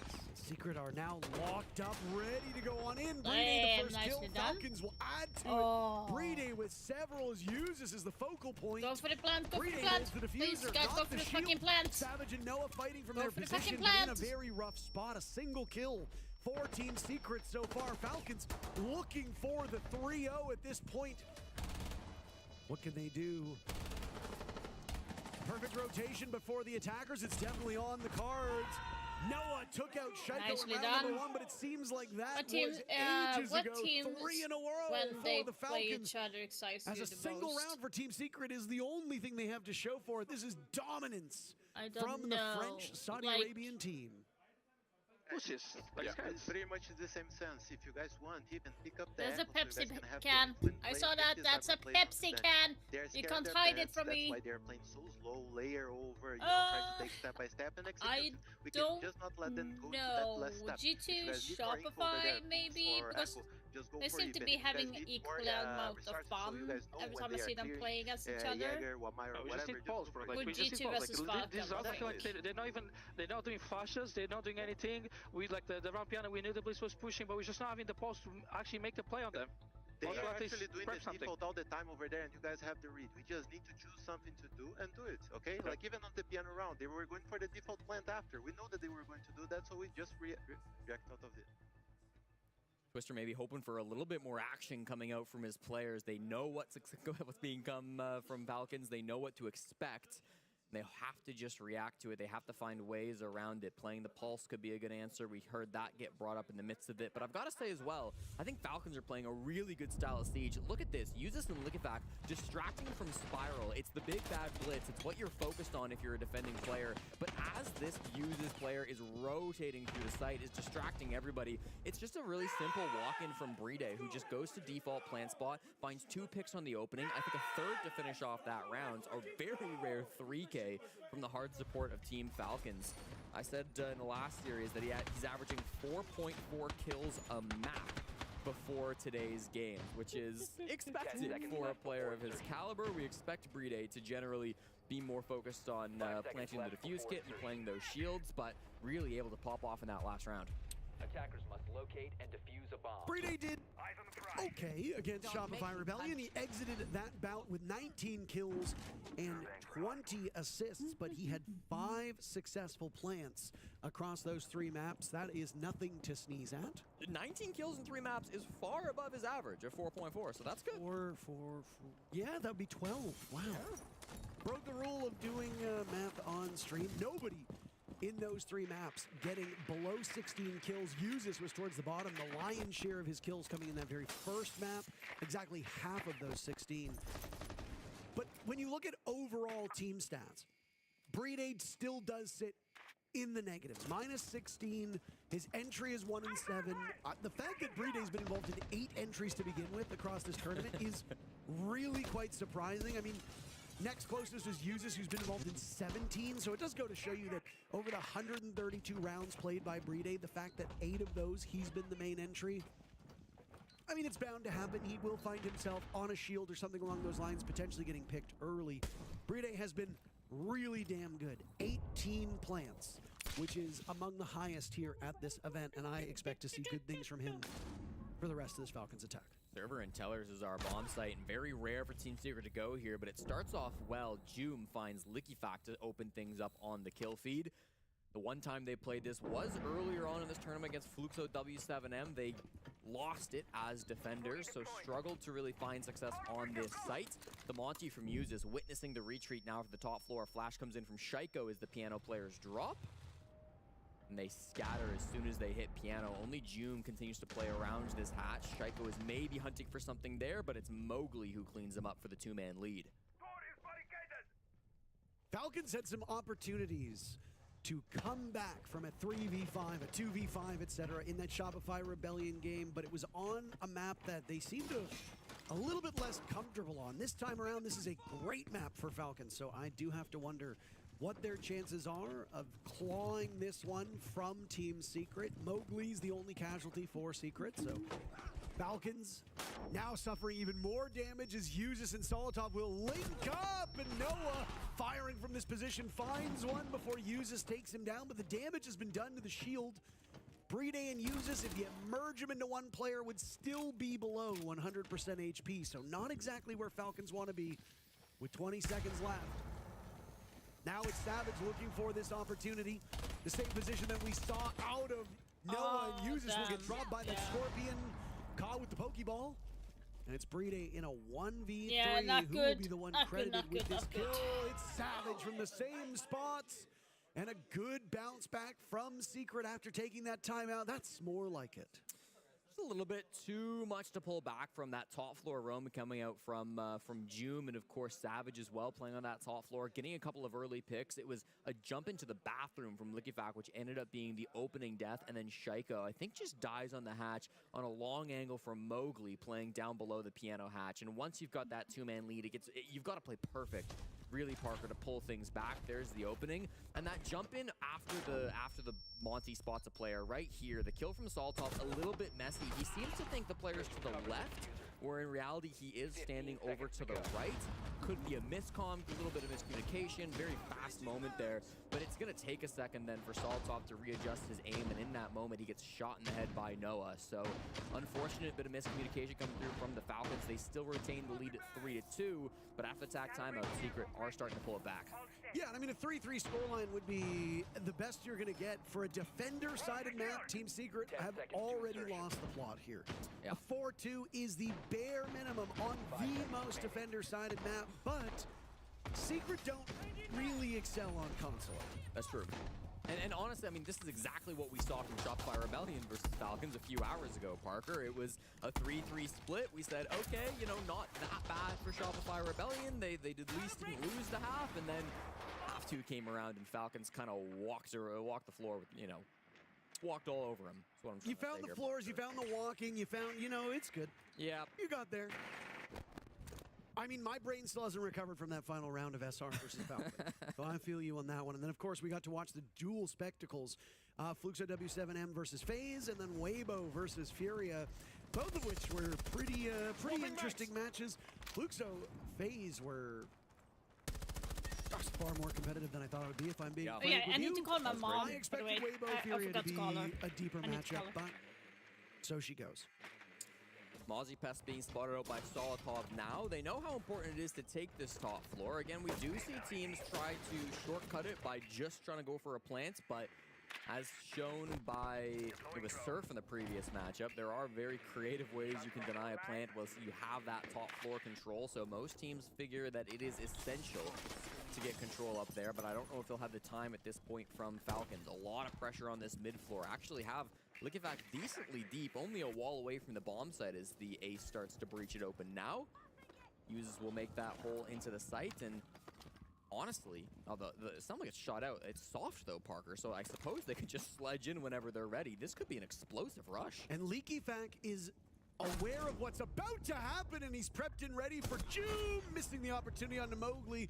But I think that was set up as a bait, Jesse. Sled to the wall, have them immediately follow up on you. Mowgli breakdancing. He and Noah in on the fun. Noah gets two, and out of nowhere, they have salvaged this first half. The best that Team Secret could muster was 3-3.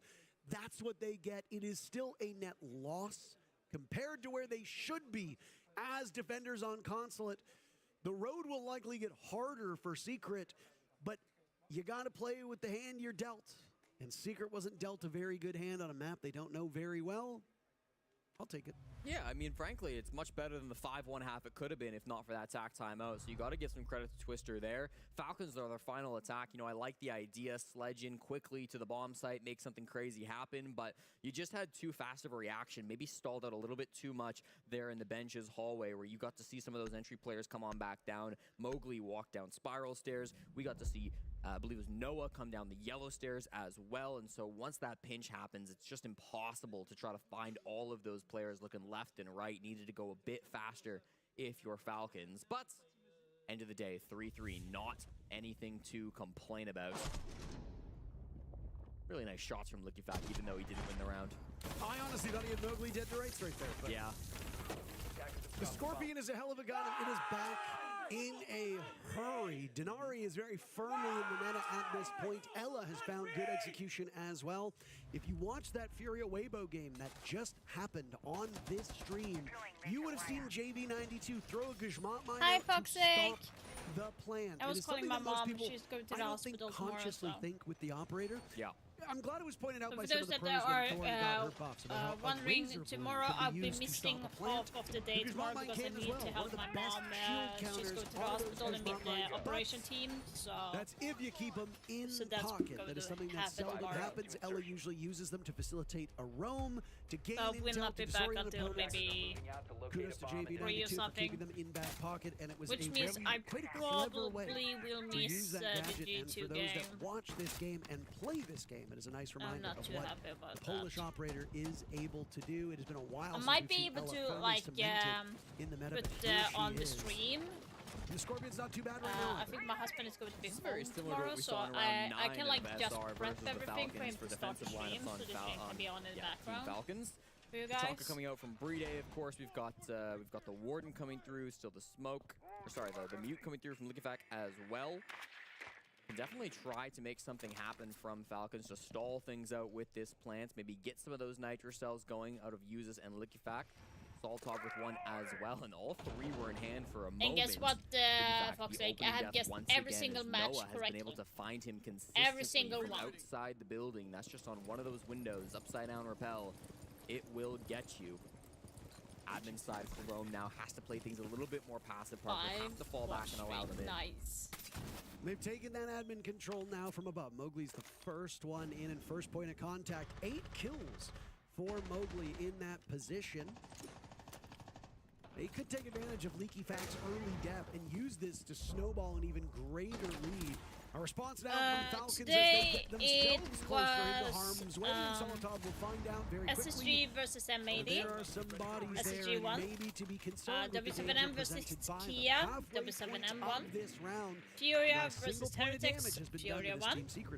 Falcons versus Shopify. Zoom down below. Falcons try to work his way up Spiral, but of course has got some great Then we have FaceClan versus W7M. FaceClan 1. As well. Furia versus Weibo. He was one of those admin side players and was the one holding the defuse kit as well. So Noah's going to have to pick that up. The distraction play comes from Savage top Spiral and loses June too. And Falcons have answered back. The best they can do at this point in time is a tie in player numbers. Solotov's Nitro Cell will catch the bars. It misses. A whiff from Falcons might be their undoing. Diffuse kit not in the hands of Team Secret at this point in time. It is quite a ways away over towards admin, so Noah will have to burn about 10 seconds of the clock to go retrieve it and then get back. And the bigger thing is whether it's being actively watched by Falcons. That bit of hesitation can be a real killer, Jesse. Yeah, he wasted a lot of time going to get it. This Tachanka means he can't really plant default Parker, so they have to go deep, try to get a plant CEO side and get some kills. And of course, because it being a 3v3, the moment that Noah starts that diffuse kit on the ground, he'll have to watch with lower numbers. They managed to take out Uses, though, so not all is bad for Secret. Adrian finds one, too, and now it's Brede to clutch out the Tachanka, unloading that LMG, but all those bullets deflecting off of the Blackbeard. Savage has his attention completely boxed out of the appropriate bomb site. Brede is hopeless right now. Diffuse kit will run away. Timer going down. Brede pushing in. Flattened and finished off by Savage. Savage the lightning rod for that round, and it will work out so effectively. Secret taking their first attacking round. Genuinely, Parker, that 3v3 was such a smart execute from Secret. That's one you have to watch from a top-down POV because the Sens play coming out from Noah was absolutely brilliant. I said they couldn't plant default because of the Tachanka, and that was true. So what do? They go to the north side, they toss one of the Sens rollers right through the site and cut off line of sight for the Tachanka. Now the only person who could, in theory, even see the defuse kit as it goes down is Uses on that Warden. But then they rush him with the Blackbeard. Just take that close range 1v1. Savage Savage has a free kill onto the player there, easily able to shut down that play. At the same time, Adrian's hitting from the back. He's able to take down Saltov, playing on that Mozzie. What an excellent execute coming out from Team Secret, and that is the type of thing, Parker, where I feel they are better than nearly everyone in the world. There's a reason why they finished atop their group and got a bye in the very first set of matches today. Team Secret could have very easily slipped up a little bit, fallen down to that lower bracket if they'd had a less advantageous run, but they have looked mighty, mighty good. And they're doing well against Falcons right now without a single time that we have uttered Joom's name in, I think, the last 4 rounds, give or take. He's been awfully quiet today. He's only trailed by Adrian in terms of fragging potential. The French player of Mowgli seemingly getting a locals-only buff. Leading the team, the rest of the squad is doing quite well. And again, depth is the name of the game for these teams at this level. Doesn't seem like we're seeing the same style of push that Falcons went for on their piano execute. Not so much of a grand rush into the bomb site from the north side, bottom spiral instead. We're seeing Secret take this standard. You've got players inside of Visa already. You've got players maybe looking into admin as well. If they go up there, they're going to find Liquifact, but downwards, they fight for Solotov instead. That's Joom who's taken this space down on the Visa side of the map. Worried about anybody flanking up from the basement. We know there's nobody down there, but later on, of course, there certainly could be. Falcons seem fine to let them have this space for now, Parker. They're not contesting Visa, they're not contesting admin, but one step farther, and I think Falcons will look to take some fights. Mowgli has been so fearless, taking that part of the map 2 rounds now in a row. And I mean, for good reason. He's beating just about everything that comes across his screen. Whenever you see stuff like that with the Rotera drone, you have to wonder if that was deliberate or if he actually meant to make it onto that lip. If he was not intending for it to go on the first floor, then things will get tricky, but... we'd have to talk to Adrian after the fact. Fire will soon run out in the vending hall, which will allow some of the top floor players to make their move through the top. That's why Savage is now rotating up through Spiral, hoping to be a distraction, but everybody from Falcons terrified of what they hear. They are falling off at speed, Parker. A great cross. Brede will have his revenge, as it was Savage who kept him so busy in the post plant before. Final minute of this round, and they toy with Liquifact, but he is just so strong in that position. Adrian having trouble hitting his marks in several ways. Do they know that there's a second player inside of that position? I don't believe so. Still tucked in, still waiting ever so patiently. This could be a rude awakening as Brede emerges and tears through this team. The man of the hour, the top fragger on the squad, Joom, the only player to have broken 100 kills before the first map, has been played today, as Mowgli has now broken that title with his 8 kills. We'll have to do it all. A 1v3 for Joom. He's been terrific, but so have the Falcons across the board. And Shaiko will swing. Joom sits him down, surveying what openings might be there from above. He's been able to isolate Usus in this position, but what of Brede? Super Shorty out, waiting for a play over towards yellow. He will not get it. A fallback from Usus, and he does it with his own secondary shotgun. Falcons equalize. Probably not winnable given how far the defuse kit was for Joom. I think Falcons played that really well. Whilst they did let one player take the fight, Brede was ages away, so he wasn't really going to be able to get into that gunfight. But Falcons, such smart play happening on the top floor. They don't fight them in admin. They don't fight them top spiral. They lure them in. They let them come all the way over to the CEO side of the map, just outside of bathroom, and that's when they start to engage. And they only get involved when they know all 5 of the defenders can participate in that gunfight. It's kind of crazy. You had the duo of Brede and Shaiko from all the way back on that original BDS days, where you got to see Shaiko firing up through the floorboards onto the players in CEO, while Brede hit them horizontally. If you look down, you're dead by Brede. If you look horizontal, well, you're going to be dead from Shaiko. So it was a really cool little combo they had going on there, luring Secret into their trap and then shutting them down as soon as they took that space. Can't help but note how good Falcons have been on a map that proudly displays the French flag. I know you pointed out that this map is actually in Africa. This is the French consulate in Côte d'Ivoire, which is Ivory Coast, for those that do not speak French. 5 seconds Just left again, another home field advantage for this Falcons team. Much of that first game earlier today against Shopify Rebellion, Jesse, we talked about how Falcons want to go through that dream run in the lower bracket. Yeah. I mean, We say it mostly as a joke. There is some theory behind it because all of these winners as of late have been coming out of the lower bracket, but you never want to be in a position where you are a single loss away from going home, and yet, weirdly, perversely, that has been the case for most teams over the last couple of years. Falcons obviously won a big victory here against the team that they typically beat, and well, I think this map's a little closer than we expected. Yeah, I mean, I think the math just works out, Parker, that most teams end up at the lower bracket at some points, and in the end, the lower bracket is really a battle of the fittest. The best team coming out of the lower bracket will be very, very good. Not to say the upper bracket won't produce a good winner as well, but you've got to go through so much more as a lower bracket team.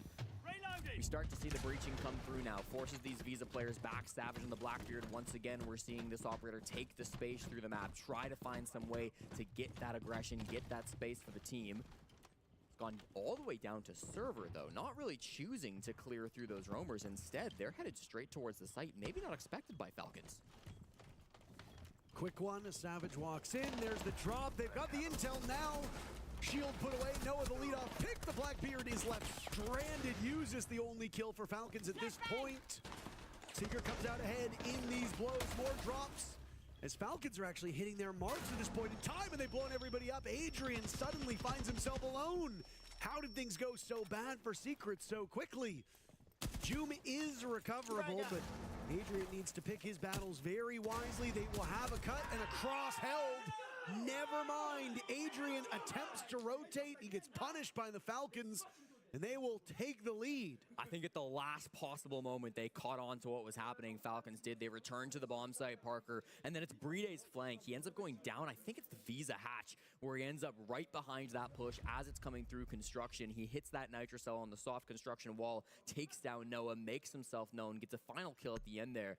Some really critical late round kills coming through from Breede, the hard support from Falcons, who oh so often is not hitting the scoreboard in ways that some of the other players on his team often can, but the impact he's having from every single frag today in the Stropify game and this one has been massive. Yeah, and I mean, the timeout's already been called for Team Secret to settle them down. Right, we got to hear Twister try and knock some sense into this team and maybe imbue them with a bit more confidence than they had. And I mean, confidence started to come in spades towards the tail end of that first half, since they've just been trading back and forth. You don't want to be trading at this point in time. You need to start cleaning up these rounds. I think Falcons needed a reminder that they're defending on console here, Jesse. You need to make this map work in your favor. They've done just that in the previous round. While we start the site rotations, once again, the second set of operative mans through the second half have come through, and Secret end up banning the mute in an attempt to turn the tides of the round. There was a mute brought last time they played top floor. That was Likifax, so he moves over to the Goyo, and another chance to try to slow down the push as it comes on in. But they also won that top floor last time they came to it, so Team Secret should know exactly what they want to do with a bomb slate like this. Again, I was a huge fan of that 3v3 execute that Secret put together with the Sens. It was frankly brilliant. They haven't brought it again, though, so you've got to imagine there's a different idea coming into this round, likely revolving around the smokes that they've got on the Glads, the smokes they've got on the Capitao, and how they're going to see through it. A Shaiko spawn peek is certainly something, and he presses his luck as he works away from the window that, I believe that was Noah's silhouette. Again, still getting used to Thatcher's silhouette with that big cannon on his back that he uses to knock things out. No more Fukin laser sights, as they say it, or he says it rather. Instead, I actually have no idea what he says when he shoots it. I don't usually play with my ears and others coming in. Fair enough. That honestly explains a lot. I also choose to cast with my ears off, so I don't have to hear you. That also will explain a lot. Nobody from Team Secret into the building 60 seconds through this round. It's pretty much writing off an admin side clear, although it is being droned at the moment. They spot a roamer down below. That's Likifac. Not the same that we saw going for the spawn peak, of course, was Shaiko in towards Piano. Likifac finds his way back up the Visa stairs, though. So for all this time that they've spent Secret outside the building, droning the middle floor, looking for one of these roamers, they haven't come away with much. It's going to start putting some pressure on this plant. If it starts going down 5v5, it is going to get messy for the attackers. They're starting to take care of those volcanic canisters. As you saw those nades go in, Likifac have placed them in positions where you typically will want to walk the diffuser. In that default plant spot by the window is the main one. That was where the nade had gone. Brede looking for a bit more success in denying the plant this time, though it didn't fall on his shoulders before. That's why you bring the Tachanka, and he's already started shooting out those Molotovs from his Shumika launcher. Slowing down the advance over towards Yellow Stairs, now pushing the Secret team back onto the window of CEO. Yeah, Jim's got to start doing things from below. He almost takes down Liquifag, but he's the one that needs to deny this Tachanka's positioning. They can't go for a plant as long as Brede's still up. There, talk to my mom right now. Mela did not vote for the quarter clock, but that's gonna happen in a few days. No, that is not the case. Last night it was not even an option. Yes, there was an option yesterday, Foxy. I did it last night, so. Way more successful this time, Jesse, at shutting this down. Shaiko in the midst of smoke will swing on to Savage. He's got a lineup for the Lion as well. Uses is there with 2. All the kills for Falcons coming from 2 individuals. Joom down below. So the prediction will, the second day of prediction will open up in 4 hours. 4 hours and 44 minutes. It will be open again, Foxley. Falcons, they just so you know, so midnight it's going to be open. In the first 60 seconds, they showed Shaiko, they showed Liquifag, and then immediately, once those players got droned out, once they were found, they rotate back up the bottom from the bottom floor. What does that mean? Well, that means Joom, the buck below the bomb site, is spending the entire round terrified of getting flanked, so cautious about what's coming his way. He never gets flanked, he never gets pushed, he never gets pressured, but he also never does his job. He's not able to force the Warden out from CEO, he's not able to force Brede out from his position, and then a plant at that point is just impossible. Nobody stops Usus from stepping up and making this play just because the pressure from the buck down below, he's opened almost none of the floorboards, and he hasn't been able to maintain that position. And if you look at that round, you're going to give a lot of credit to Usus in particular for shutting down those swings through the window into your main plant spot. But really, could have been you need to refresh sometimes. Prolonged that fight. Yeah, I agree. He started shooting out those Molotovs. By the way, I got How many this times box did of chocolates from my kids. I got 2 of them. Damage and get out. Almost 2 like dead. really First nice it was Adrian, I believe that I it was got. Mowgli in the previous round, who also found themselves in that position. Maybe it was Noah, but he was able to play in impunity. The reason why you put a buck down there is exactly what you said. You want to make life uncomfortable for those defenders, to shove them out of position so that you can get in and take map control. Joom wasn't able to do it, and because of that, the planters and the entire cavalry that was sent in by Team Secret were unsuccessful at their job, and it made Usus look like a superstar getting all those cleanup kills, but honestly, Brede deserves the lion's share of credit. Looking to lock down conflict for the second time today. 6-4 lead. Falcons just need I have already one of the eaten next 2 almost defensive one. rounds.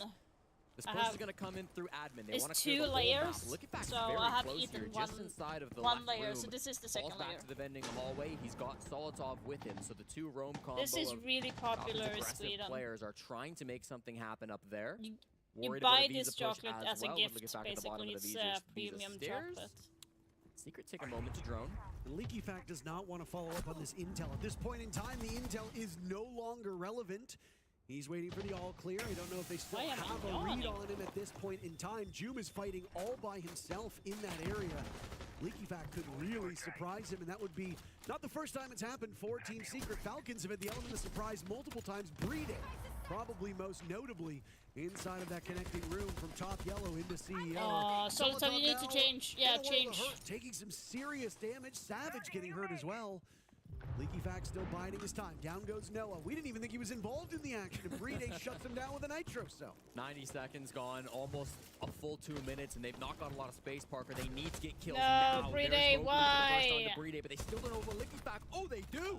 Mowgli turning around and shredding Efak in his position. Solotov eliminates Joom. Joom was living on borrowed time, it seemed. Fighting against players that since had moved on. Solotov has switched drones, or rather robots. Bot on bot, as Shopify Rebellion referred to the at Scopos earlier on. All 6 players live on the server have vacated the top floor, Parker. They're all going to hit this site horizontally. A couple of players are near the yellow stairs, but it's Solotov that strikes first. He swings on to Mowgli. That's the Frenchman down. Savage and Adrian are the only hope that Secret has at staying in this very first map. Falcons picked it. They looked so comfortable on it. Adrian dies in Psycho's hands. Both of them do. And Nicely Mr. done. 1000 manages to add more to that tally, now in pursuit of 2,000 kills at SI. He's got a long way to go, but you got to start somewhere. Falcons win there. Yeah, we got that. Okay, so this is nice Fortress, guys. Shots, 3 attacking. I'm not surprised. Actually, to be honest, I am not surprised that Wildcard picked this because they have been playing really well on this It on is their map pick, Fortress. to be fair, but SSG again have had good results on Fortress. I think the difference right now probably has been Baby Shark. On SSG versus Wildcard, I actually picked SSG for either this. kills or many kills. He still had influence as the deterrence. Yeah. You know, the old tower pushes, but he's playing courtyard. Yesterday I had a He might not get fight stat for with that, but someone it's on still helping Siege. the team. Really? And then he's also now had rounds. He got a 4K in that one. And again, it's fourth round straight. The plant went down. Bay was able to get the plant down in the corner. So it's 4 rounds straight that Wildcard have got plant down. So their attacks have looked really, really good. And you know what? Despite all of this, it's actually 4 to 5 opening kills in favor of SSG. So they've had advantages on a defender-sided map. Aggression again. There's another one. I don't care. You've done this too many times now. It's the 3rd time Benja's done this. But it's 2 round straights that not been able to convert. Yeah, that is bad for Wildcard. The 3rd time Benja gets that opening kill within the first minute. I mean, it's great from Benja. He's playing this really well, but for whatever reason, SSG keep collapsing towards the later stages of these rounds. And it's a testament to Wildcard where they don't panic if they lose a player early. They trust the process. They know what they've got to do. To be fair, though, losing Bay, who has been so good for Wildcard, is a loss. You lose the Flores. Yeah, the utility game now for SSG will be strong. Ashen's got to be careful here. Yeah, fallback time. Ooh, and he's lucky to be able to fall back. And that's going to be a key fight here, I think, on this map, especially Command Bathroom. If you're going to offer presence to stop this old tower push up, you make a bit of contact. And if it's not great and you're getting, you're a solo position like Ashen there and it's a Blackbeard plus dash, you just got to fall back and give them the space. You got the extra number as well. You don't have to overcommit. It's a good fall off from Ashen. Stays alive. 5 plays towards the site. Just over a minute left. This is better from SSG. They're a bit more controlled. Benja will be one to watch as well here in this round. He's lurking first floor, so we don't see that too often. Over towards Infirmary, he can go for an old tower push in behind Wildcard. They don't have a Nomad, so they don't have air jabs. They'll have to then rely on drone watch. Dude is yapping to me when I went 14, and he went 4, and he's yapping about pushing because I was last. Baby Shark's going courtyard once again. Nitrocell pushed up though from J90. Doesn't quite work. It was gun ready for Kansan on the Blackbeard. Spiker then behind finally gets his first kill. Advantage Wildcard just like that. Again, another opening kill advantage for SSG has been squandered. Knew as a potential flank threat, draws the attention of Spiker. He rotates back, however. At that point, Foxx, you should just mute at that point. He's just going nuts. Oh my goodness, indeed. Yeah. Like, if you have someone who's yelling at you at this point, just mute them. 4.5 if they're not on the most willing to listen to you, map in the pool then just mute. For this event? It's just going to push you down energy-wise, especially when you go with 13 and 4. And again, another opening 13 kill, and 3, I mean, then definitely should mute that person. Because that person doesn't know how to play Siege. If you get a 13 kills and he's not even pulling his weight so you can get the kills, then he should just shut up. Basically. But there is a lot of people who don't understand the value of that. Yeah, Wildcard's ability to fight back from disadvantage and, abuse operators like the Blackbeard specifically, gain space. They had some really good util usage as well. On several occasions, we saw great dislodge with frag grenades that was then immediately converted in towards pressure and kills. And then their read on site late round was phenomenal as well, especially for a newer map in the pool. They had a really good innate sense as to where SSG were looking to play. So this was the jump out from Benja. I mean, great. You get rid of Bay. Everything about that is great. But the reason why I didn't get so hyped about it is because we haven't seen them actually convert on it. And again, there were still 4 players left alive for Wildcard at the end of the round. That was the only kill they got. Yeah, sometimes the cup just fills up so much where you need to yell back. As to what's kind of happening. I get that, like really I am the same. Home what a dominant half that was for Wildcard. I've already spoken, of course, about the defensive nature of Fortress, but SSG themselves are actually rated the second best defensive team at the tournament so far, coming into this match. They hadn't lost a defense on this map before today. Exactly. And then they're also the best team at deaths traded with an 18%. Sounds low, but it's actually pretty high compared to a lot of other teams, which can be as low as 6 to 8, 9% or something like that. So what Wildcard just did, add the plants, everything involved, basically 4v5 for the majority of the rounds. That was an incredible half from Wildcard. Can they back it up, though, on defense with the dynamic flips? SSD, I'm sure, have done extensive homework to bring some new ideas into the server for today. Oh, this could be a freebie. Ooh, well done from Baby Shark. Lovely Got shot. the sound cue as well from Benja running on up. Knew he was there, went for the swing to catch him off guard rather than allowing Benja to swing him, and he gets rid of the Deimos. Baby Shark has played so well. The whole team for Wildcard has played so well here on this map. SSG are just getting rocked. Like, this is such a statement from Wildcard. It's only a 4-2 scoreline. It feels like it's 6-0. Like, that's how good Wildcard have been playing. SSG need to wake up. Definitely.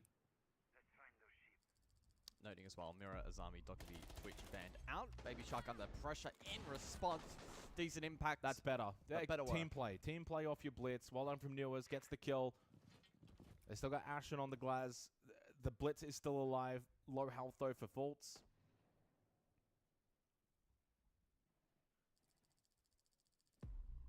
Faults will be susceptible to the double impact from Dash, the gas canister from Spiker, so keep Funny that in thing mind. is he only used the mic to yell at me. I need to be very, very, very careful of his positioning. Nice as Dash able to catch Ashen. Yeah, just active on the defense here as well. Wildcard really spread out. SSG, for this site, don't really have great map control. Only just now Faults is pushing through Old Tower. Newers is main stairs. Yeah, that's not good. SSG, that is very bad. They've got time. 3 versus 4 with a low health blitz, and you don't have the glance anymore as a big win con, throwing out the smokes, going for the plant. This is going to be really difficult. No glass, a low blitz, no hard breach. Trying to dig deep here for win conditions for SSG. They'll need to do even better than that. They need to go courtyard here and try and take on Dash, but then even then, Kansan's there for cover. He's just slowly falling back. Faults 1 HP. Okay, well, they've absorbed both impacts. That's a small win for SSG, but still lagging behind in this Faults round. has got to try and push down this corridor. I know he's low health, but he's the one with the shield up. Oh, they look so hesitant. There we go. No, that's big. Dash went for the peak. Gas no, sorry, no, he didn't. It was actually just a push. Gas canister. And Bay is up close. Very, very close. The flash will do nothing. Glasses are activated. Swing, though, is good. Plant, though, did not go down. Faults got off it, and here's the flank now from Kansan. Pushing through briefs. 8 seconds for Faults. And this round's over. He's on 1 HP. Got really nowhere to plant that save. Kansan will just sprint back. Spike is over towards bedroom. Up close. Hello. And bye-bye. Wildcard. Yeah, Make it 4 rounds straight with a 5-2 lead. That's bad. I mean, fair play to SSG. They kept that round. Honestly, I thought they were dead to rights. Somewhat competitive. They managed it because of that kill from J90. Yeah. He was able to just get the doorway swing into sight, get the headshot. Okay, then you can push in with the blitz. But maybe if Faults was full HP, he could have been a bit more confident. But I understand why there's a bit of hesitance there for SSG. Yeah, that kill there as well for Dash. And then this is a good swing from Bay to at least get 1. And then you're just outnumbered at that point. Yeah, Kansan with the man advantage and clock advantage as well for the defense, was able to hit a really nice flank and all but confirm that round for Wildcard, who now lead by 3. We go below. Well, for the SSG fans, though, that no signs to worry, because if I'm going to be honest, this is looking like Wildcard. But, again, Wildcard have not won bank for 203 days. I mean, it could be today. You're going to have to break that streak at some point. If there's any moment to win it out. And set yourself up in the upper bracket. Obviously, should note that is inclusive of really just the main competitions.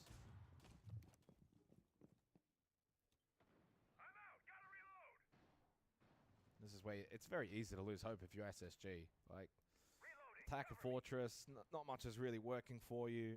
Wildcard was so good in the first half. Baby Shark gets the opening kill in the last round. He's having a really good performance, and he'll get it again in this round. Now on to Benja. 2 rounds straight. Benja has not been able to play on the attack half with Deimos. It's a big loss again for SSG. Baby Shark has played Fortress so well, but Ashen is able to then shut him down. Folds with a good bit of play. But still man advantage for Wildcard, as elsewhere Ashen did go down. And so not much changes from the last 10 seconds or so.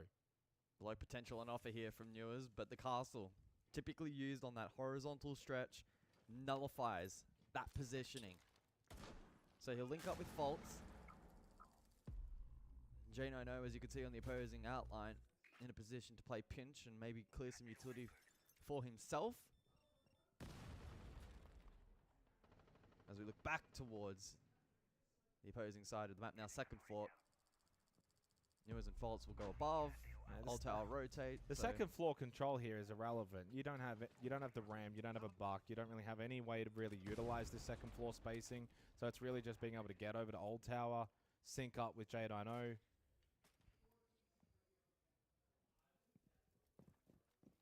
I feel like on Fortress though, the way the map kind of plays is you find yourself with a lot of time in these rounds.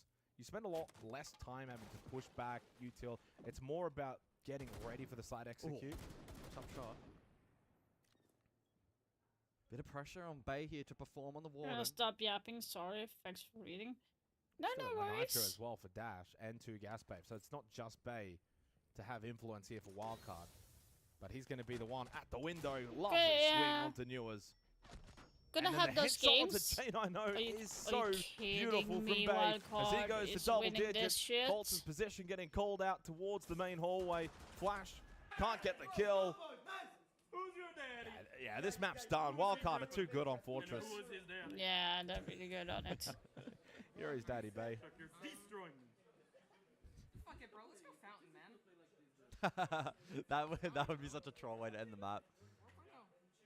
Go Fountain with a 4-round lead. And they're actually going to do it too. So, as I mentioned before, Hamam is by far and away the least played side on this map. Last time I checked, it was 4 times played here at Paris. That may have slightly upticked. Do you want me to?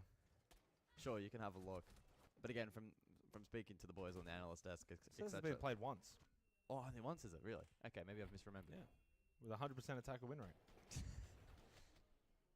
Yes. The main reason being, there is control that you can gain on this map. I think Bathroom specifically is also the exterior hard breach that's so difficult to contest as defense that if and when SSG get that control, they can manipulate side and make it incredibly challenging to play. So this round is going to be heavily reliant on Wildcard just contesting everything and trying to take every gunfight possible. Play the bat. Go for spawn kills, etc. They need to disrupt this push as much as humanly possible. 10 seconds. They got the lineup for it though. Vigil, Mozzie, Warden. 5 seconds left. Triple Nitrocell. It seems like the kind of round where Wildcarders are like, you know what, we got a 4-round lead. We're absolutely smashing these guys. Let's have some fun. And that was the communication.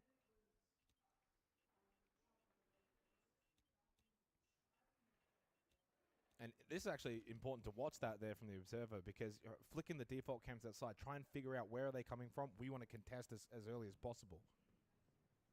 Come on, SSG. This is not good. Like, in general, it would be better for SSG just to let go of this map and just move on to the next one, actually. It just says to SSG, okay, it's always being watched. Someone's around there. We got a drone. And droning here in SSG is going to be so important. The bandit trick is making this actually surprisingly difficult for SSG to create direct site pressure. So credit to Dash for being successful in that regard. Of course, still 3 exothermics up here for SSG. So they haven't lost utility, but they've now narrowed their win cons to the mid-round. Mozzie pair start with.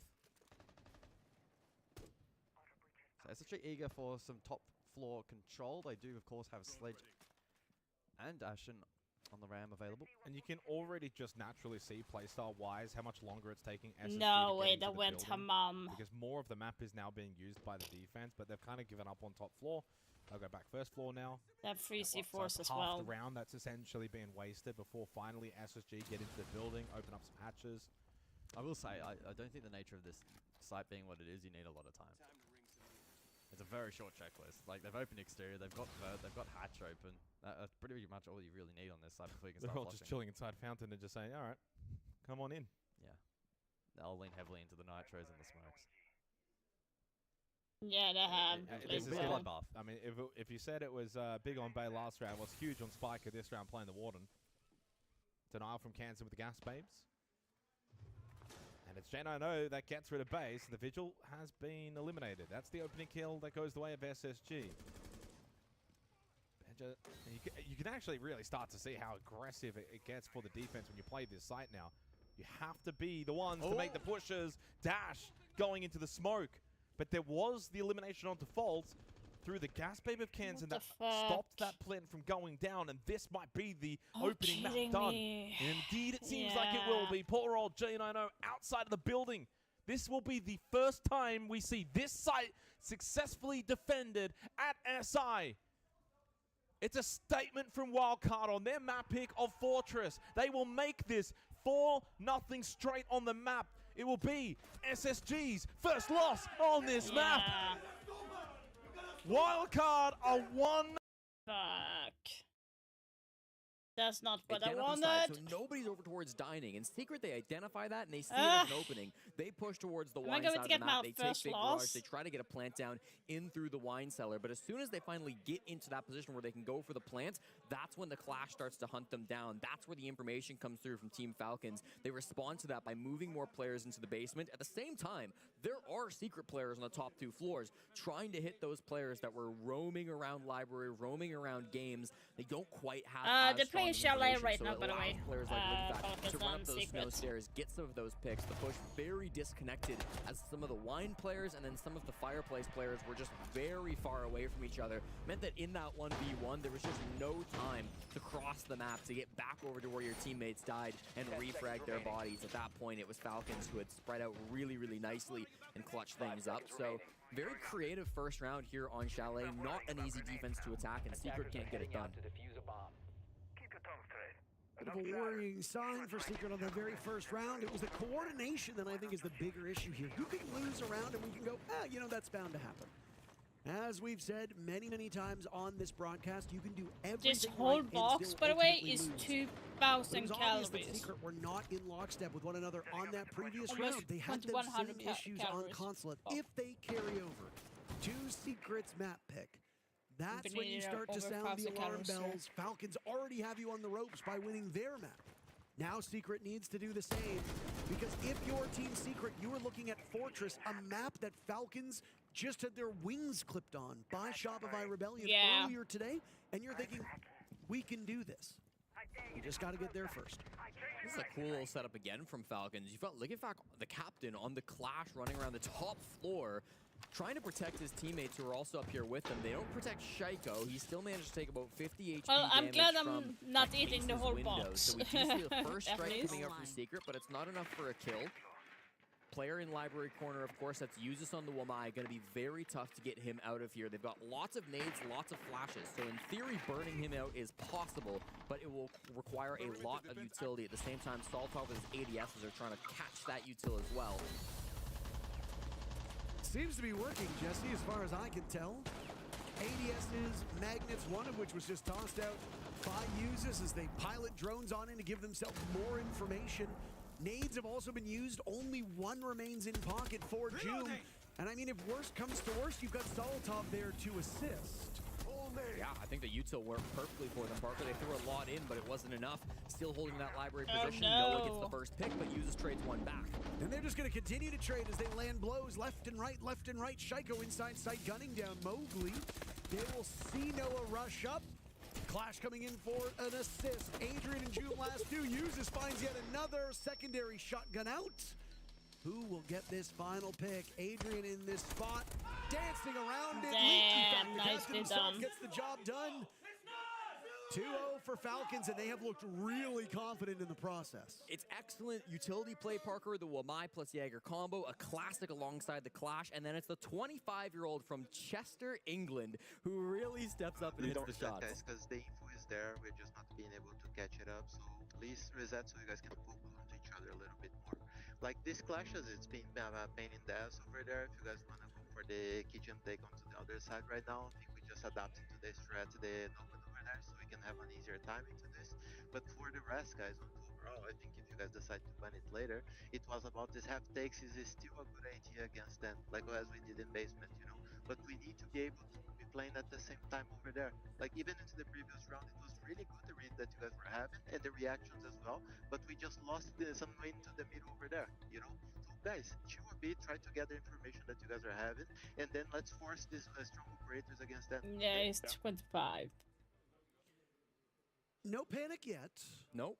They know that starting on attack on Chalet is usually with the wind working against you, the most played map here at the 6 Invitational, and it does skew ever so slightly to the defenders. But Chalet, as we have seen, can be really favorable turf for the attackers, of course, depending on operator bans and teams' individual stats when it comes to attacking and defending. So no real cause for concern just yet, but still some worrying signs there that they got to nip it in the bud on the side of Secret before it gets even worse.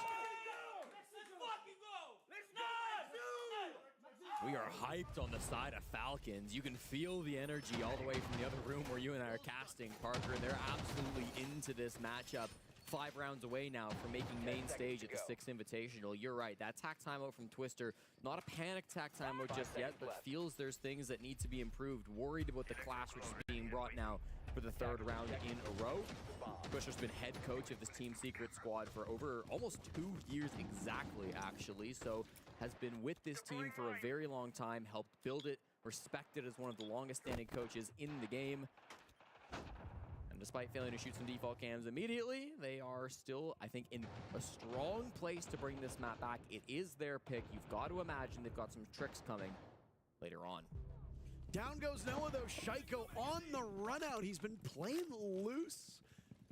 It's been nice to see, going for spawn peaks, going for runouts, unpredictable factors that your opponents not prepared for can easily knock them off stride. Secret's been knocked off stride 2 rounds in a row. Even if their coach Twister said they had a good read on it, they weren't able to execute on it. Some things tripped them up.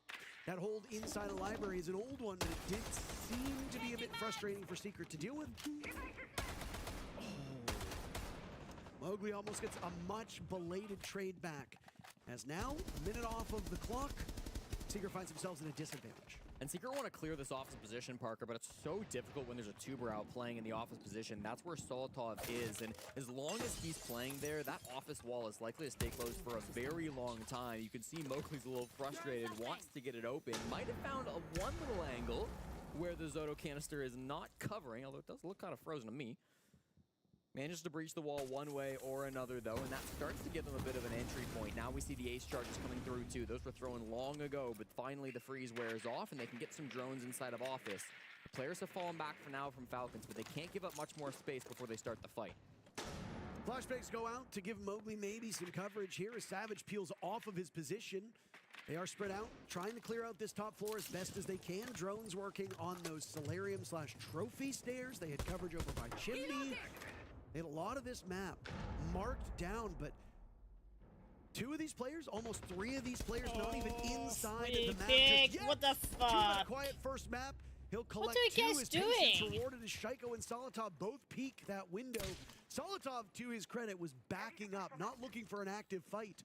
Can't say the same for Shaiko. And with that, Secret will now take the man advantage. Yeah, that's so fucking stupid. There's the Azami ban coming into play. It makes those windows so powerful for the attackers. It's Jumu strikes twice. And now with the man advantage, Secret can have a little bit of room to play with. Stupid. Top floor is fully conceded their way. Usus and Bride are the only 2 guns on the bomb site. And now with Bride falling, it'll be just Usus in the Clash. No, it's the round is for just Bride, but Usus will join. Leaky Fact will die shortly thereafter, and Secret will once again successfully convert their timeout. That was so stupid. being able to talk to Twister, how are we not off even watching the in map windows? number 1, And exactly the same thing now unfolds here on Secret's map. And I think it comes down to the patience, Parker. I mean, they had really good information as to what that hold was going to look like. They seemed aware that it was going to be an office hold, that they had to deal with that 2-round. They had to get in through piano. Joom spent a good bit of time just out on the west balcony, watching in through the bathroom window, watching in through piano window, waiting for his opportunity. And when the 2K presented itself, he went and grabbed it. Joom sometimes thought of as the single best player in all of Europe, maybe the world. He's been hyped up to such levels before. Some players on Falcons would like to say something about that, I'm sure. Shaiko, of course, still maybe a bit older than he used to be, but still in the prime of his career, hitting some ridiculous shots here at the 6th Invitational. Coming into today, Joom and Shaiko were the first and second highest rated players at this event, and it was by less than a single point in the EPS score that differentiated them. So really, it has been a battle between these two EU boys.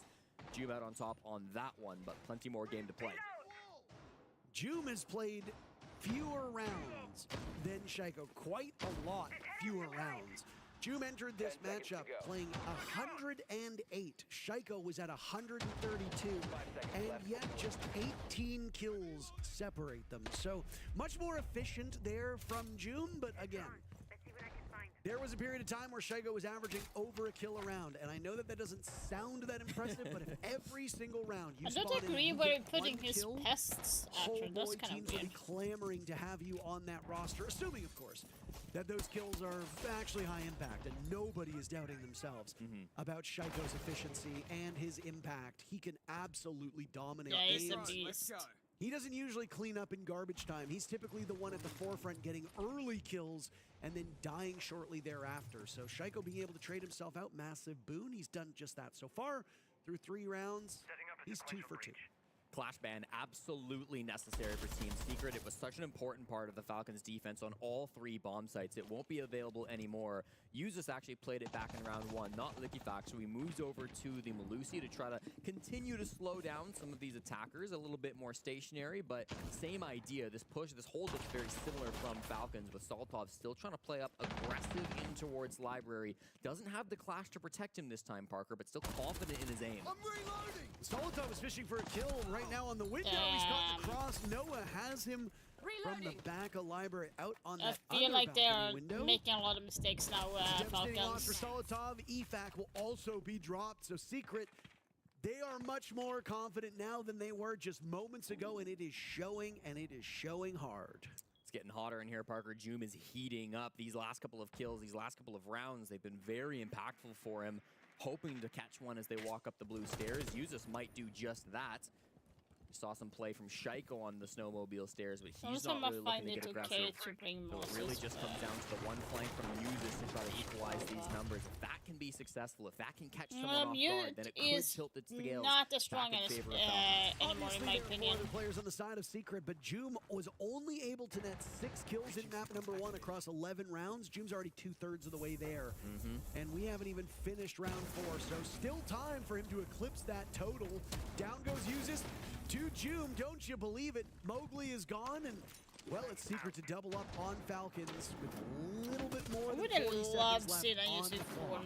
Diffuser will need to be retrieved as now Joom absorbs a bit of damage. He's been dropped by the guns of Falcons. Shaiko securing that kill. Down he goes in the hands of Adrian, and Bride finished inside of blue by Noah.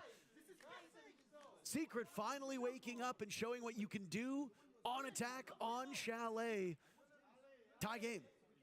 Again, I think a really good round from Joom. I was singing his praise in the midst of that. Obviously, the entry to get in from Library was really big from him. Also was catching that flank from Yuzus. That was, I think, another big point, because that was Falcons' attempt to get back into the round after they had lost a heavy man count advantage on the top floor. They know how Chalet works. They want to play aggressive. They want to swing to get into those early gunfights, because if they don't, often the attackers can just bulldoze over the site. So tried to play aggro up and towards Library. Didn't really go their way. Then we're watching for the flank. Really smart play to come over from Joom. And even when he dies, the trades are there. It wasn't too much of a focus on the basement, which I really liked. They recognize that a lot of these Falcons guys want to leave the basement. They want to roam. They want to get aggressive. And, you know, in the end, Secret were very ready for that. So very good play coming out from the European team. We're back to being tied at 2. Parker? Again, attackers can have an advantage on this map as some of the bomb sites skew towards their side, but it does come down to bans, it does come down to familiarity. Falcons have already taken more rounds on their opponent's map pick here than they did on that Fortress map, and Fortress is what awaits us as the tiebreaker. It was 7-1 for the Falcons. They were on the one side on that Fortress map against Shopify Rebellion earlier today, so being able to improve upon that score is good. Secret took more rounds off of Falcons on console than Shopify Rebellion was able to as well. So just goes to show that Secret, just in terms of raw numbers, standing up a little bit better against this other EU team. Uses gets Joom. I don't know if they've cleared out Library at all. Noah's been dropped as well. The only one on the ground for Falcons is Solitov. Adrian dies. Mowgli or Savage will need to retrieve Noah. If not, this round goes in Falcons' favor, and it'll do so in a hurry. We are only 50 seconds into action in round 5. Usus is so good in that corner, man. I feel like he has been unstoppable for Secret. They can't get past him. They tried the previous attempt to throw all of their utility at him, and it wasn't good enough. So this time they said, what if we just pop a Lion and jump in, try to coordinate something to get us going? But even then, Usus was ready for it. Really clean shots to be able to keep that man advantage in favor of Secret. Savage hunting for something in Mudroom, breaks open the barricade, but doesn't find a head with it, so he has to retreat and reposition. Team Secret are going to take this as an opportunity to re-clear over towards Piano. Take this office space. It's not being held by Falcons right now, and as soon as they become aware of that, they can use it to try to mount a second push. This is something that they actually did quite well on Consulate, working with man disadvantage. They've got to be able to do that again now on Chalet. Mowgli taking a bit of damage, marching on in after that F-Naught is shot. Now it's Leaky Fat getting torn asunder. Oh my god, you're so lucky. 2 of the 3 remaining players on Secret are gone. That could have gone very badly. Time, but no real idea as to where to go next. That defuse kit several walls away from him, and he will have to cross basically the Rubicon to get over towards it. Trying to free up some space over on blue stairs with a nade going out, a pre-fire, using that fire extinguisher for some coverage. And, well, one of the big downsides of Blackbeard, Jesse, is you make a lot of noise. They know exactly where you're coming from. There's no discreet way for Savage to go about this. I appreciate how much damage he's doing to that reinforcement, but unfortunately, he's not going to be able to get Usus on the other side of it.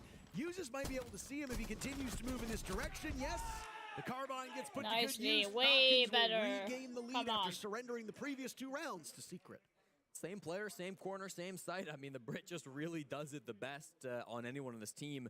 Uses really clean play from the corner once again. That could have been even more of a dominant round if the Boss G was in the same state it was a year and a half ago or so, because that spawn peek that was initially attempted by Solitov could have been a kill on a previous patch. Not so in 2026. Uses again, just trained in the right direction, you know, focused on where this push is going to come from, not caught sleeping.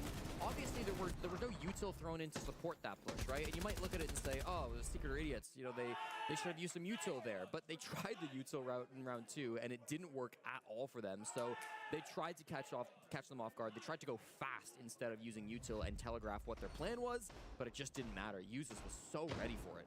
And you know what a piece of util is that people don't often account for? Drones. So if you're not going to use your drones either, the element of surprise is something that you got to be concerned with. Imagine how much map control Secret would have had if they won that engagement against Usus. You control Library, now you can exert a lot of pressure onto Chimney. If you're playing Chimney as a defender, now you need to worry an awful lot about a rotate through main lobby. Blue stairs, you have to hold or die. All of these things just kind of coming together in this perfect harmony. And obviously losing that engagement, losing Joom so early, well, that's not where you want to be. And Usus was able to hold that spot. Nothing could be done to wrestle it away from Falcons, who now set themselves up, Jesse, to be able to take I'm this not sure first if half they... 4-2. It's a good idea to stand in the same spot again after so many times. Like, you literally going to be having... Dominating, but different player this time, Parker, and probably less success. Has to drop immediately with the nade being tossed his way. And they'd accounted for that, right? The moment that the nade went in and he got pinged by a drone, he knows the 1-2 punch is there. You got to get out of the way or you're going to get hit. Solitov manages to escape with his life intact. This last time they were here too, Parker, don't forget, I mean, they tried to really hunker down inside of the office. This time they've spread themselves a lot farther around the map. They've got players inside of games. They've got players that were starting library. They've got players who are trying to get past the crossfire, and they do just that. With more map control being held by the Falcons, it's going to slow Secret down, and then hopefully the players who are still in office taking some damage as well, so they need to be a little bit more cautious and not... This great disappearing act from Falcons must be frustrating Secret at this point in time, as they had a couple players dead to rights, but didn't get any of them. Adrian, the first casualty. As we hit the halfway point of the round, Falcons looking to make a statement here on Chalet. Imagine continuing their rampage against Team Secret by taking their own map, punching a ticket to the upper bracket, or to rather the main stage through the upper bracket. But Team Secret's got something to say about that, and they find 2 very quick kills to snatch that advantage away from the Falcons. Too much. They're extending. The point is that a fuse kit comes too down, much Parker. from They dropped it just outside of the dining Falcons. wall, and that is still fully reinforced. Every time playing Leisha, no more I hard see breaching. it. They didn't bring any to begin Yeah. with on this round. None from the Like, or striker the and none impact, anywhere I else. would So they've got love. to find some other way to get into the bomb site. If you're just trying to get through that door into dining, that's going to be a really awkward attempt to make it. They do I have the want shield. C4 back on June cap. is on low HP, and Bride is holding a nitro as we speak. So this is going to be really awkward to get a plant down despite the numbers. That soft wall there is prime fodder for the Blackbeard shield to charge on through. The ton of utility still remaining. They got smokes and nades, so that will have to do the trick. What little remaining June is gone. That's the diffuser dropped as well. A huge play by Bride. Not a that good might spot. have just saved this round. Nade goes in, uses, dies. Some martyrdom from Mowgli, a 2v2, and a wild swing over in West Main. Bride, last man standing. Noah and Savage to try and tie What this one the together, and fuck, Noah is so good. Falcons? You had it. You literally had the round. Noah. How? The lead for Falcons is gone the first half. Perfectly tied How up did I 3-3. lose that shit? Boy fans, cover your ears, but Noah is quickly becoming the best Swedish player in Rainbow Six Siege. The way he's able to play around some of these positions that get opened up by Mowgli or even June have been really, really impressive to watch through EML and through this tournament as well. Noah, just some brilliant shots to clutch that one back. I really thought Bride was in a position where he could have won that. As soon as he downs the defuse kit with the Blackbeard, there is nobody else in a position to pick that up. But I think time was just a little bit too high still. The speed Oh yeah, from Team Noah is Secret actually Swedish. was really, I I think, forgot a benefactor for them in I that forgot round. about As they it. just He's had a so much to play Swede. with. 20 seconds, I believe, when that 1v2 starts. So lots of Just time because to play his with. name Noah is able Noah to hit those shots, readjust his Rodriguez aim, and have a Urwitz. really clean round to tie this at 3. And it's Could've been not kinda a awkward if Swedish it was a name 4-2 at Falcons all. split on their opponent's pick. So absolutely. that is And kind of I like feel interesting. What you said about Noah quickly becoming one of the best Swedish players. A small shot across the bow to our good friend Spoy. I told him to cover his ears, okay? They didn't hear that. Now they have. Do you think they listened? Yeah, if I say Spoit fans cover your ears, they wouldn't keep listening. That's a good point. But now we've had a discussion about it, so now I'm gonna get like, some messages, most likely. I did an interview with Spoit for some supplementary content yesterday or 2 days ago, and I've been tagged in it. Spoit basically rated Ambi higher than Stompin', and let me tell you, I have to put on a hazmat suit to wade into those comments. So, hearing Spoit, Stompin', and Ambi fans all collide with one another over and over and over again. Yeah, he's Swedish, but like, Let me tell you, yeah, it's not a fun it's way to not the spend an typical afternoon. Swedish So name. the Noah fans are now going to get involved too, so it's going to be a real brawl. So it's I'm not sure like Noah is a... amassing a steady group of fans. I'm gonna but what I'm spinning he in has it not exactly to say had it a as ton of naturally as I time can at is the like top of typical EML Swedish and name Tier does 1 not to have so many, involve and like again, we do tend names to like say June's name an awful lot. Rodriguez or something. Noah Noah is having a like very good day kind of Swedish so name as far, well, but being like able to stack up against the Falcons, otherwise that's mighty it. impressive. Noah has the second best KD and the second highest rating right now of all competitors, barely trailing a little known guy called Shaco. Oh, I've heard of it. But I don't care. Yeah. He won the Yongshiping, I think. Is that the guy? Yeah, on BG. Yeah. Way back in the day. Bride jumping in the building on the Monty inside of games. There We have was a like roam Svensson, here, but Hansson, it's kind of just June now Andersson, walking down this spot. His phone will Andreasson, ring, and he will keep watching Jansson. the hatch. Bride is not too far away from him, though, Parker. We have those and kind Brady and Stoltov of both taking some Svensson licks as now well, from like this Swedish Team Secret names team like as they that. just continue to fire bullets away. Bride inside of games. He's got a good read on this back bar. He's got a read on bar as well. As out goes the Nitro Cell. Mowgli will take down Solitov. Bride impervious to the Nitro. Leaky Fact tears through the Frenchman on Team Secret. And back to even footing these teams will go. You still haven't been able to root Tomb out of this position, nor have you been able to take down Savage. So this is map control that Secret are refusing to give up. Yu's is going to fall to Savage. That continues to be this two-man roam, finding success here in bar and games. They've got to find some way to root them out, Parker, but they've got only a single more flash. They don't have a whole lot of utility. Licky Fact finally gets an angle, but it took you so much time. Even with Tomb going down, Secret could maybe fall back and still find themselves in a good position. I like this recovery from Falcons. It's been quite graceful. Adrian and Noah will now walk towards Why is everyone library, fighting downstairs when the bomb is upstairs? That's ridiculous. Opting instead to take the safety of the bomb site as their next step. I think ultimately the right call. A lot of info will be gained from Bride as he stares down Noah, who's last standing. Shaiko punishing Adrian to go for the run out. He's spotted and immediately Bride reads him like a book. Nice. Shaiko gets him on the cut, heading back to the site. And Falcons nicely done. Nicely done. So good as he yells across to his opponent. Not often. Yay, I got the next feeling skin. himself up against his domestic rivals. And again, a really good clear through that I got games. the entire head and Parker, body but skin onto saying my Doc. sentence, they ended up collapsing on a couple of those frags. Looking back in through Mudroom was absolutely massive. This kill right here started that kind of turn in the round, which started to get them that advantage. Then once Jim goes down to the hatch, he's left all alone the moment Savage goes down. No idea how Shaiko wins that gunfight. Fuck's sake, And I think in that SSG. 2v3, we just started to see Secret playing aggressive in order to play aggressive, in order to get some kind of a chance in the round. Lots of energy being felt by Falcons 3 rounds away from main stage. Every single round counts. It's a game of inches, a game of centimeters. I suppose if you were over here in Europe. Let me see how long the game is going to be. This is the second one. Inches quite well, but I mean, we don't use them in daily life. And this is also the second one that just started. Just so edging out Secret on so many of these rounds. And what I will so we'll be showing you the skin. I will show you how the skins looks in game after the matches is done. Missteps here and there, but they've not been playing and I will be able to show you guys some of the stuff that I've seen during this tournament, stuff that you can use in ranked game. Even if you're solo queuing, you'll be able to use them. In the EML, they've played them at live events, they've played them at EWC. As well, I've seen a couple of things that that is really good, especially like on this event, Clubhouse. It's really good. That trend line will break.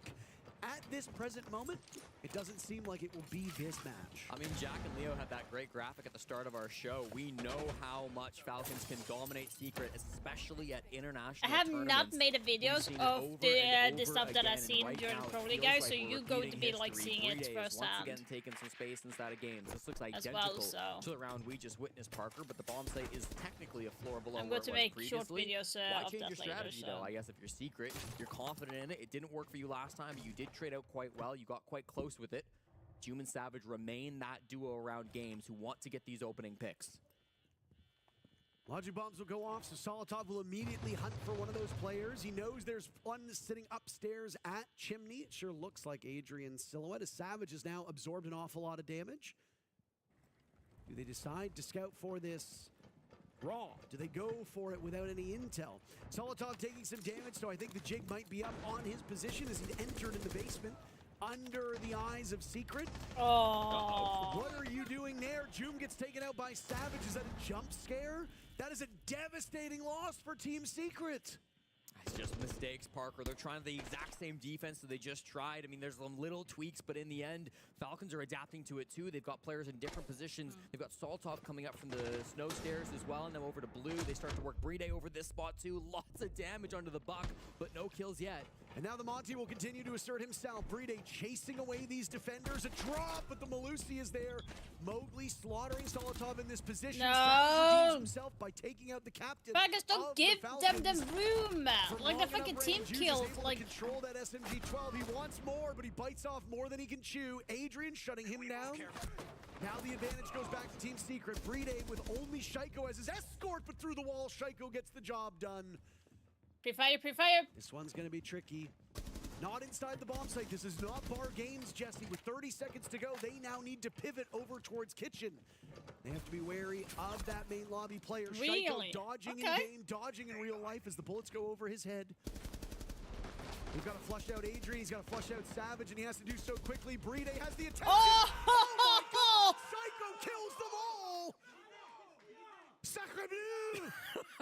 5 rounds for Falcons, 2 away from a 2-0 victory over their regional rivals. He just does things that shouldn't be possible, Parker. Not from an individual, not from one man. He's playing, of course, somewhat with my God, are you like serious about that? Shield, but everybody is looking for Shaiko.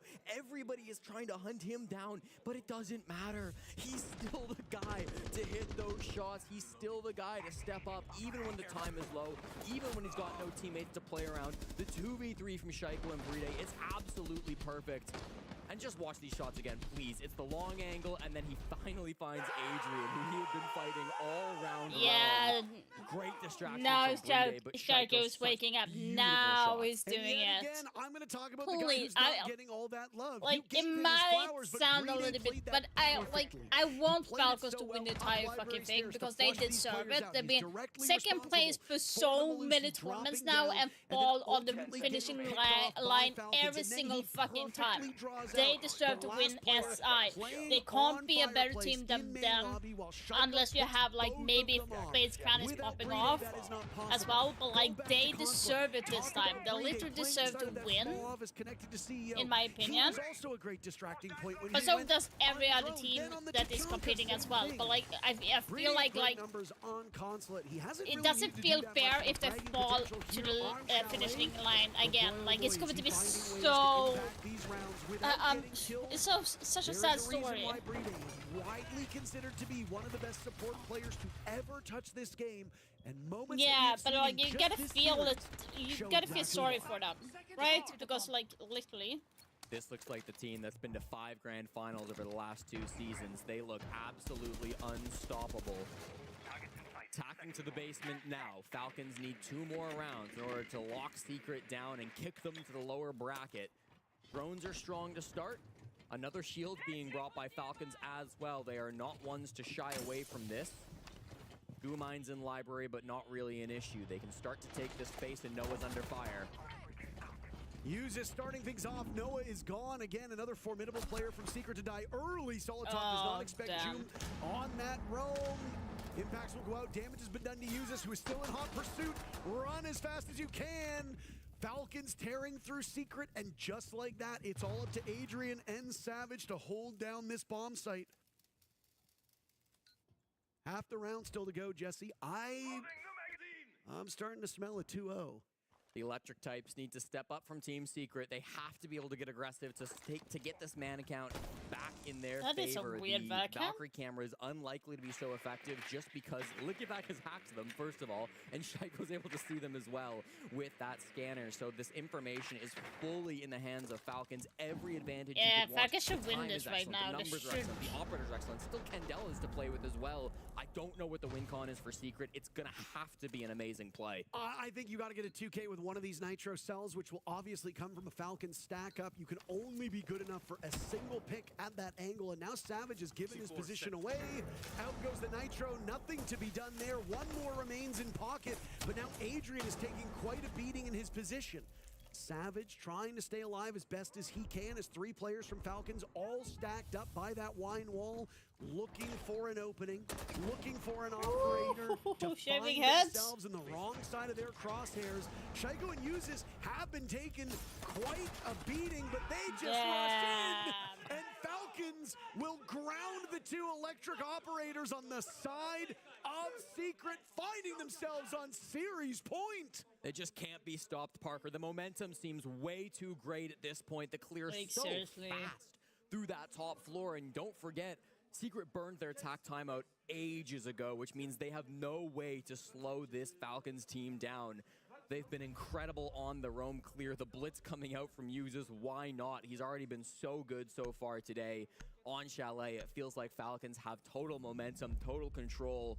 They will ban Oh, the my Monty. I like the wife. ban. The shields have been a big problem, but does it matter? Is it going to be enough when you still have the Blackbeard to play behind? You still have the Blitz to play behind. Falcons have been using these shields to get the space, and I don't think that's going to stop just because of a Monty ban. I think the timeout is a perfect example of that. They were able, it's a perfect thing to talk about. They were able to immediately convert 2 rounds off of it, but that's they really messed up. But they messed up really bad as well on majoring music. There's no energy on the team whatsoever. The match test is on right now, or the last ones. Team forward. And is this not exactly what happened on map 1? I mean, Falcons go off Tomorrow to an early lead. We get attack will timeout be from playing. Twister, and Secret get remotivated. They start to win rounds over and over again. But then once that momentum stops, once Falcons figure out how to adapt, and they don't even need to take their own attack timeout So to do tomorrow so, it's going to be just M80 grab a versus hold of the G2 game, and they and never let it Kia go until versus they hit Daystar. 7. Secret have to Then find we some have way Heretics to grab versus that momentum back the Oxygen, same way that Shopify Falcons can. versus Snip, And even if they start and to do then that, Falcons have their attack it's time. going to be other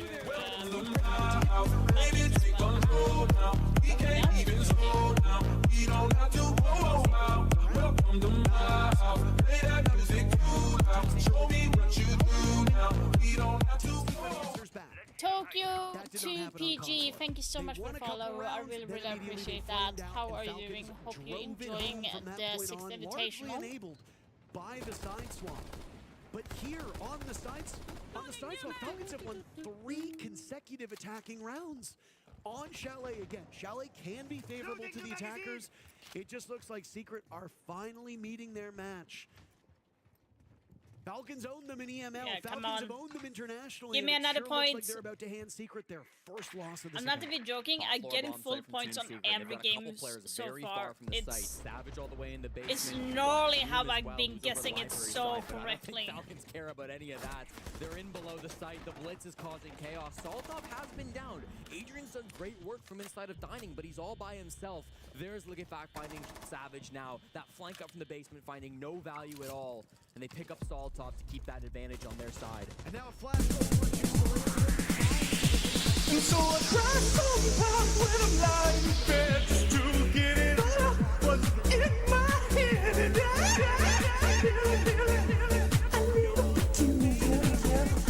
perfect position, and he will survive. Do they get the all clear to rotate in?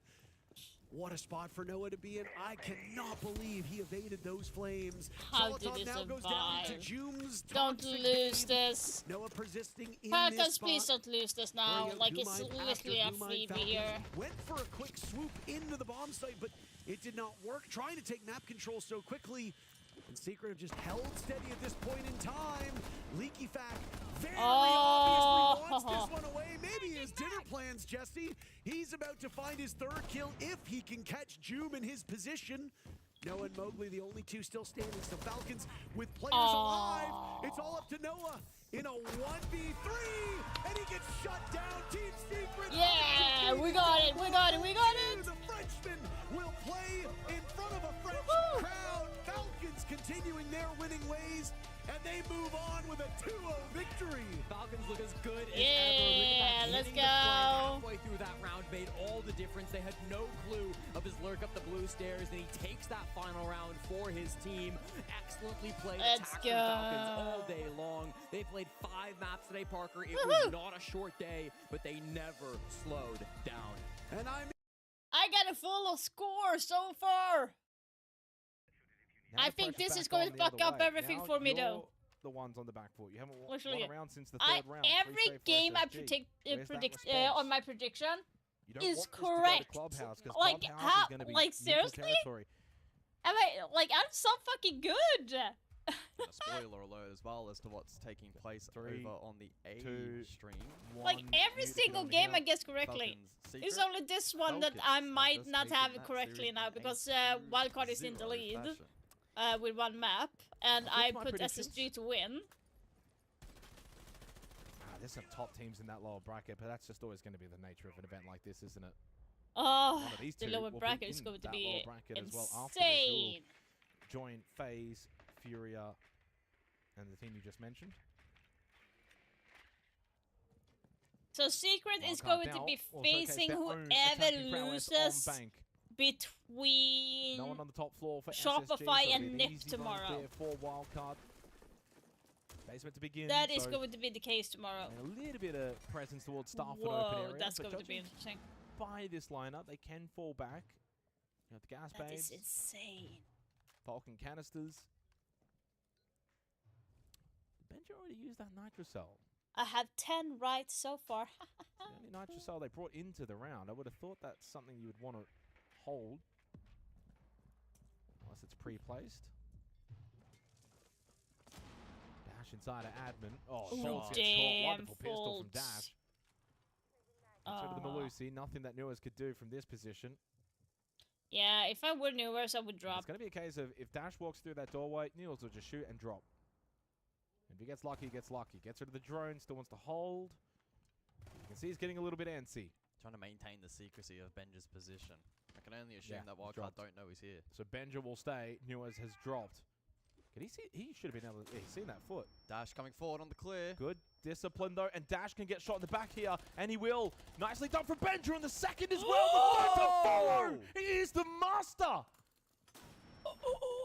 Completely disrupts this attack of Wildcard, and while the trade eventually comes through with those 3 kills, the he got such a good kills as well. No it was more blitz. It was grim. It was blitz he got there. Like seriously. It's a great little pocket play. Well done. Great strategy. Newers was the one who got droned out, offered a shot, dropped. He was the one who was in that kind of default normal position. Benja never got droned, never got cleared. And that was a risky move as well. Had he got droned, he was in a tough position to get out of.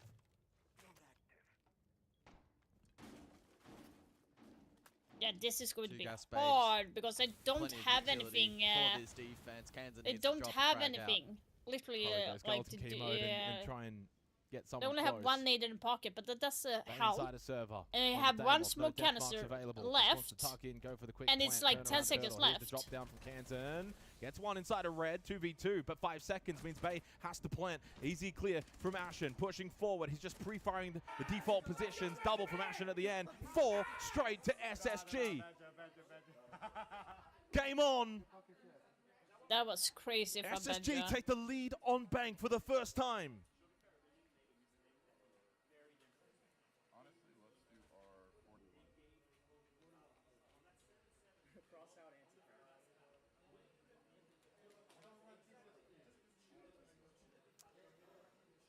Beautiful teamwork there from SSG. Benja the one to light up the kill feed and land the shots, but of course bang. Look at this. Bang. Look at this. Bang. Yeah, lovely. Again, it was good teamwork to facilitate that play, but he still had to execute upon it. Absolutely. It's kind of like... Yeah, that was really nicely done. You still got to slam dunk it. Yeah. And he did. He got the layup. That's crazy that he got that. It was because of that 3K that they won. Otherwise, it would have been a harder defense. That's a 1 in 100 round kind of play. And Newers, again, doesn't really get stats for that, but he's just staying there long enough, trying to eat the drones, make sure Benja can hold that position without being seen. If he drops too early, they drone through. Fair chance, Benja gets caught playing underneath stock. So much harder to then run across, get to that drop. 4 straight for Space Station.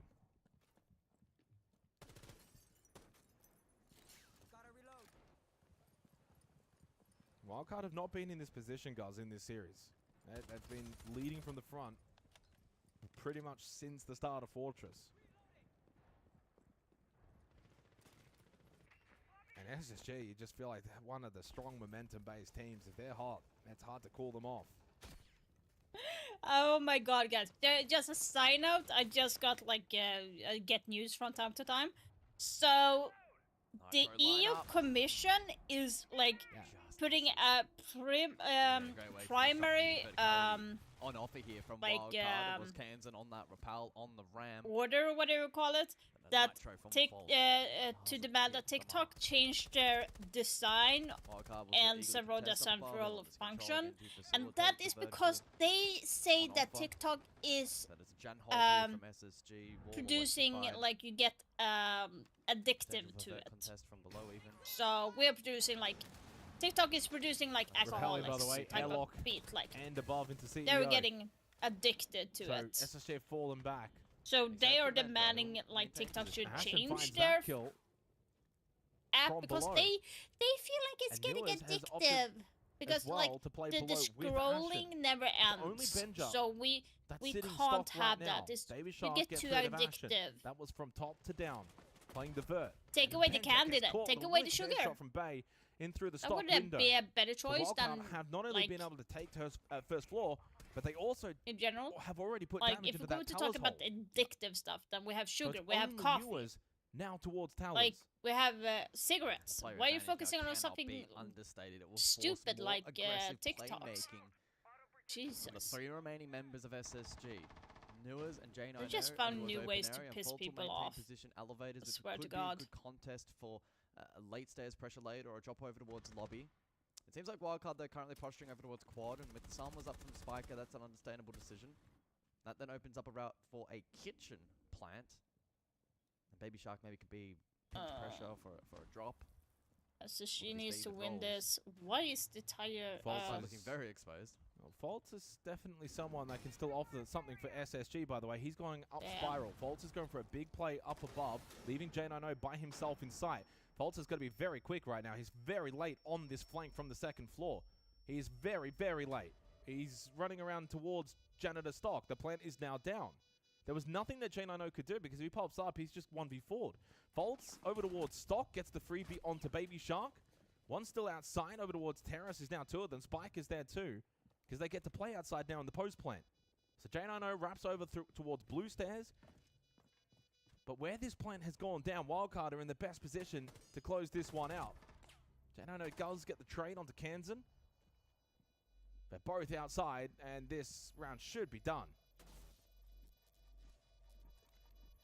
Start to make their way back in. He does get the down, no time left, and cannot get the defuse. 4-4. Yeah, not happy about that one. I'm not happy about that work one. Across the board there from Wildcard. Don't know what the rotation was. No, I said I have first choice. Trying to iron out some common issues. I am not happy with that one at all.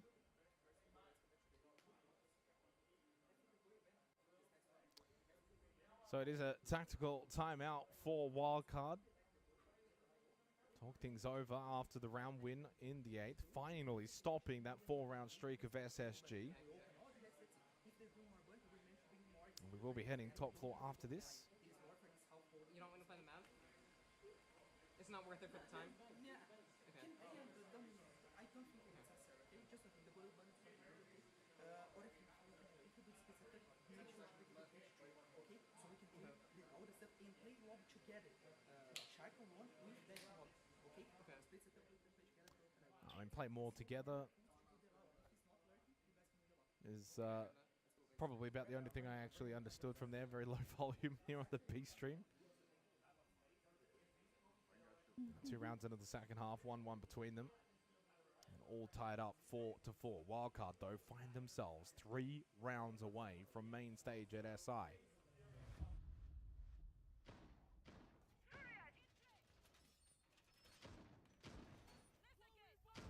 We're going to see the echo for the first time here for SSG. Attackers have discovered the location of a bomb.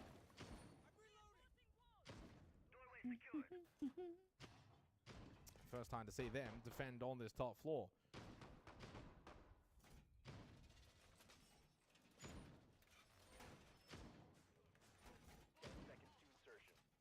It's turning into a real tug of war here on Bank between these two. Both SSG and Wildcard will be eager to pitch themselves as potentially favourites from their region to go all the way here in Paris. I wonder if this is going to be a janitor push-in from Spiker. The attacker repick, they bring the blitz. Kansan can play the repel on the Glaz.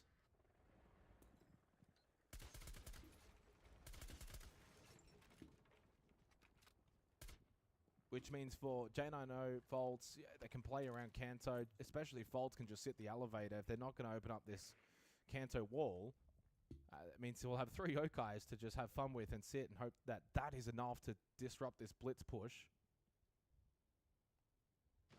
as Spike is posturing over towards Repel's side of the map, he too might actually just go for a vault in. Whatever it may be, it seemingly should be quick. Oh, Director, Baby Shark's down. This could work. It is very, very quick. Into the smoke. Canton to cover. Plant from Spiker. No direct response just yet. There are no nitrosols for SSG to throw. The plant will be successful. There was just nothing to offer him. Way too late on the yokai.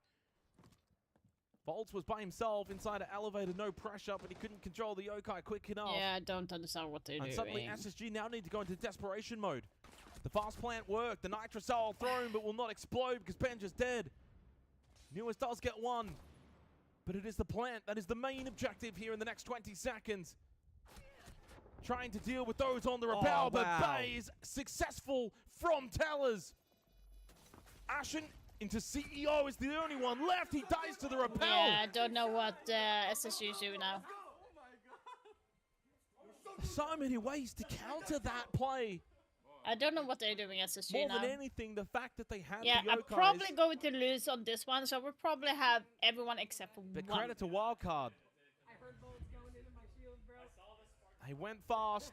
So then we're playing against Base Clan on Tuesday, if that's the case. Plant, and it worked. 10th round, Wildcard retake the lead with the last 2 rounds straight. That's a massive kill from Bay down below, by the way.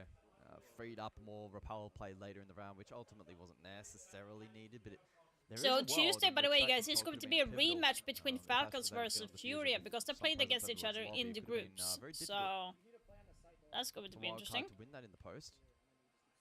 And if they win that, also did their job, and despite losing the first pick, they only have one match left to get into the finals. Great heads-up play from Wildcard. It gives them the lead in the series as we enter into round number 10. We go down to the basement objective.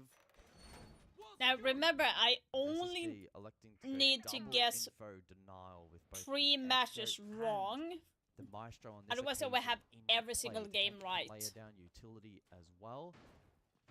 That's so the thing. Expectation will be that and I would get SSG every single pack on the prediction. Could be a fall off potentially with Red Hatch open, but I've already used the Benja strat once of him lurking over towards open. The anticipation will be that it's a far more traditional basement site this time around from the defense.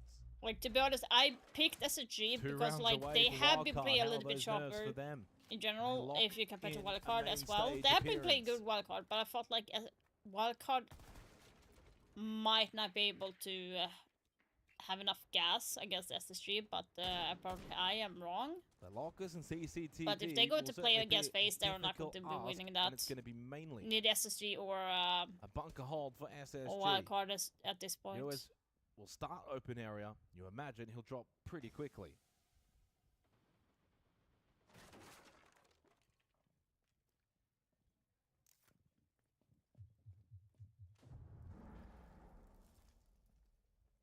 Top entry, top square entry. Oh my You're God. missing Did you that not get drone. that drone, by the way? That is crazy. He missed that drone. The wild card.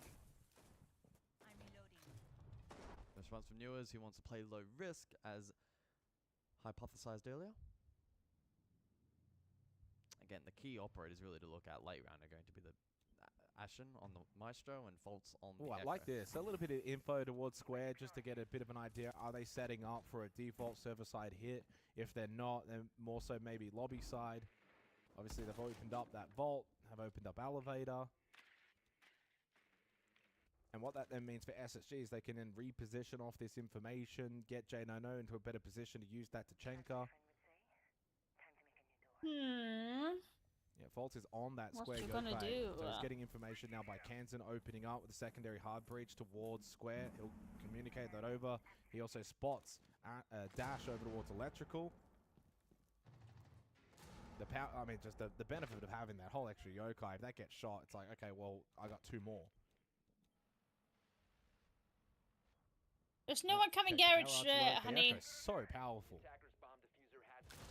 Nitrosol from Benja though onto Baby Shark. Well, that's perfect heading into the final 45 seconds of this round, and it will be rather default by Wildcard. The Maestro the Maestro cam is being a nuisance. Look at Dash's health from that. Yeah. There's another camera inside of CCTV. Yeah, the thing is, Baby Shark died, so they'll just lose nothing. Well, this should be SSG's win. You have to spread, go vault, go like, elevator, try and wrap around the site. SSG loses this, they're fucking trolling, to be honest. They have everything to deny. They have the Maestro, they have the Echo, they have the Tachanka. Like here, SSG, like Wildcards need, like they need to go for the kill. Wildcard needs to go for the kills. There's literally nothing else. They're losing his life, and this round's done. No time for Bay to clutch this one. We're going to go 5-5. SSG holding strong in the basement of Bank. But the real test for them defensively will be above basement.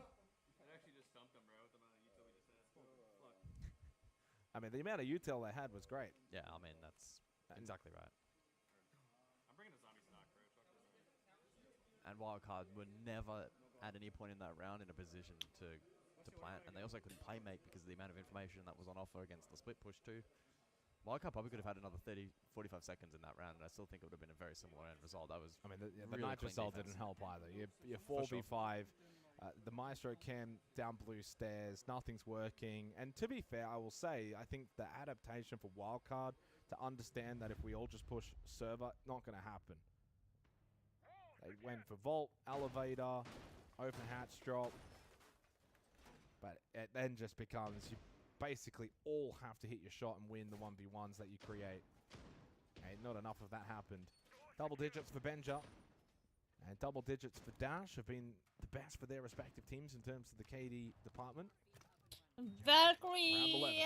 Okay, Benji, did you show Valkyrie some love? Did you talk to her? Did you give her some nice words? It was a 9-round win streak for Wildcard until SSG finally woke up. This is very important. Don't miss that stuff. If you don't give back some beautiful love and showing how much you care about her, she's going to fuck you in general. She's just going to make you die painfully and quick. Could get the job done. And they bring the blitz. Staff open, expecting this top floor clear. You heard Neo as he wanted to bring the Azami and play stock. He will do that.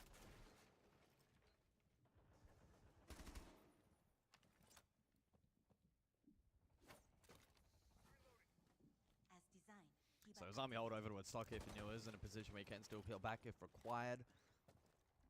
Wildcard, top square, entry point, Kansan to get aggressive and to try and catch Newers maybe. Oh, but Ashen! Wow! Double kill with the Nitro. Benja and Newers in the meantime find one apiece, and in the blink of an eye, it's a 1v5. It's over, the round's done.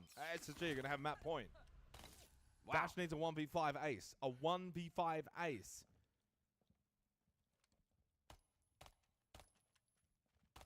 The round never even begun. You could clearly see what Wildcard wanted to do, and they did this last time out. If you think back to the 8th round, it was a big success for them. That was like, seriously? Yeah, I mean, I don't even know like, what you have to like I said, give back some love, and she's giving love back. You saw DC4 kill. Good Nitro Cell usage, prepared for that blitz. Rush up above. And then you have Sentry as well. Like, two of my favorite ops that I like going with. Bomb rings for Dash, knows that no one because of the C4. Stock has been vacated. Benja is actually over towards front desk.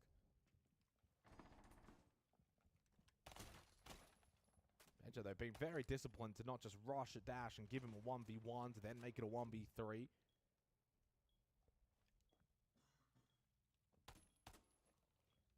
Of course, Dash is not going to give up on this. If it was a regular play day, maybe just send it site.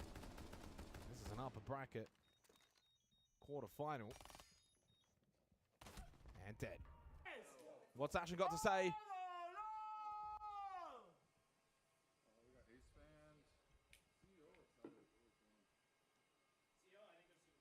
Tellers,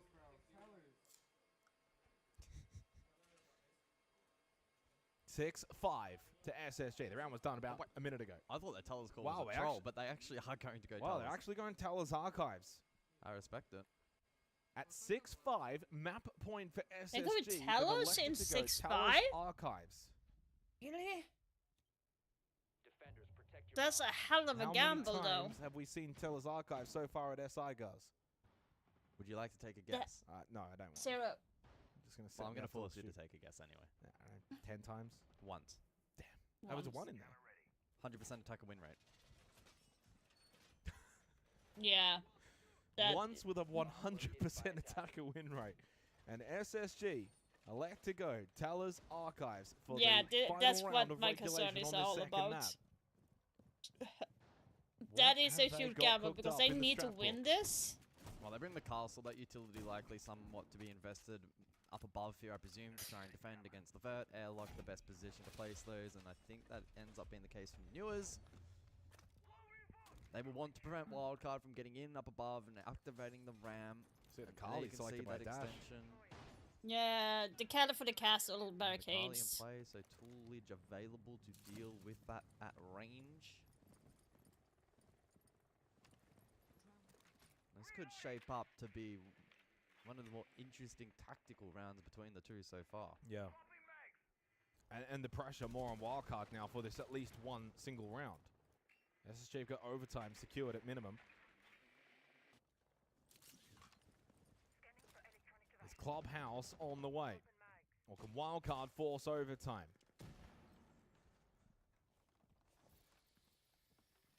This thing, like, you could have gone like bandit or something for the wall. Kyra is going off as they if you want to have keep got it Dash closed. on that repel, looking towards Kanto. Along with top spiral. Newers just very lucky. Don't peek that, honey. Don't. Could have easily got shot there by Dash. It would have been a big opening kill for Wildcard. Dashes away towards elevators. Please, Newers. Please, don't ego peek. Don't ego peek that shit. From Please. Wildcard still yet to get boots on the ground, too early. despite the peel back from the rest of this SSG defense. Again, it's Newers over towards elevator shaft. J9O as well, Stockholm, but he'll likely peel down main and does so, chipping away a bit of that drone economy. There's a Yokai square and there's a Yokai lobby. So both sides of the map are being watched by Faults. A lot of information being received for SSG. Kansan now makes his way in. Top floor. There's a minute left and I have not really Benja taken Nitro down like below. a lot. Yeah, he's got it in his hand. Benja. Can he find an impact with this Nitrocell? Wait. It's the only one that they've got left remaining. And while they have got position to be able to play it, it could have a huge impact. Let the echo ping. He puts it Let back the in echo his ping. pocket and Oh wants my to hold god. it for a little bit longer. Can Fault's lobby maybe feed information? Does he have an angle to support Benja on that Nitro? Or maybe even Newers push forward? Into Archives. They're into Archives going for the plant. Benja is still at least close into Talers, but the plant will go down. There was no response, no movement from Benja. The fuck? Wildcard get the plant down inside of Archives. Benja held his position with that, got the kill onto Spiker, dashed through lobby. Makes the move now on the Kali in the post plant. We hear the Razor Bloom in the background and it gets the kill onto Dash. Big utility for J9O. Has one in pocket, falls to get on. So a huge fucking kill from stupid. Bay creates a 1v2. 7 seconds, another one onto J9O. It's only Ashen that's left. And he's running out of time. He has no time. We go to overtime as That's Bay so clutches fucking up stupid by for SSG. Wildcard. Fucking stupid decision to go Tellers.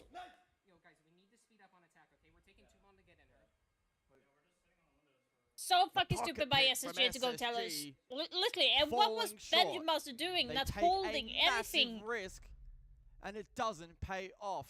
Yeah. Great attack stupid. from Wildcard. No, Good it's work overtime in the instead. post. Overtime is theirs, and they'll continue on that attack. Yeah, side. no, A I more don't like traditional that they selection decided lineup from that. SSG. Basement for the opening round. I mean, it's a ballsy move to go Talers Archives when you got the one opportunity to close the map out and go to map 3, but you had overtime secured. You got double defense overtime.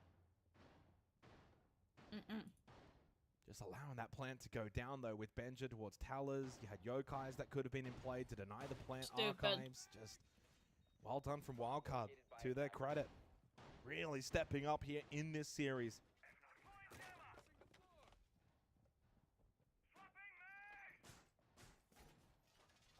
At least we get a close one on the Saka map, because Fortress was just incredibly one-sided. 10 seconds remaining.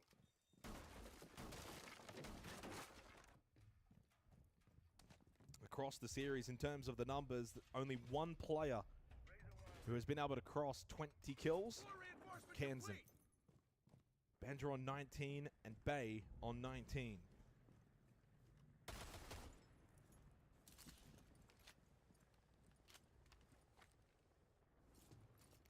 We heard, of course, that Wildcard want to speed up their attacks, but if I'm going to be honest, I don't think you can go too fast here to begin overtime on lockers and CCTV. Naturally, it's going to be slow-paced.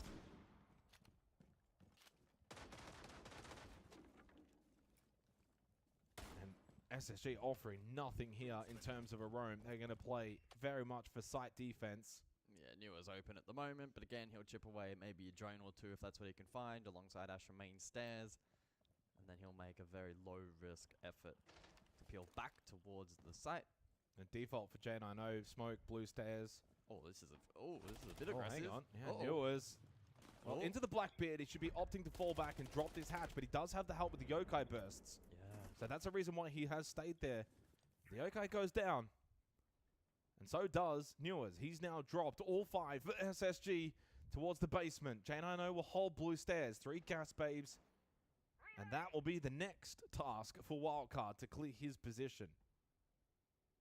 Yeah, don't mind that little heads-up opportunity maybe for SSG to pluck the Blackbeard, but it doesn't quite work out, and Newers, that glasses util will be much better served in the late round. Oh, Nitrocell thrown through the hatch will not hit. That was from Newers. Yeah, I should have waited a little bit. I feel like maybe SSG is getting a little bit impatient. On the smoke and the echo for it feels like I'm kind of concerned why they're not doing the same lineup. They had like Tachanka, they had the smoke, how much does he commit? He commits and then the echo. Like, why not go the same lineup? He's got the yokai to help him, so it's not just J9O. Yes, it's J9O plus Faults. Plus 4 players from Wildcard looking to hunt him down. And they got the hatch opened up. He's now stuck here. This is a big battle. As long as he can get at least 1 kill. Oh, headshot onto the Blackbeard. Job done. You'll take it. 1 for 1. But here come the ROUs now from Bay. As Wildcard start to push through default server. Yeah, you have 1 C4 left, so he needs to save CCTV. Faults will need that to be around to stop this plant. He can't lose this one. Love this angle from Faults if he can commit to it. Asher, Nitro, ripped. 20 I don't think it's been effective though. 20 seconds. Time running low. He didn't. Wildcard are going to have to start to flood this site. Allow someone to get the plant down. Kansan hits the headshot onto Benja. Faults will have to stay alive and trust in this yokai. And he falls. No echo, no warden, no SSG. Yeah, I don't know what they're doing. I really don't know what the fuck they were doing. Basement bank.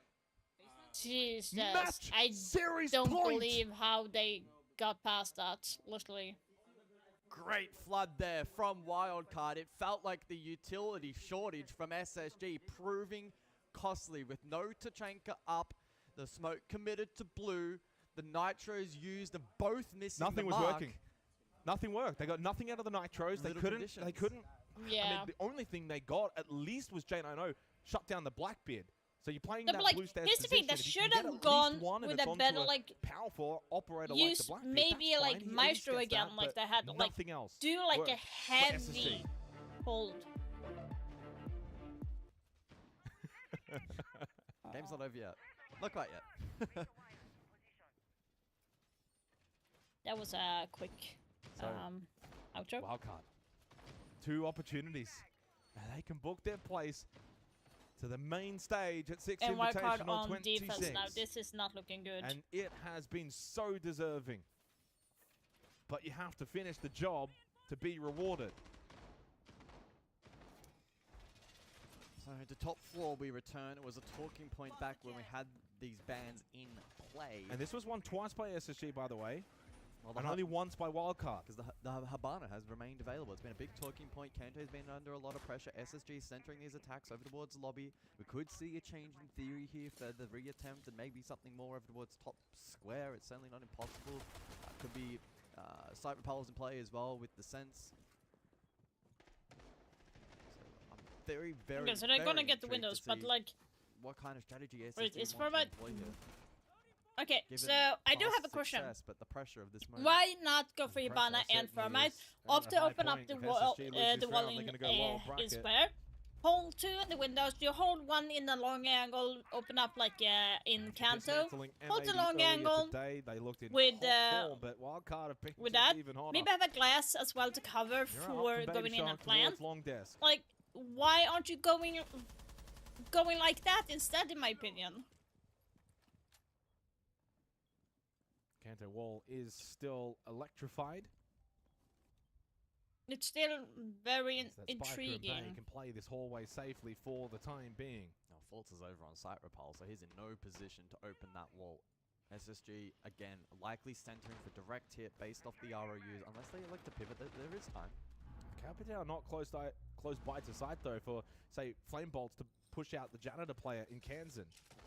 So if they do this, it's not going to be fully in sync. And a big opening kill, though, for Dash onto Asher. No more ROUs. Those screens that you see, once they go down, they stay down.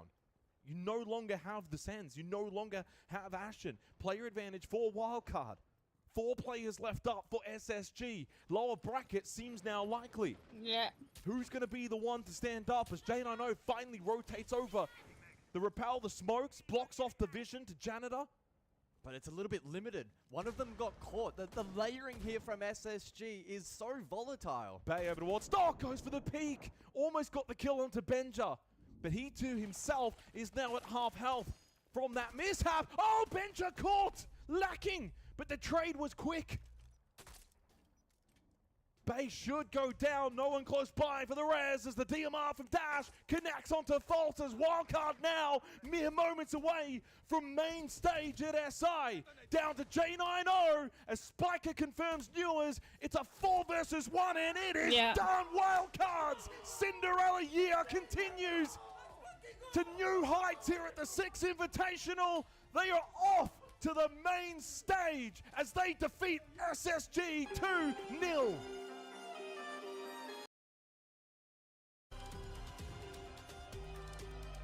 Oh my god. I am not happy about that. At all. Nope. But I got every match right.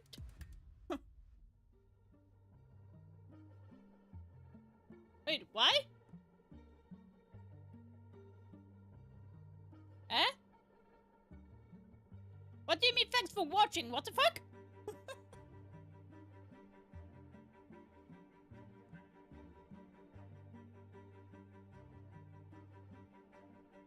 Okay.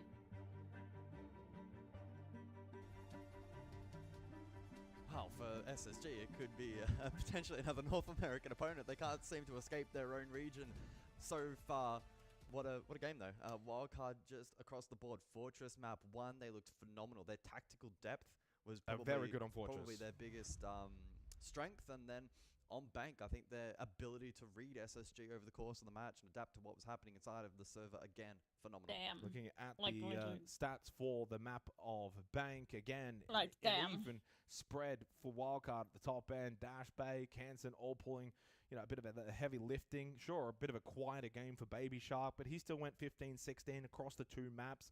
22 for Kansan, 23 for Bay, 20 for Dash, 5-3 on the entry for Dash. I mean, just really good, solid teamwork from this Wildcard roster.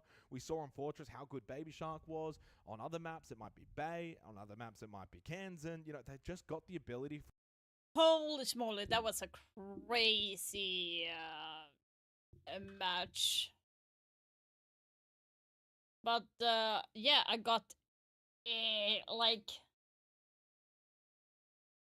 let me show you guys. So we have so far. So the match that is going to be playing for tomorrow is going to be M80 versus G2. Interesting. Whoever wins there is going to be playing against Secret. Yeah, that's going to be a tall order. And this is going to be APAC region. Kiev versus Daystar is going to be facing Weibo. Heretics versus Oxygen, we face whoever wins, we face Fluco. Shopify versus Nip, whoever wins there is going to be playing against SSG. So that is going to be interesting to see how it goes. So, yeah, that is going to be interesting. So, yeah, that is... I don't know what to say. Prediction is going to be opening up for in 3 hours for you guys who wants to do your prediction for the games tomorrow. It's going to be open. Then you're going to have to guess these games for tomorrow. That is what it is. Falcon, Sapphira, and FaZe Clan we have tomorrow off so that we'll be able to rest and regroup.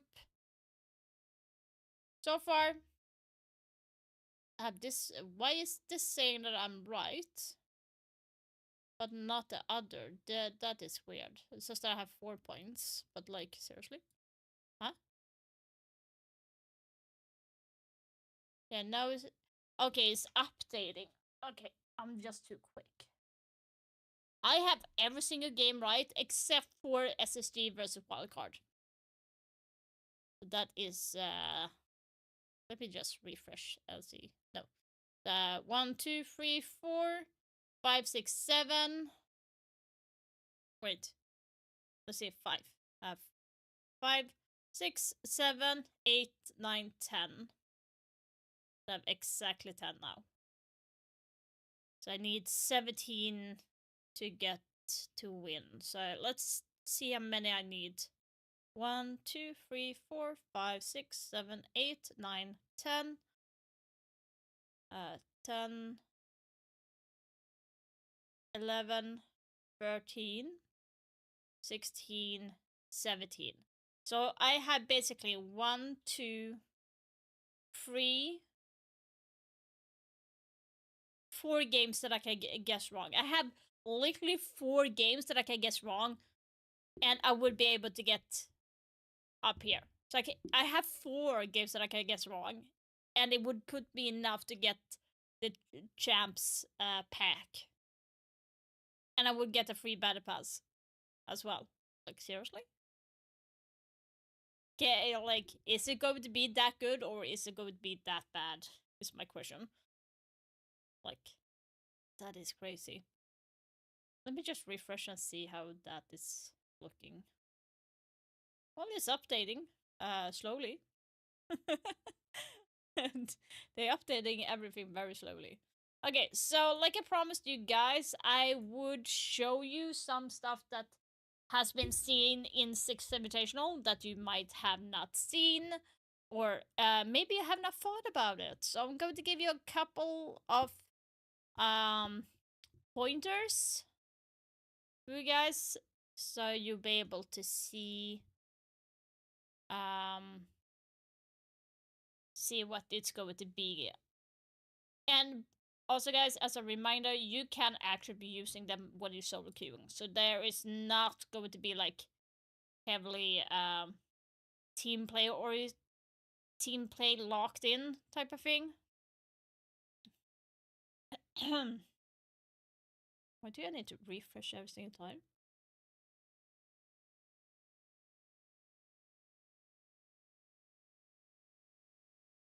By the way, do you hear the music or am I just tripping? No, you're not hearing the music, of course. There. I was like, aren't you hearing the music? That was just me tripping. Oh, let's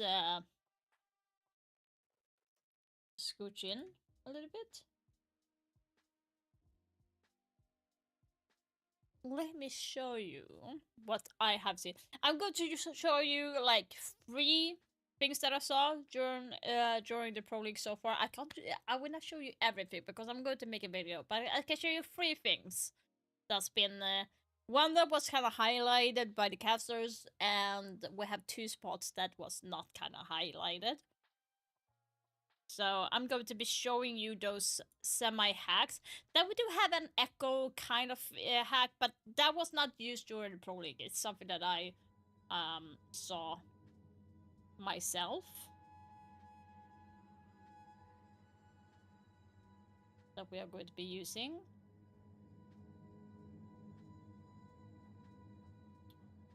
Let's see how they have updated their predictions.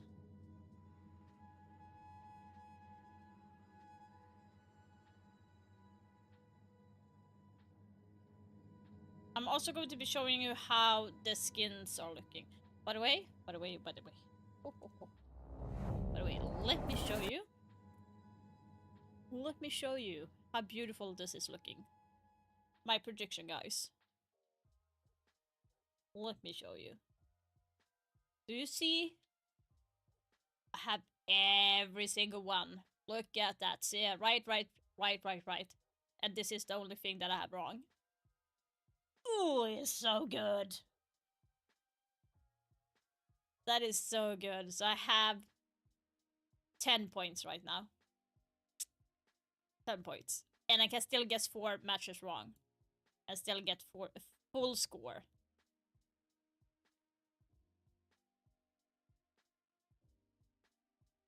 That is insane, guys. Insane. Let's go into the lockers. Let me show you. Wildcard won the game. Let's see the dock. I'm of course going to go in here and show you. So let me show you Dokkaebi, which I acquired first, that you guys missed. So here you have. This is what she's looking like. This is the typing.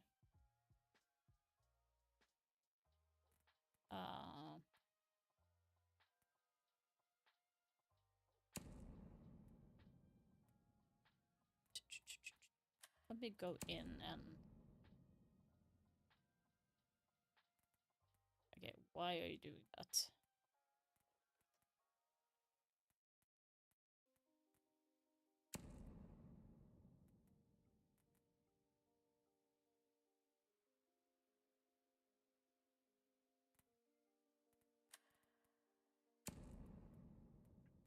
Where are you? No, I know it's not. There. There it is.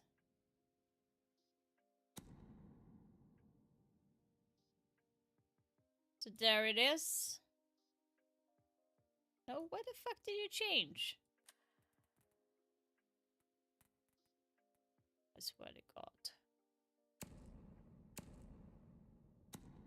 There. So this is the entire skin. That's what it's looking like.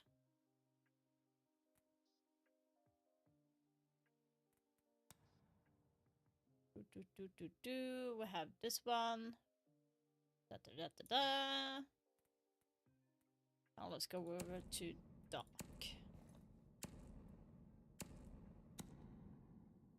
Okay, well, I hate when it does that, because literally that is not what I pressed. So this is the dock skin.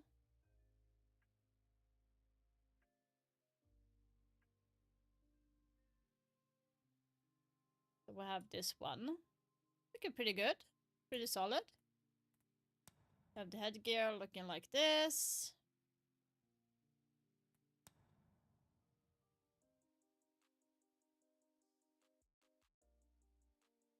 I like this one. I do want to get the drone. I'm kind of... Where is... I can't see the Talon skin. I just don't get it. Like, if I press here... Like, I see the CAG, but, like, I want the Talon skin. Ugh. So we have that. But, now the porter thing. Let's go in to me showing you guys what we saw in 6 Invitational. And it's going to be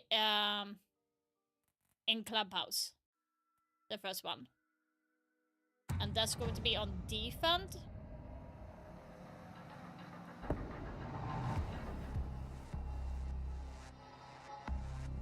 So let me show you. So we saw this in the beginning of the group stages. So we saw the first match with Heretic versus Firax among them, and it's going to be focusing on the CCTV hold. So I'm going to go Sentry because she has impacts and nades and shotgun and stuff. So we all know. Op 4 has yet to locate a bomb.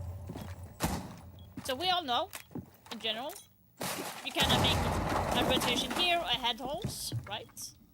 And usually enemies will jump in here.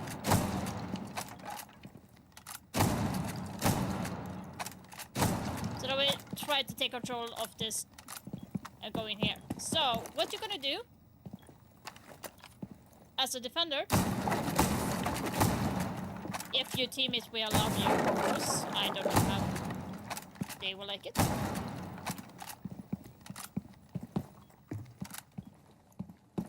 So now, when you open this rotate, you can vault, it doesn't matter. Let me just do this. Now there's two spots you wanna go. So here, you see the bomb here? Open up. Right here. For the first, so you hit this beam. Now we're gonna see how this is looking.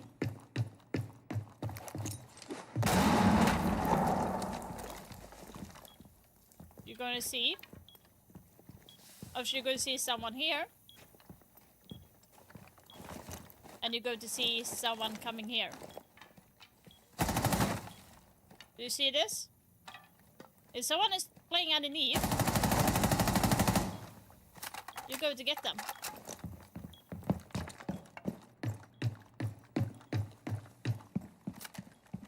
So if I just make it more obvious for you guys where you're going to be seeing the shots. I'm just opening up way more than necessary.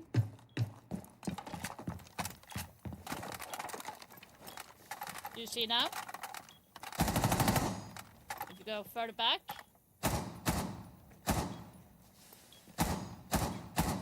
Imagine if you have the DMR now. So you have two barrel instants.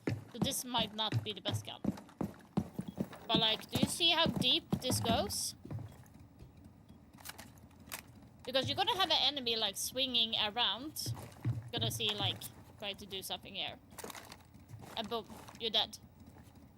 You're gonna have someone swing here. They go to look here, they go to look here, they go to look here. Boom. Dead. Then you going to have the next one. And it's going to be over here. You open up this one.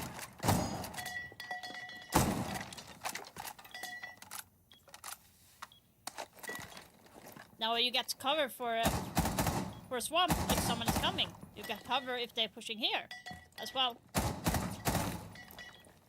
Or if they're standing in the corner here. Like you have the red stairs right next there. There's the stairs. So most people will stand here. And you get them. There's a free pick. Do you see? Most people will stand here. Free pick. Most people will push here.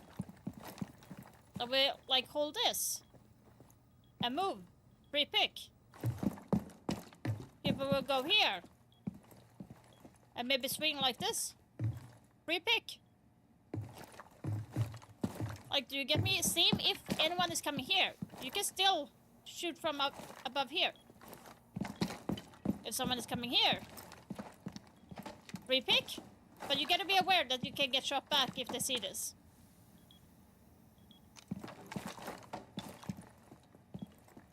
So, like, this is what was used during the group stages. This was used. So do use 15 that. seconds left. Let me just Time expires in 10 seconds. Mission failed. All friendlies have been neutralized. And we have the second. I'm going to show you something that I learned, that I just found out myself. This is not in Pro League. That was not used in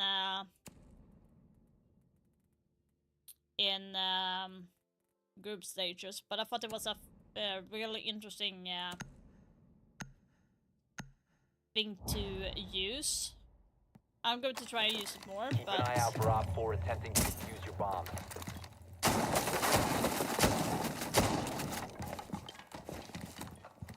So this is for Echo. Now you're gonna see something interesting here. You see the beams? The beams.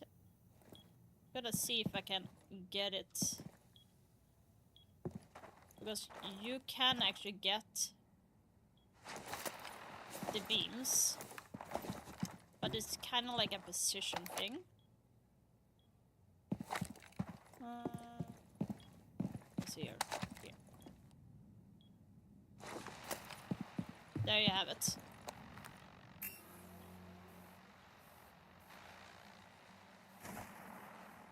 Gotta give you good information. So when you're coming here, you don't really see the Echo Drone, right? You don't see it. It's over there, because I know it. But like, if you as a player, you're looking here, or you're looking here. And you can just move the drone to get into a better position. You gotta be aware though, if you don't go between these beams, it's not going to help you. You see?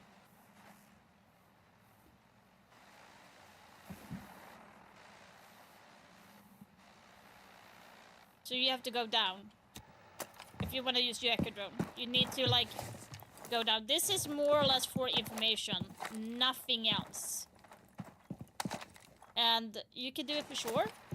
I don't think you can do it on this side. I have not tried this side. Yeah, you can do it on this side as well.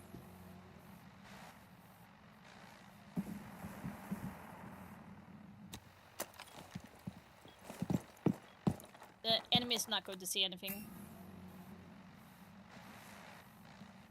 You can even do it like this. You can move and give it information. You move it right here. Let's see if you're defending on the other side. You see, you can't see it. But you can, I can literally see you. I cannot get into the roof and use my Echo Drone. I need to jump down. So this is a good information, just for basic information. And if you want to use it, you need to go there and then up.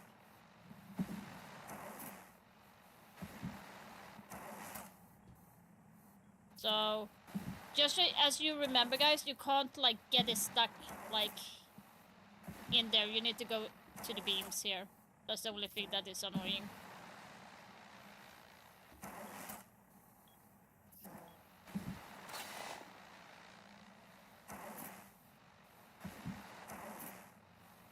Like, I don't like the fact that you can't get it stuck on certain areas. But you get what I mean. So that is one of the things. Also, you can't see the Echo Drone here either. So if you don't want to put it on in the beams, you can still like put it right here. Like you can't see it from here. Actually, they're going to see it if they are looking for it. So that was one of the things that I saw. So that was clear just for information. Now we have the second thing that we saw on Pro League. I'd say Pro League, but like in the group stage. Let's see here. We had I think it was Spoit. No, not Spoit. Stompen who used this one. And this is going to be situational.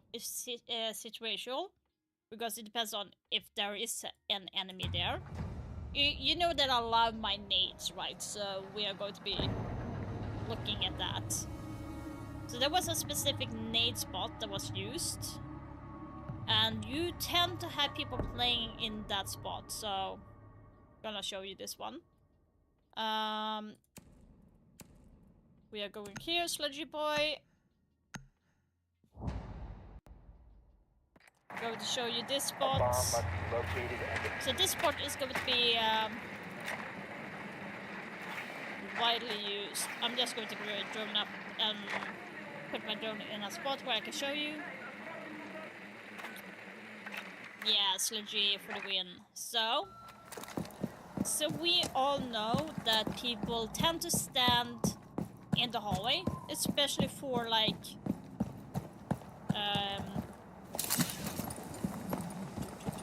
what do you call it? Hallway. So you can see on my drone, people will play either here or they will play in this spot here, right? Either it's going to be reinforced or it's going to be soft, or people will play here, right? So this hallway is very high traffic area. People stand on. So what we saw during the group stage was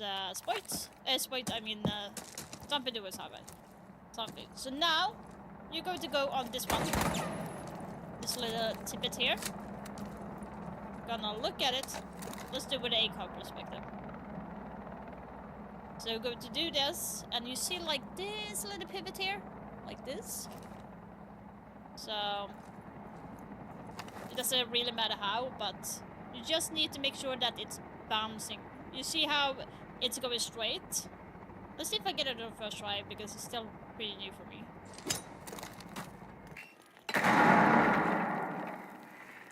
You see it? That is going to get the enemy off on this side. So that is a free pick. So you just need to like bouncing it off in the right position. So we do it again. Got it again. So that's one of the spots for the nades. I'm not sure about the second one, if I can do this, like, I'm trying to see if I can do the second one. Op 4 eliminated all friendlies.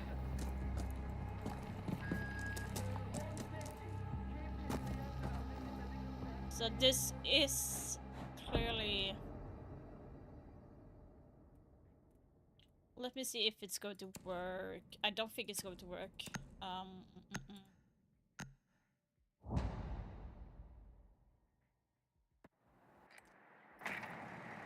Your mission is to locate and defuse a bomb.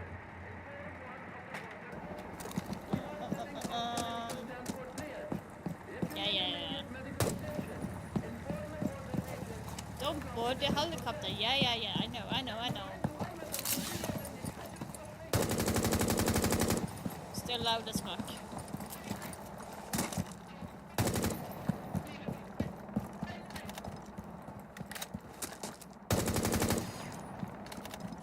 Still hate that thing. Let's see if I can. I don't think I can toss it on that side.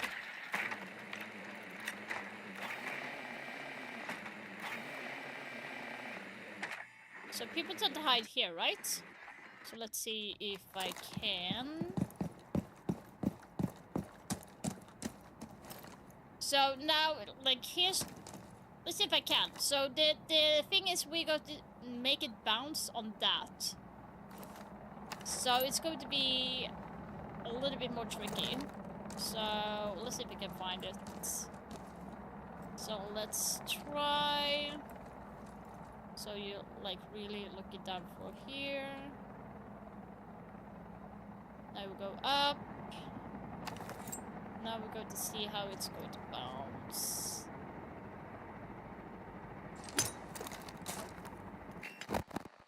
No.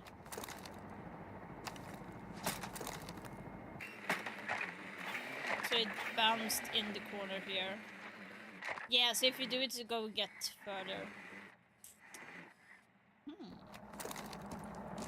like... Oh yeah! Oh shit. Okay, I have to die again. Okay, I'm sorry. We have been eliminated. Let's get that.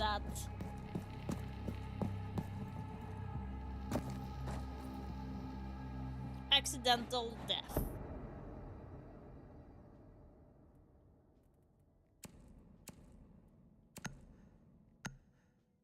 A lock-in, yeah. Your mission is to locate and defuse a bomb.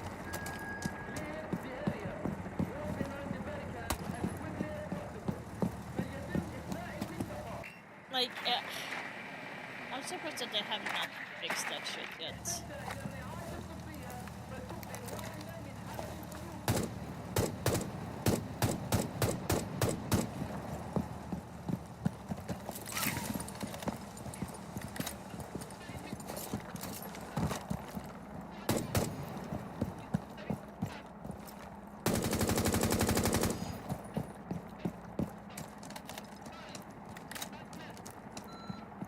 Can you be fucking quiet? Jesus. Okay, let's see if we can maybe make it bounce. Ooh, I like that. So let's see if we can make it bounce on that side. So I'm going to be using this.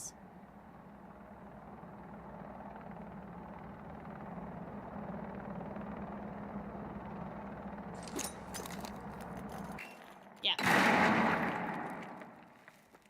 So you can do this as well.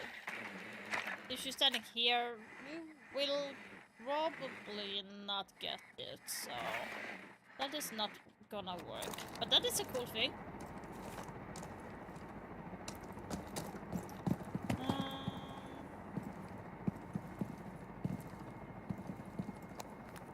I'm just gonna see where I can get it to bounce. Like, I need to have it bounce really high.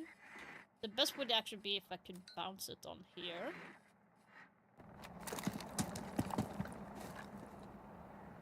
Yeah, okay. We're gonna try here. Lean.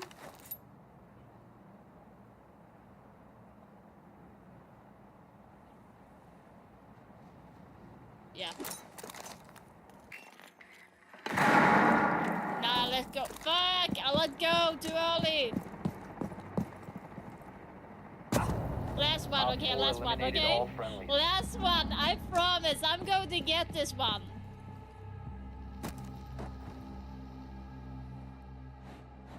I promise I will be getting this one.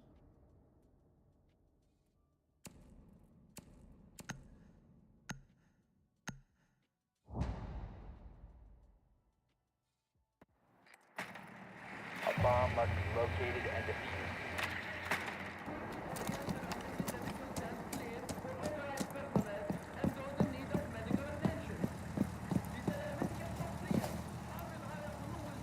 We are gonna get that one.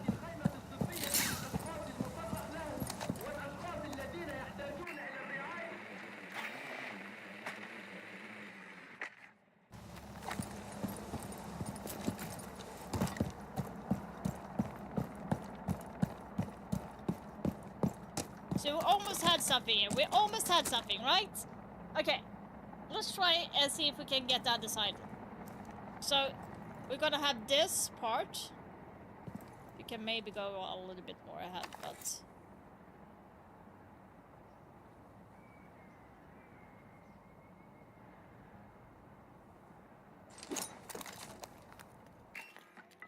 Nah.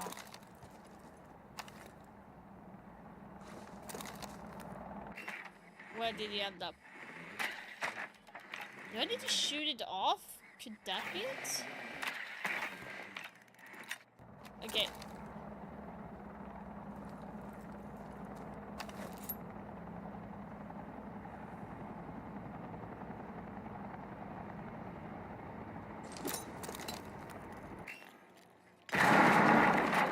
Nah, it's not going to bounce. It stops. Can you actually shoot someone in that door up there?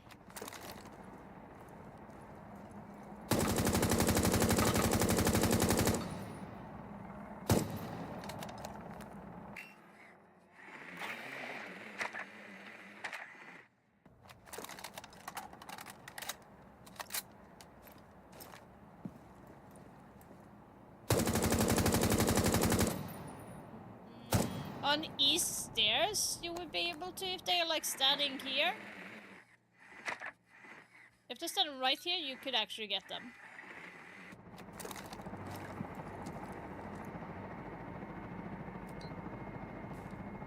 Oh yeah, I'm pressing the wrong button.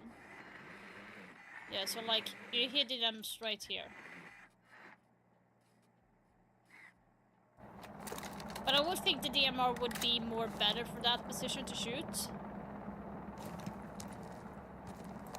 But yeah, it would be interesting if I could get a nade here. So that is not going to help it bounce. So I can't do anything with the bouncing motion, because it's just going to be stopped. I can't do this. Can't do this. What's this area?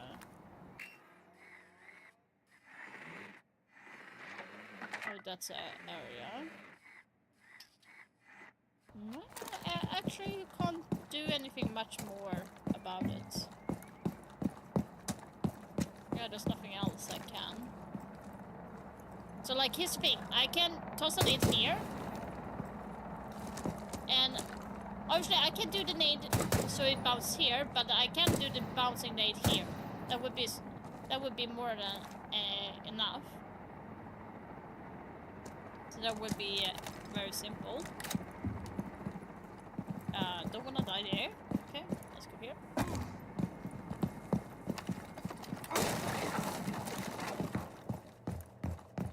And also, if you did not know, you can toss an nade and make it bounce from here. So if someone is playing here, on this window, like, should I show you guys this as well? So like, you can make it bounce. So toss a nade, bounces here. The nade is coming, they need to move. You can just swing at the same time. Either you swing from that door or that door. Or if you do it on the window. So like, for instance, if it's open, this one, and there's a nade. You hear the nade, pop, pop, pop. 15 seconds left. Jump in. 10 seconds. 5 seconds remaining. Located a bomb. I did not know where the bomb was. Diffuser is online and active.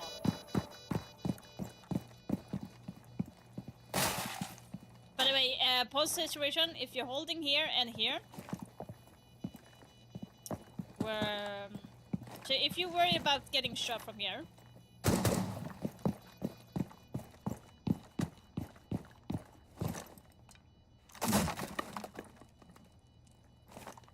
let's see here. Here. There it was. So you can like do this.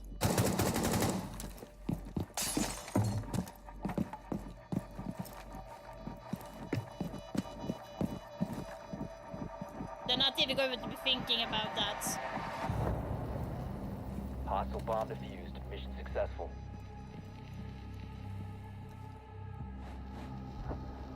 Oh, swap.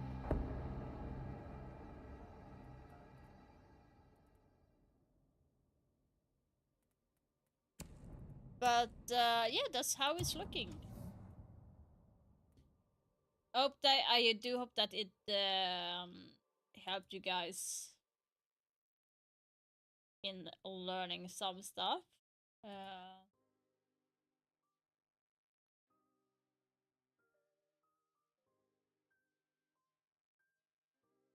Let's see here.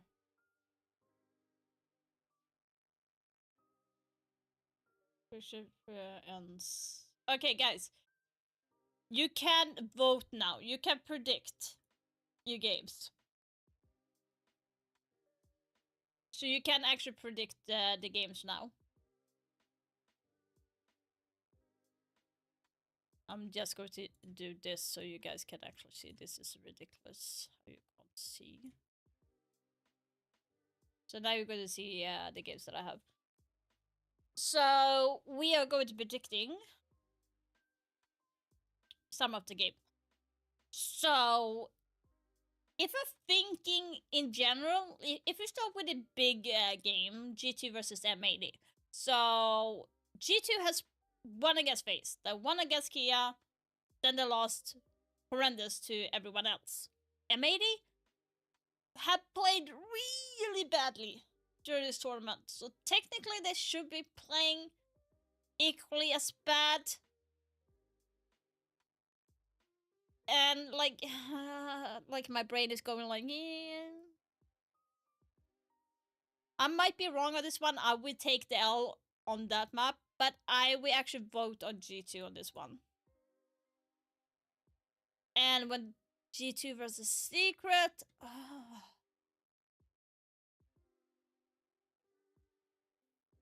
I don't know. I really don't know.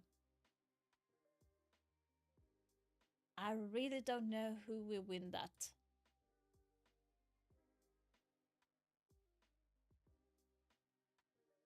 Like, that is some crazy stuff. I really don't know.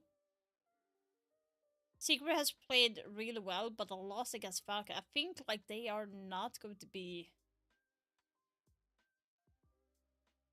No, like I feel like I want to say G2 as well. Because like... I think Secret don't have enough at the moment. I think like they just have used everything at the moment.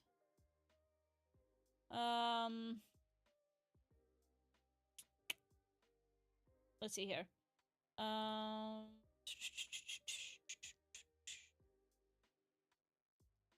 G2 results.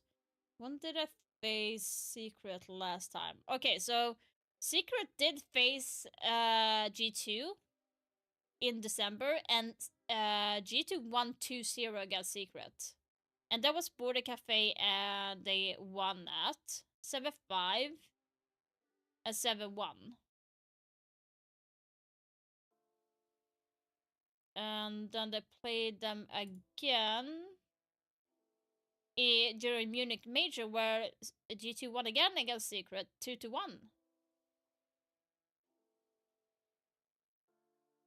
Yeah, I think actually G2 we might win that based off the statistic. So we're going to go for that. Now we have Kia versus Daystar. I'm just going to say Kia because they have played really well. I don't think Daystar has what it takes. To be honest. Because they forced the W7M into a third map. While as Weeble Gaming just lost 2-0. Yeah, I know, that's the thing. Weeble Gamer versus Kia.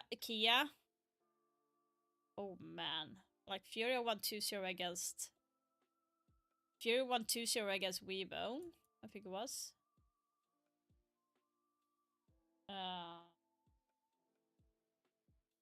Let's see here. Yeah. And you have Kia lost 2-0 against W7M.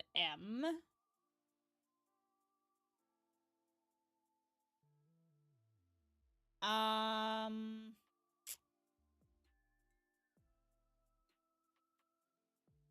might go for Kia on this one, but I think Kia has done their gaming as well. Now I'm going for Weibo on this one. Then we win against Kia. Now the big question mark is going to be Heretics versus Oxygen. Oxygen has not played good at all, but the Heretics has been like in the middle of the pack. Like they are a T2 team, but they have played... I feel like Heretics played better than Oxygen. So I'm going to vote for Heretics. And when it comes to Heretics versus W7M, W7M is going to be winning against that, against them. Shopify, they're going to win against Nip. Nip doesn't have a saying. You know, like Nip has been playing really bad. Now the big question is going to be Shopify versus SSG. Is going to be the big thing. And I am not sure. I'm not sure about this one. Like, I want to say Shopify Rebellion because I like them. I like Canadian as a player stuff. SSG, they kind of dropped the ball on the wildcard game, in my opinion. Yeah, let's go with Shopify on this one. So this is my prediction, guys, if you wanna, like, get anything out of it. If you wanna copy my prediction.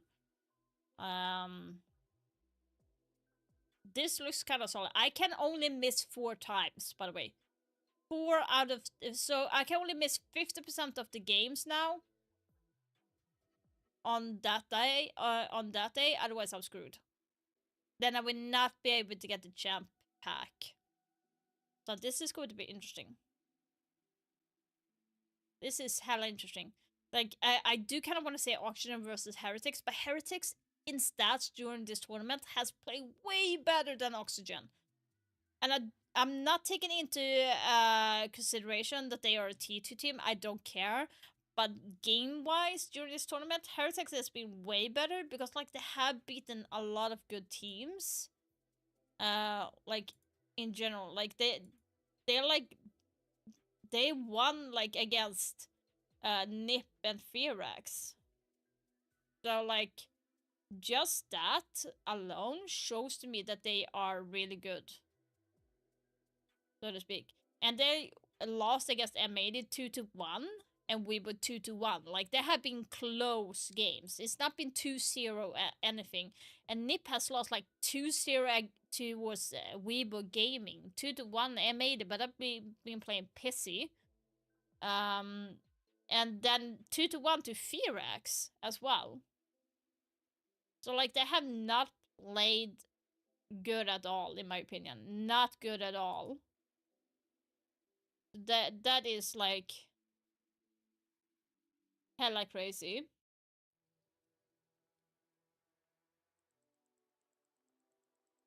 In my opinion, so... No, Heretics. Weibo is a APAC team in Pro League. So Heretics, they qualified through the low qualifying process. So they skipped Challenger League and just went into SI. They have not touched Challenger League or Pro League at all. So they skipped and just qualified right in to SI. So they are doing very well for a team that has not even touched that part of the world in general. So that's why I'm saying, like, they are doing phenomenally. You can qualify through an open qualifier play that everyone can qualify for. If you're a T2 Team 1 team, Challenge League team. So you can qualify to play for to get in, but you need to win against every single T1 team that is in this tournament before you can actually go through. So that's the thing. Hence why you have, like, other teams that is not in. You have, like, BDS, for example. They are not in this tournament because they actually lost against like, they did not qualify because of Team Heretics. I trust Kia to beat Weibo. That's the thing, like, Weibo did play good. It was not that they were... Yeah, but I think they exhausted their energy, like strats. So that is going to be hella crazy. But yeah, that's my prediction at least. So it's going to be interesting. I'm going to be posting a video of this, of course, on this match to see what you think, of course. So don't forget to like and comment on the video as well. And I will be back tomorrow. I am not sure when I will be able to start the stream tomorrow, because I'm going to be helping my mom at the hospital tomorrow, so we're going to be there at, like, around 8:30, and we're going to be there for, like, a couple of hours because she's meeting a team that is going to be handling her surgery, and she's going to have a big surgery, so she has stomach cancer, so she's going to take a portion of her intestines away. So she's going to meet, like, with the surgeon. She's going to meet the one that is anesthesia doctor, a therapist, like so many more. She's also going to get an EKG as well. So we see how that will go. So that it's going to take a couple of hours. She needs to get some information and stuff like that, and then we're going to fix dinner and come back home. So it's going to be a long day for both her and me. So that's so I'm not sure when I will be back. I do hope I will be back before the G2 game we start, so like 2:30. I'm hoping I will be back before then, but can't make any promises. So we will see how that will go. Otherwise it's going to be a long day. Long day, you know? But yeah. Otherwise, I will see you guys tomorrow. So for everyone in Twitch, just stick around. I will go to raiding someone in a minute. And also for everyone in YouTube, thank you so much for watching. And thank you for liking and subscribing to the channel as well. And yeah, I will see you guys tomorrow. And also guys, don't forget that I do have social media, so please check it out. I do post a lot on Twitter, Facebook, Instagram as well. Post a lot of pictures and stuff, so do check it out. And yeah, I will see you guys tomorrow, and I wish you guys an amazing day, morning, night, wherever you are. And yeah, I will see you tomorrow.